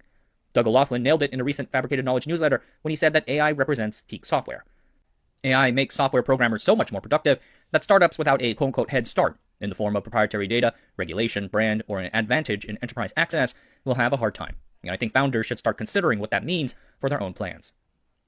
Investors' natural response to software's quote-unquote cheapening has been a growing willingness to fund efforts to solve very hard problems. And I admire that. A highlight of this trip has been meeting companies trying to solve cool problems, and a major focus point for me on this trip was the general concept of AI-accelerated materials discovery. The right material can revolutionize both economy and society. Think about how steel helped enable the Industrial Revolution, or how lithium cobalt oxide, a key cathode for today's modern lithium-ion batteries, helped enable today's tech gadgets and EVs. Yet the process of discovering these new materials hasn't much changed. Brutal trial and error, or sheer dumb serendipity. Materials can sometimes sit for decades before we discover in them a useful property. The idea behind this latest raft of AI-fueled science project startups looks to see whether or not trained models can accelerate or even automate this massive, near infinite dimensional space of materials discovery. Some are quite high profile. For instance, Periodic Labs, co-founded by Liam Fettis. Fettis is well known in the AI community as one of the co-creators of ChatGPT. They raised about $200 million from A16Z at a $1 billion valuation and are in the midst of building a big automated wet lab. I've done a little reading, not too much, about this landscape for a potential video, and there might be some potential in using traditional compute-intensive methods like DFT to build up training data, and then using that training data to train a model that can shortcut the process. And I'm somewhat encouraged by the use of agentic systems that can sort of utilize a variety of tools. But at the same time, I wonder if it is really possible to use prior data to predict the behaviors of entirely new branches of items. Another trip highlight has been seeing some of the companies developing alternate forms of compute. The first was PsiQuantum. I made a video about their unique approach to light-based quantum computing a while back. They turned single photons into qubits and then smashed them together using silicon photonics components to run calculations. Founded by a bunch of well-known British professors, PsiQuantum has raised something like $1 billion. And as they like to say, they're not spending the money on Corvettes. They're burning their cash on building something from the ground up. At an industrial park in the city of Milpitas, the company is busy converting a former Analog Devices semiconductor fab into an assembly facility for their scaled-up photonic quantum computer. I put on a hard hat and marveled as we walked through an active construction site as teams convert former clean rooms into something new. The day I arrived, the company was receiving a massive steel enclosure, something akin to a freezer box, that would hold bunches of their silicon photonic quantum chips at superconducting temperatures. Then we went over to a different location, where I saw a massive molecular beam epitaxy tool that they spent millions customizing to deposit thin layers of a special light refractive material called barium titanate. The intention is to eventually put 3 of these chonkers into the assembly facility, perhaps as soon as next year. The second company was Snowcap Compute. They're commercializing a new superconductor-based approach to low-energy compute. In a prior video, I spoke about IBM's Josephson technology project. That one failed to beat silicon CMOS, but the approach has evolved over the years. In the 1990s, a different approach to superconductor computing emerged, one that appears to be far more sustainable and energy efficient compared to what IBM did. Moreover, Snowcap spent years making their approach CMOS compatible, which makes it far more manufacturable at scale. I shall save the full write-ups for these visits for a future day, but I am fascinated to see how these two parallel efforts towards alternate forms of compute will develop. The final big thing seems to be physical AI, or robotics. I spoke with some robotics people in SF, and it seems like there is progress. I visited some of the humanoid robotics companies last year, and at the time I walked away thinking that the Chinese companies, Unitree most of all, were going to roll them like a log in water. Fast forward a year later, and I'm starting to get second thoughts about that assessment. 1X Technologies is aiming to get their robots into the household, and that is their key focus. The machines have been designed seemingly from the ground up for that, employing a unique cable and pulley system said to be safer for the indoors. Their go-to-market is like Tesla's. Their first machine is going to be very expensive, so it will only appeal to the rich. During the day, while you're at work, the robot will be teleoperated by someone remote, cleaning up the house. This would generate rich physical data for future training. At night, the robot will be autonomously controlled where it does a few things, like getting the door or picking up this simple thing.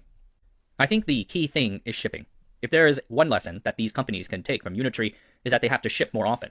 They have to get stuff out there, even if that stuff might not be the best. Get the robots out there so that people can start responding to them. But there's progress being made, and dates are actually being unveiled. 1X, for instance, says 2026. But I don't think the robotic future will be what you imagine it will be. The industry dynamics are nothing like a consumer software product like ChatGPT. If anything, the rollout seems to be more like cars. It will take years and be very localized to certain areas. For certain people, nothing will change for a very long time. I don't think the ChatGPT boom one-to-one leads to a robotics boom. The tech aren't the same. Yet at the same time, I might argue that the rise of LLM-fueled software has eroded the traditional moats of software products and has directed a torrent of investment money into harder things like robots. Again, I like this. For the final leg of my trip, I returned to San Francisco. I don't think there's anything like San Francisco, which most acknowledge as the epicenter of the AI world. Inside the AI world, there's still talk about scaling. There remains talk of timelines and takeoffs, talk about finding the gigawatts of power and squeezing more energy efficiency. It is becoming increasingly clear that coding is one of AI's killer apps. The ferocious rise of coding assistants like AnySphere, Cursor, Replit, Lovable, and Claude Code demonstrates it. There is little denying it at this point. Part of the AI economic story will be stealing a significant percentage of the wages of software engineers around the world, which back of the envelope is estimated at anywhere between $800 billion to some $2 trillion a year. But what else is out there? My main question, returning to SF this time, was whether or not there is a second AI killer app after coding. And after discussions with various people across the board, the answer so far has been no. Yeah, sure, these models are getting better at math. The models can win international math Olympiad competitions and all that. But who does that really help? Does the average office worker care about that? And then agentic AI products. The products seem rather brittle, apt to go off the rails without close intervention. I remember when I first came across deep research. Proof life is random and scripted at the same time? Kirk's last video was titled Enough is Enough. In the Illuminati card game there's a card called Enough is Enough. Read the description of the card. Anytime, any place, snipers can drop you. Have a nice day. Play this card and unturned. Running any plots may remove all that paralysis. You know, like, there's just weird coincidences that happen. Like, Lenny had that obsession with black trannies, and he'd call them tan 10-10s. So tan is in black, 10 is in 10 out of 10 good looks, and 10 is in 10-inch penis. And what do you know? The day he died was 10/10, November 10th. So there's weird coincidences, you know, it happens all the time, you know, like, one that I see all the fucking time, a lot of these carnivore diet influencers, they have some of the most ironic names. Frank Tufano, it sounds like tofu. Paul Saladino, sounds like salad. Sean Baker, like as in bake, like, you know, bread. So, you know, it's there's just funny, weird, stupid coincidences that you see all the time. I think it's just your mind seeing these things. Again, life can be horrific or it can be a joke to you, and there's jokes all around. Thanks for the donation, though, Going Anders. I was stunned by the seeming depth of the work. I thought that I was out of a job. But as I studied the output closely, I found it heavily padded, off-topic, and most importantly, not that interesting. And over time, my personal use of deep research has declined in favor of O3, or I guess GPT-5 thinking now. It takes less time, and the answer tends to be more useful. The key target for these agentic tools seem to be the business process outsourcing industry. But the total revenues of India's IT outsourced services industry last year was about $70 billion, and not all of that is going to get automated away. It doesn't feel big enough. That brings me to the talk percolating outside of San Francisco.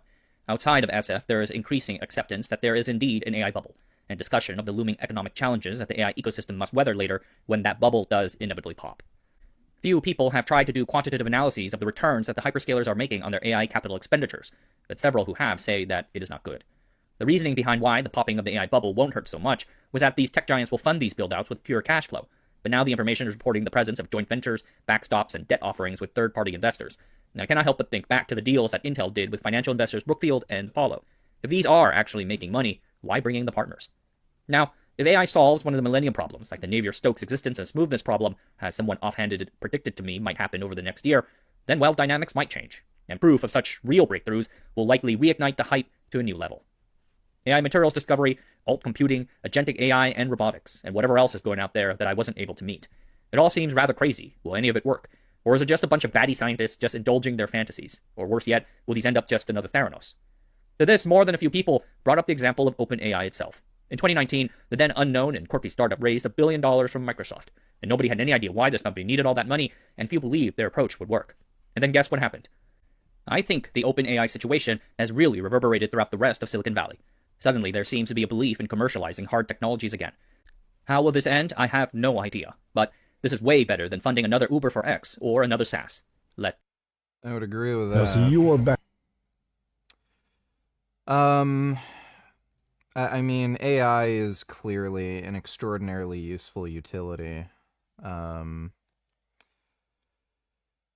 think a lot of the predictions might be a little early to be hyped up. You know, like general intelligence is like next year. Like, I don't think that's going to happen, but in the next 5-10 years, I think that's definitely likely. Ahmed, a Yemeni content creator who is also a former refugee living in Sweden. Second largest number of bombings of any country not officially at war, only after Mexico. I felt like I had been removed from the Middle East and Yemen and placed in a hub for ISIS. Every holiday, you have airplanes going from Sweden back to Syria. And if Sweden starts stopping people from coming back to Sweden and actually questioning them, wait, you went back to Syria, you don't have a well-founded fear of persecution, then you're not a refugee. There is no multicultural in Sweden or Europe. There are parallel societies that are dysfunctional. Why aren't so many girls like committing suicide? Like flickor? Sweden is probably the biggest shithole in all of Europe. We were reacting to Jesse James West's video about Sweden a few days ago. It's gay. Sweden is like the liberal cuck capital of the fucking world. They will... I'm not even joking. It is illegal in Sweden to be muscular.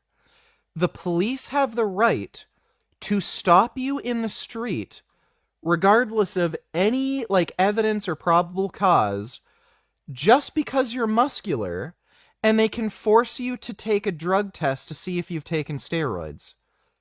You literally cannot look like a big, strong man in Sweden, or else you will be legally fucking investigated and prosecuted.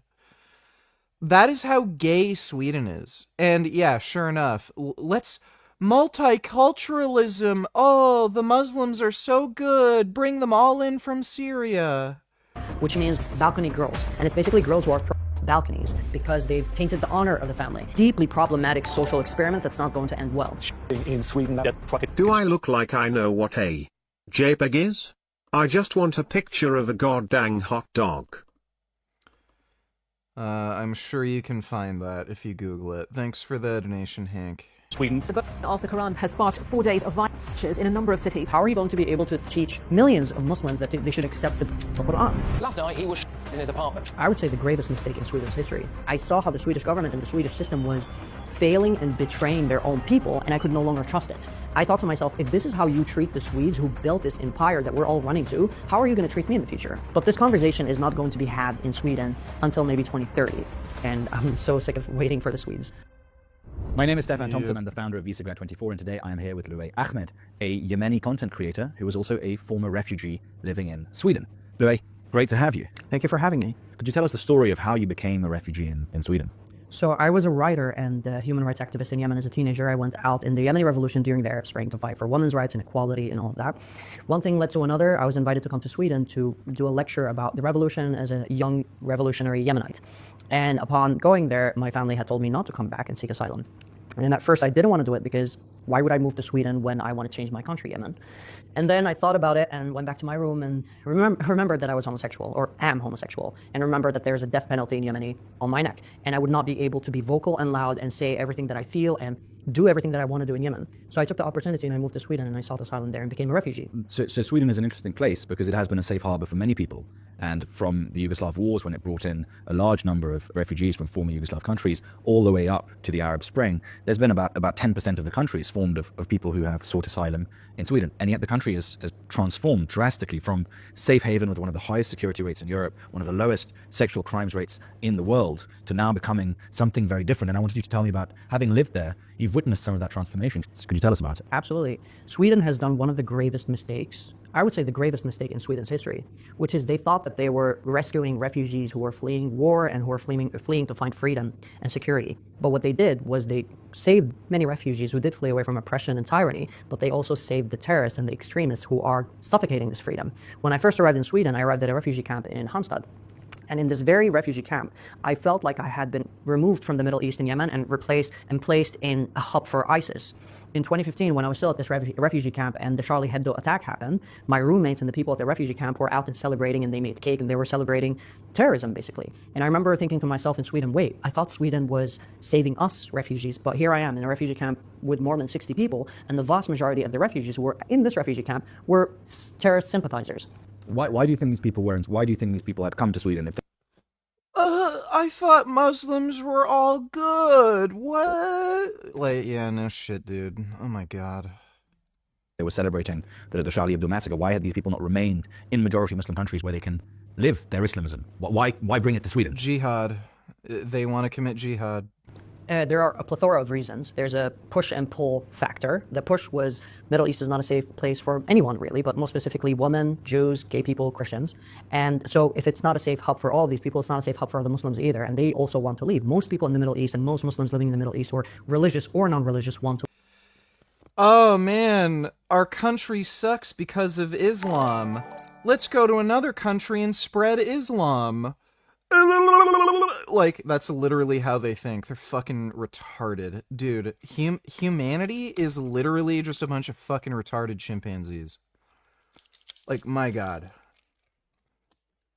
Jason, donating $2. This guy takes copious amounts of drugs.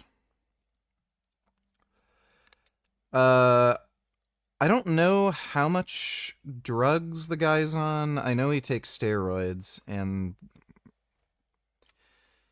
he's not getting much out of them because he doesn't train very hard. I know that. He doesn't eat that well, and he drinks. I know he's probably an alcoholic. He just won't admit it. He's talked about his drinking habits. He's probably an alcoholic. So I don't know how much drugs he's on. I'd say if he has any drug problem, it's alcohol.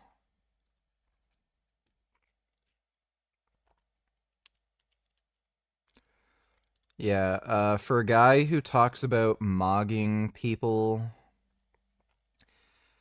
he doesn't even have an impressive physique for a natural.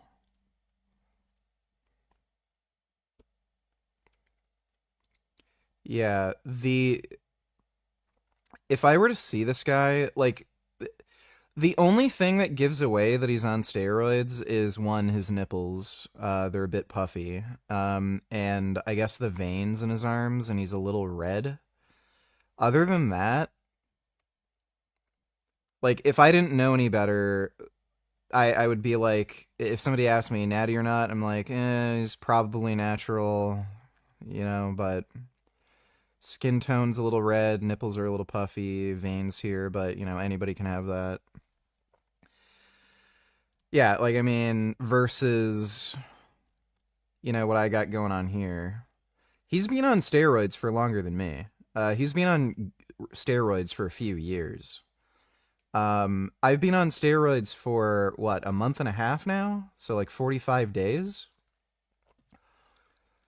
And, yeah, I'd say I'm, mogging the, mogger. Or the one who claims to be mogging. But thanks for the donation, Jason. It's what happens when you take steroids and you don't work hard or have any dedication and, Kaminari, donate $2. Oops, just watched the flag section. Bring those flags here. I'm done because God said you're either blessed or you're cursed. Today, I want to say we're going to get rid of the curse and bring back the blessing to our nations for our children's children. So right now, in the name of Jesus, secular humanism, I break your power right now. Rip it up, boys. Bring the next one out. In the name of Jesus, the Muslim Brotherhood, I break your spirit in the name of Jesus. Rip it up, boys.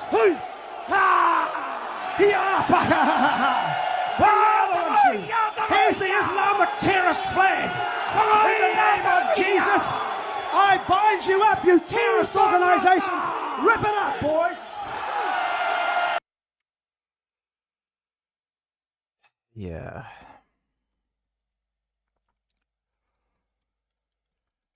This is why I don't go outside much.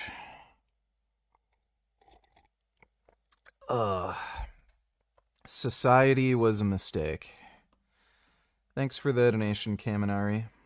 To leave, so that's why they leave. Why they go to Sweden is because Sweden has the strongest pull factor. In Sweden, you don't have to learn the language or know anything about society or contribute or pay in the economy for you to become a citizen. So one of the main lines of discussions in the refugee camps was, we hate Sweden, it's too cold, it's too dark, the people are too racist, the women are sluts, but they give you the highest amount of money for social compensation in case you don't work. If you have a lot of children, then they give you more money than Switzerland and Germany. And the number one thing was, if you live here for 4 years or 5 years, you become a citizen without having to learn the language. So a lot of people felt like Sweden was hugging them and attracting them there, which they were. You have prime ministers and politicians who are saying, Sweden has no culture. All the great culture that we have in Sweden has come from outside, and our culture is barbarian. If you have leaders of political parties who say this thing, it shows a strong sense of oikophobia, a hatred of their own culture. White guilt. And by the way, this is a communist psyop.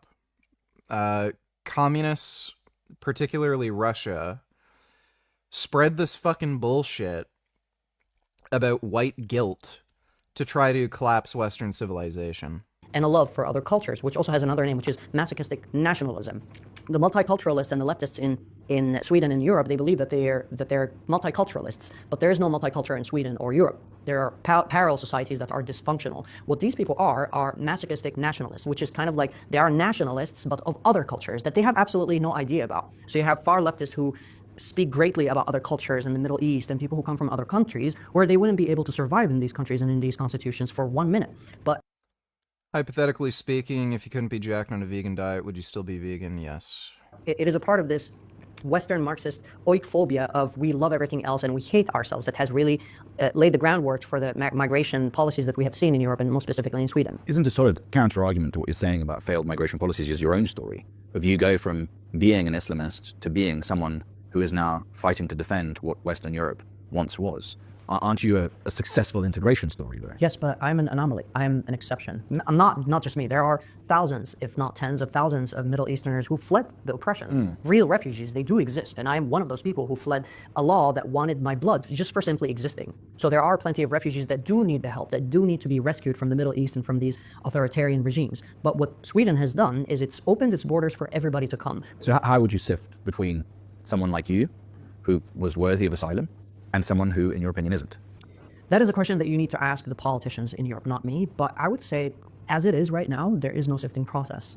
At all? At all. In So Sweden, what were the questions? What were the questions that were asked of you when you sought asylum in Sweden? What was the process like for you? So it's actually quite entertaining to me because you have a 3-hour session, or it could be 4 or 5, where you're interrogated and you have to answer questions. Why did you flee? What would happen to you if you go back home? Who are you? What are the reasons for your founded fear of persecution? And after this 3 or 4 hour process, you wait for a few months and you get your decision. But the problem is, when I was at the refugee camp, roommates in my area, in my refugee camp, would sit down and literally have conversations with each other. One person would act like the interviewee and one person would act like the interviewer, and they would practice their lies. They would practice the fake stories that they had come up with in order to be able to be accepted by the country. I do think that right now it is too late to have these conversations. How is Sweden going to be able to sift out the terrorists from the actual refugees? That's such an irrelevant question right now. So what is the relevant question? The relevant question is that Sweden, since 1995, has taken in more than 2.5 million people with absolutely no sifting or no understanding of these cultures, of the motives of where people have come from, and the vast majority of the people have become citizens. You have people who are Swedish citizens without being able to murmur a single Swedish word. You have gangs that are Swedish citizens who hate Sweden, hate Swedish people, rape women, attack normal people who walk on the streets. And those people are considered Swedish citizens that you can't take away their citizenships from. So the main issue right now in Sweden is internal. The Swedish politicians today have completely changed from the past 4 or 6 years ago. 4 years ago, 6 years ago, when I started engaging in Swedish politics, if you mentioned the word Islam or Islamism, you were considered a fascist, Nazi, right-wing extremist. Today, we have political leaders in the center, the Social Democrats, who say more controversial things than I said like 4 or 5 years ago. I never said things like, we don't want Somali towns in our country, which is some retard donate $2.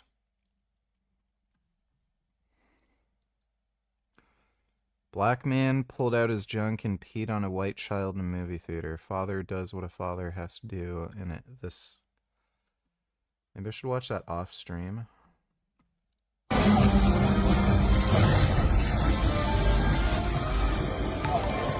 Yeah, probably better to just watch that off stream. Hey vegan gains, were you always shy and awkward? You are very different in person than you are behind the camera. And I turned vegan because of you, but I have to eat meat during family gatherings because my parents are very strict. No, you don't. You're just a bitch. So what? Are your parents gonna beat you up? Like, no, you're just being a pussy.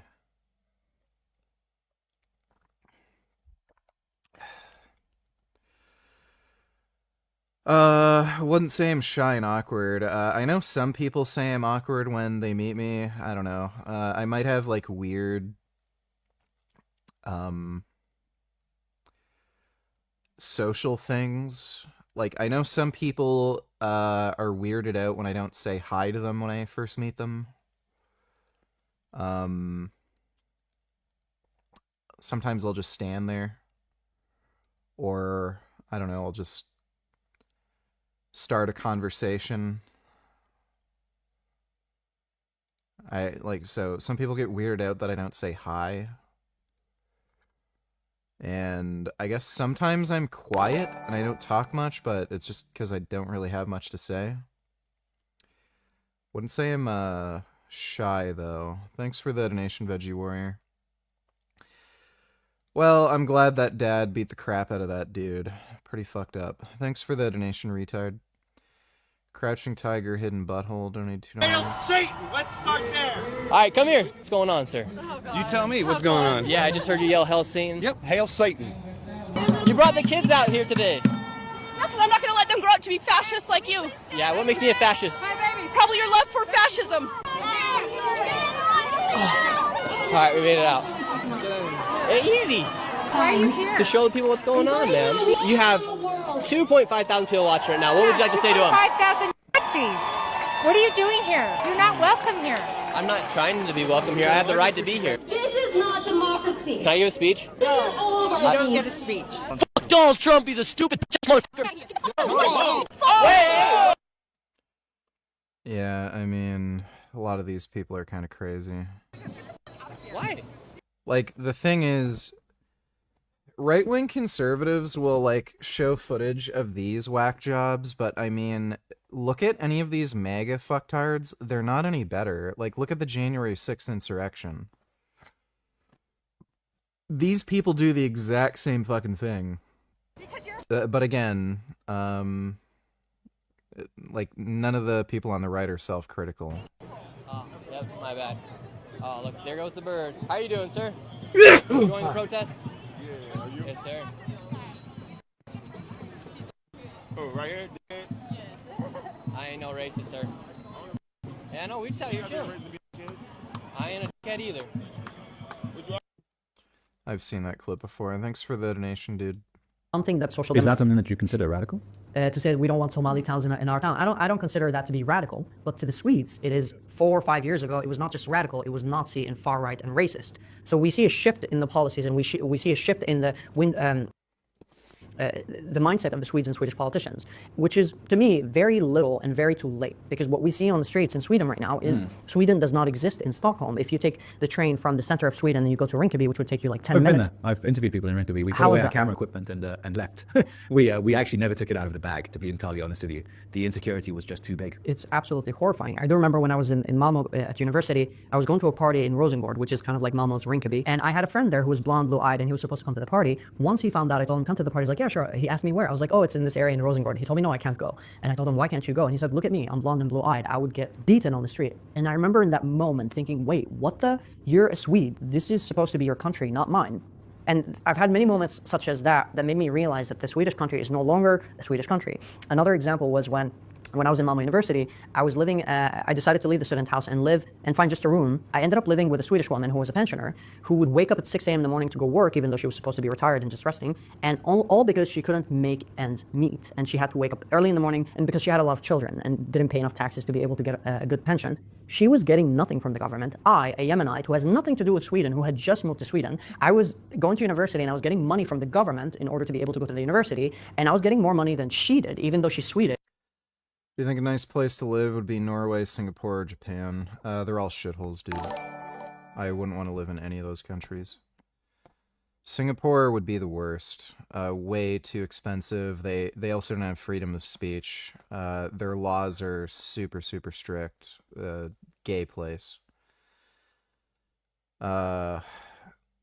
Norway might be better, but still kind of gay. Japan also just shithole. They're all broke. MK donate $2. Why don't you greet like hi or hello type shit?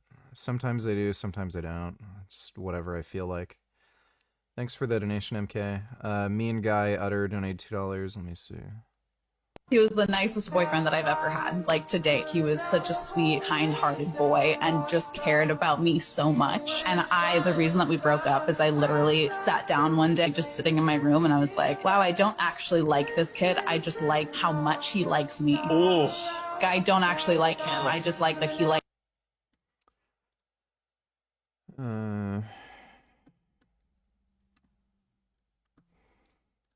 past for not wanting a nice guy and not feeling like, hey, this is what I should want. I should want this. What is wrong with you? I have felt bad about that.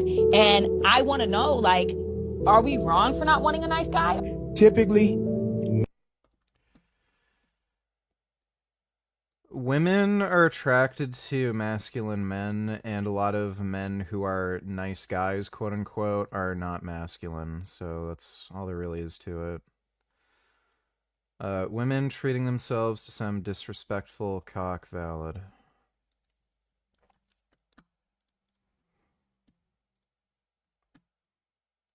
She didn't like me because I was being too nice to her, bro. Girls don't like nice guys anymore. This is just gay, dude.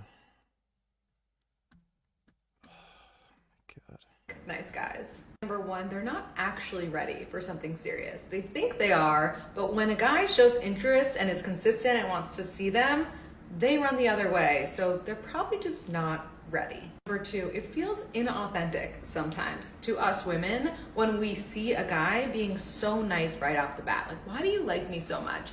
I'm too skeptical. And maybe that's from being burnt in the past, but number three, it could be a confidence thing. Like, we don't like ourselves at the moment, so why did they like us? What did they see in us? Because I'm not seeing anything. These are boring and annoying. Thanks for the donation, Mean Guy Utter. Her ancestors are Swedish.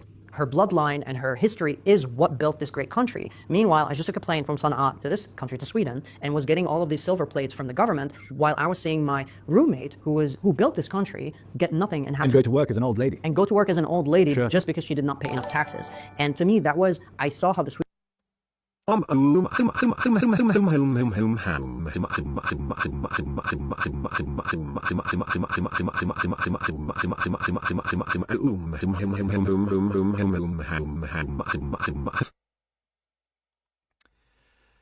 very good. Thanks for the donation, 9014. Excellent spam as always. Swedish government and the Swedish system was failing and betraying their own people, and I could no longer trust it. I thought to myself, if this is how you treat the Swedes who built this empire that we're all running to, how are you going to treat me in the future? You don't know what justice or morality is. And I became entirely skeptic of the Swedish system and governance and the Swedish politicians and journalists. If you were given absolute power in Sweden tomorrow, what would you do? I think the first thing I would do, and I think this is something I've written a controversial column about, I think one of the main solution to the migration crisis that is happening, or the refugee crisis, if you will, in Sweden, one thing that the Swedish government can do that would actually solve a lot of issues is a law that says, well, actually, they don't have to come up with a law because there is already a law, but because it's racist, they don't apply it. But this law is actually real, and it's a UN law that is supposed to be practiced by the Swedish law, but because the Swedes find it to be too racist, they don't follow it. And this law, which is mandated by the Alien Convention with the United Nations, is if you're a refugee and you gain status to stay in a new country, if you go back to your home country, you're not allowed to go back to Sweden or whatever you became a resident, which makes sense because Which means that you are a refugee, you've arrived in Sweden, but then you go and have a holiday in Kabul, for example. So you go back for some major Muslim holiday, you go back for Ramadan, say, and then you've spent some time with your family, and then you come back to be a refugee again in Sweden. This is essentially the UN prohibits you from doing that, but it's not being applied. By Sweden, yes. And I think so if Sweden starts stopping people from coming back to Sweden and actually questioning them, wait, you went back to Syria, you don't have a well-founded fear of persecution, then you're not a refugee. Therefore, you cannot stay in our country because you have literally broken the law. Now, I, as a real Yemeni refugee, I cannot go back to Yemen because I'm a real refugee. I have a well-founded fear of persecution. If I go back to Yemen, I could either be killed for being homosexual or for criticizing Islamism or for saying that Israel should exist. So I do have a well-founded fear of persecution, and therefore I can go back to Yemen. Now, every summer Every year, every winter, every holiday, you have airplanes going from Sweden back to Syria, Iraq, all the countries that the refugees came from, and they keep going back and vacationing where they came from. They are breaking the refugee law. Now, if Sweden actually follows the UN convention and does not let them go back in, you'd have huge numbers of refugees or not real refugees, unable to go back to Sweden. So you have a method to sift through what you would refer to as fake refugees? Yes, and in the newspaper that we worked in, in the newspaper bulletin that I worked in, we did a huge research asking immigrants and refugees if they go back to their home countries, and it showed that 8 out of 10 of refugees actually do go back to their home country. Whoa, 8 out of 10. Like, I've been saying this for a long time. Like, yeah, these people aren't actual fucking refugees, and they just want to go to these countries like, you know, Sweden, Germany, you know, all the gay liberal fuckholes in Europe, to get free benefits from the government and to spread jihad, Islamic jihad. That's all it is. So what would happen here if you actually apply this law is either 80% of the refugees would go back to their countries and be unable to come back to Sweden because they're obviously lying about being real refugees because they don't have a fear in their home countries. The second thing is that it would recalibrate their loyalty. If you're unable to go back to a certain country, you would know that, okay, Sweden is where I will live for the rest of my life, and therefore I have to contribute to this country. I have to learn the language because I can go back to Somalia or Afghanistan or Kabul. So there would be a shift in the conversation of what a refugee is. But this conversation is not going to be had in Sweden until maybe 2030. And I'm so sick of waiting for the Swedes. But this is just one thing that I would do, one law that you could actually apply that would help a lot of identity issues in Sweden for the refugees. Do you feel Swedish in any way, shape, or form? I do feel very Swedish. I feel Swedish because after I've assimilated perfectly, I correct my Swedes Swedish. They make a lot of grammatical mistakes that I correct. And I feel like the language has helped me understand Sweden from an exterior point of view that made my Swedish identity very strong. And I also feel very Swedish when I leave Sweden because socially speaking, I've become more of a mummy, which is very Swedish. As a Swede, you're supposed to just sit still as a mummy and not talk, not have eye contact with anybody, just mind your own business. And I've become that. And so in that way, I do feel Swedish culturally. But I do also think the idea of Swedish is something that is so deep and needs to be dissected. You don't just ask someone, are you Swedish or are you...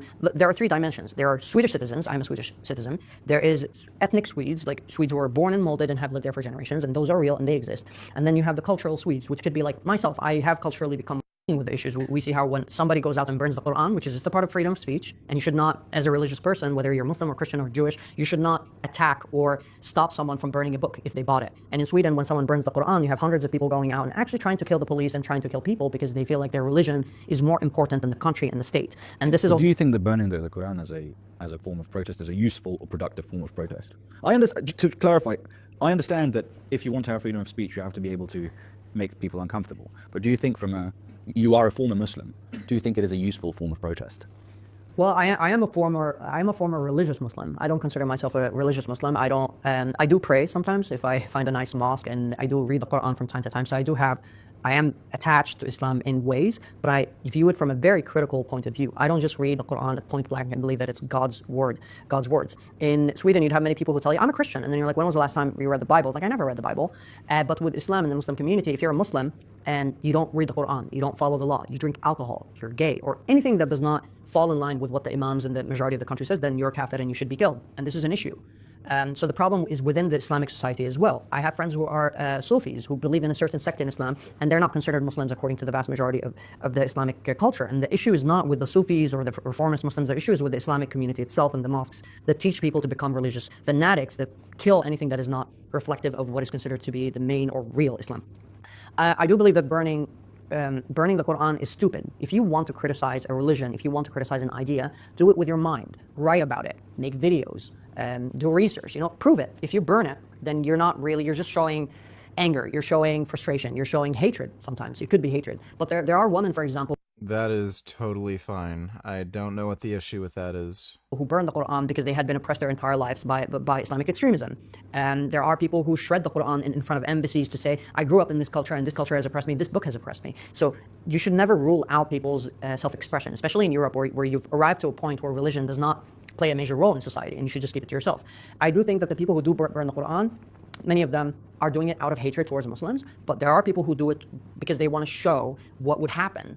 I mean, writers and journalists who are critical of the migration have been saying for the past 20, 30 years, this is not going to end well. You're bringing a lot of people who do not believe in the same values that we believe in. This is a deeply problematic social experiment that's not going to end well. So many people, some people who go out and burn the Quran are just trying to say, look, I'm just showing you what we have been telling you for the past 20, 30 years, that the social experiment, the so-called multicultural utopia of Europe is not real. And we have conflicting values at hand in our culture, in our country, that are impossible to deal with. How are you going to be able to teach millions of Muslims that they should accept the burning of the Quran? It's What do you think lies at the end of the multiculturalism journey? a recognition of its failure. You can't have, I usually say this in Sweden, you want to have multiculturalism? Great, I love multiculturalism. I'm a Yemeni, and a big part of my Yemeni culture is child marriage. So how about you allow me to marry a child in Yemen, like a 12-year-old or a 13-year-old? And usually the Swedes get shocked at this and get angry. What the fuck? Are you a pedophile? I'm like, no. Of course, I don't believe in early. So VG, clearly by what you say you get a lot of girls and are just an absolute stud. Why don't you give us an impression of how you walk up on a girl you want and or how you talk to women, stud? Throw some jokes or however you do it, studly man. All right. Look over here. Can I have your number? Can I have it? Can I have it? Can I have your number, girl? And that usually works every time. Thanks for the donation, VG the Stud. Dodo $20, can you watch this whole thing? Of slow? No. Thanks for the donation, Dodo. Early marriage. My mom has been fighting early marriage her entire life. I'm just trying to show them how ridiculous their idea of multiculturalism is. There are cultures that are not aligned or adapt to Swedish law, and therefore you cannot have an idea of multiculturalism where any culture or any different cultures can come to Sweden and coexist. They're not going to coexist. They're going to live in peril to the mainstream culture, and they're going to offer a lot of problems. There's this common and famous phenomenon in Sweden called balkongflickor, which means balcony girls. 20 years ago, 30 years ago, barely anybody spoke about this phenomenon. Today, it's more common to speak about it. And it's basically girls who are thrown off balconies. And before, people would wonder, why are so many girls committing suicide in Sweden? Is it the lack of vitamin D? Are they just depressed because they hate Sweden? The real answer is their fathers or sisters or someone from their family or their husbands throw them off the balcony because they've tainted the honor of the family. Now, if I were to go back to Yemen and the state does not kill me for some reason, the Houthis give me a pardon for some reason, I would most probably be killed by a family member or a friend, because there's such a strong tribalistic nature to a society like Yemen, where the people take the law to their hand and don't wait for the government, because people don't trust the states, especially because our states are dysfunctional. So in Yemen, you would get killed. You probably wouldn't get thrown off a balcony. You'll just get shot and buried. In Sweden and Europe, what happens is that the families start killing their own daughters and their gay children and their children who drink alcohol, and people who just go against the whatever Islam and Islamic theology is. You were an Islamist and now you're not. Yes. Do you think that there is any hope for the Middle East and for transforming the Middle East and for a lasting peace to come to the region? Absolutely. I mean, look at the UAE and Saudi Arabia. I mean, 10 years ago, I wrote tirades and rants and articles about how Saudi Arabia and the UAE were responsible for the destruction in the Middle East, responsible for the radicalization. They introduced many of the dogmatic practices that we have in the Middle East, like the niqab that hides women from head to toe. We didn't have that in Yemen before Saudi Arabia decided that that was a cool product to fight the Iranians. And now we have it. So they took their oil and decided to open up and become more international, to cozy up with the West, while countries like Yemen and Somalia are completely detached from the oil and from the cultural revolution that's happening in the Middle East. So I'm not a big fan of what Saudi Arabia and the UAE have done in the past, but I'm a big fan of what they are doing right now. I'll give you an example. In Sweden right now, if you have an imam who goes out and preaches misogyny and anti-Semitism and violence, they're undetected. They're in mosques and basements and nobody knows anything about them, and all Muslims go and listen to them. In Saudi Arabia, all the mosques are monitored, and at the site and at the width of any extremism or violence, they get thrown in jail. And many of the extremist imams in Saudi Arabia are in jail right now. Same thing in the UAE. They deliver scripts to mosques every Friday for them to read. So nothing extremist, nothing anti-West, nothing anti-America. Focus on prosperity, coexistence, love, and how beautiful Islam is. So we need that in Yemen, in Gaza, in the West Bank, in Somalia, and Afghanistan. And we're not going to be able to do it on our own. Yemen and Afghanistan and Middle Eastern countries that are radical need the help of the West and Israel and Saudi Arabia and the UAE in order to apply these very strong and amazing laws, because that's the only way you're going to be able to cut Islamism and hatred from its roots. It's by re-educating the children. I mean, the reason that I believed in death penalties and I believed in the eradication of Israel and that Jews were evil maniacs who were genocidal and need to be killed, it's by the mosques. I was a child in my local mosque and my imam kept preaching about it and I absorbed all of it. Because when you're a child, you're just looking for God. You're trying to find answers to life. And you have this imam who knows God, who's closest to God, who's read most about God. And he tells you that God is fear, God is violence, God is hatred, God is the eradication of Israel and Jews. So of course, as a child, I took all of this and it became a part of my identity and who I was until I moved to Sweden and started realizing, oh wait, Jews are normal human beings. Oh wait, Islam is not a perfect ideology to run a country. Oh wait. So it took for me like the realization of experiencing a country that is based off democracy and newly founded understanding of human life and social issues. While children in Gaza and Yemen and Afghanistan, Somalia do not have the privilege that I have, which is moving to Sweden, and they don't have the privilege of finding other alternatives for information, because the only information you have is the mosque, where they literally read medieval 7th century texts and try to decipher them instead of like trying to decipher the future and current affairs. Hey, Ahmed, thank you so much for your time. Really appreciate it. Stefan, thank you so much for having me.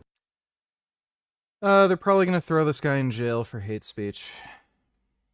That's what Sweden does. Back training program consists of a combination of rows and pull downs, or even worse, vertical and horizontal pulls, maybe with some dumbbell reverse fly sprinkled on top. Then it's a good thing you're watching this video, because I'm here to unfuck your program.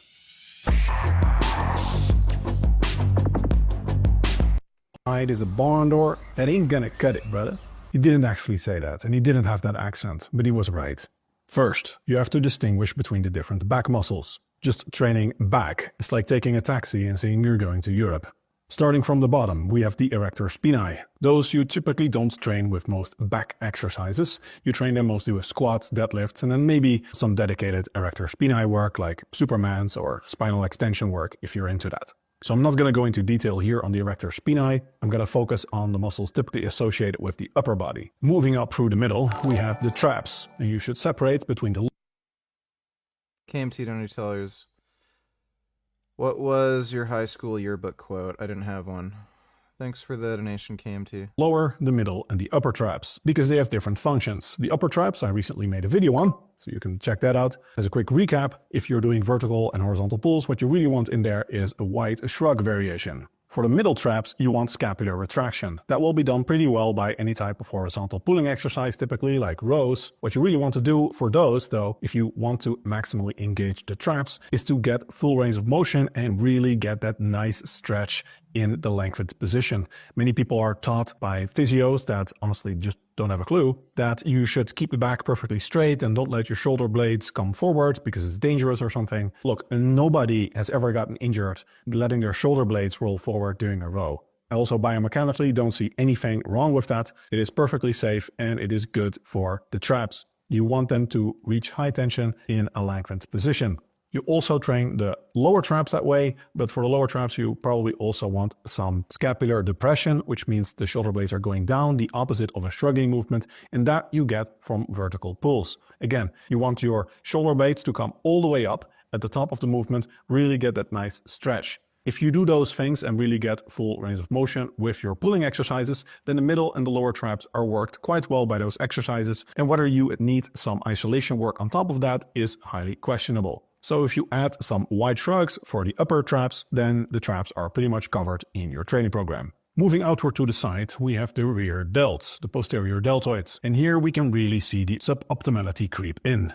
Just doing vertical and horizontal rows generally isn't going to cut it for optimum rear delt development. And that might be a reason we see so many people with underdeveloped rear delts. The problem with vertical and horizontal pulls for the delts, rows, pretty much any of the popular compound exercises that people do for their back, is that they don't put tension on the delts in their stretched position. At the end of a row, a cable row or a machine row, or at the end even of a pull down, the angle of force is directly in line with your arm, so it's the traps that are still producing tension, but the rear delts are no longer producing any tension, or at least not more than stabilizers. The rear delts produce horizontal abduction and shoulder extension. That means they pull your elbows back. They pull your elbows back at your sides, which is shoulder extension, and they pull your elbows back horizontally in like a reverse fly type movement, which is horizontal abduction. There's no demand for that in the end position of a row or a pull down when your arms are straight. And over the past years, we have seen multiple studies showing that muscles typically grow more when they are trained in more lengthened positions. None of those studies are for the back. So you might argue, well, will they really apply? I think probably they will. We have seen the research support this trend for the biceps, the triceps, depending on how you interpret the study, the calves, the quads, the glutes, and the hamstrings. Oh, and also the pecs.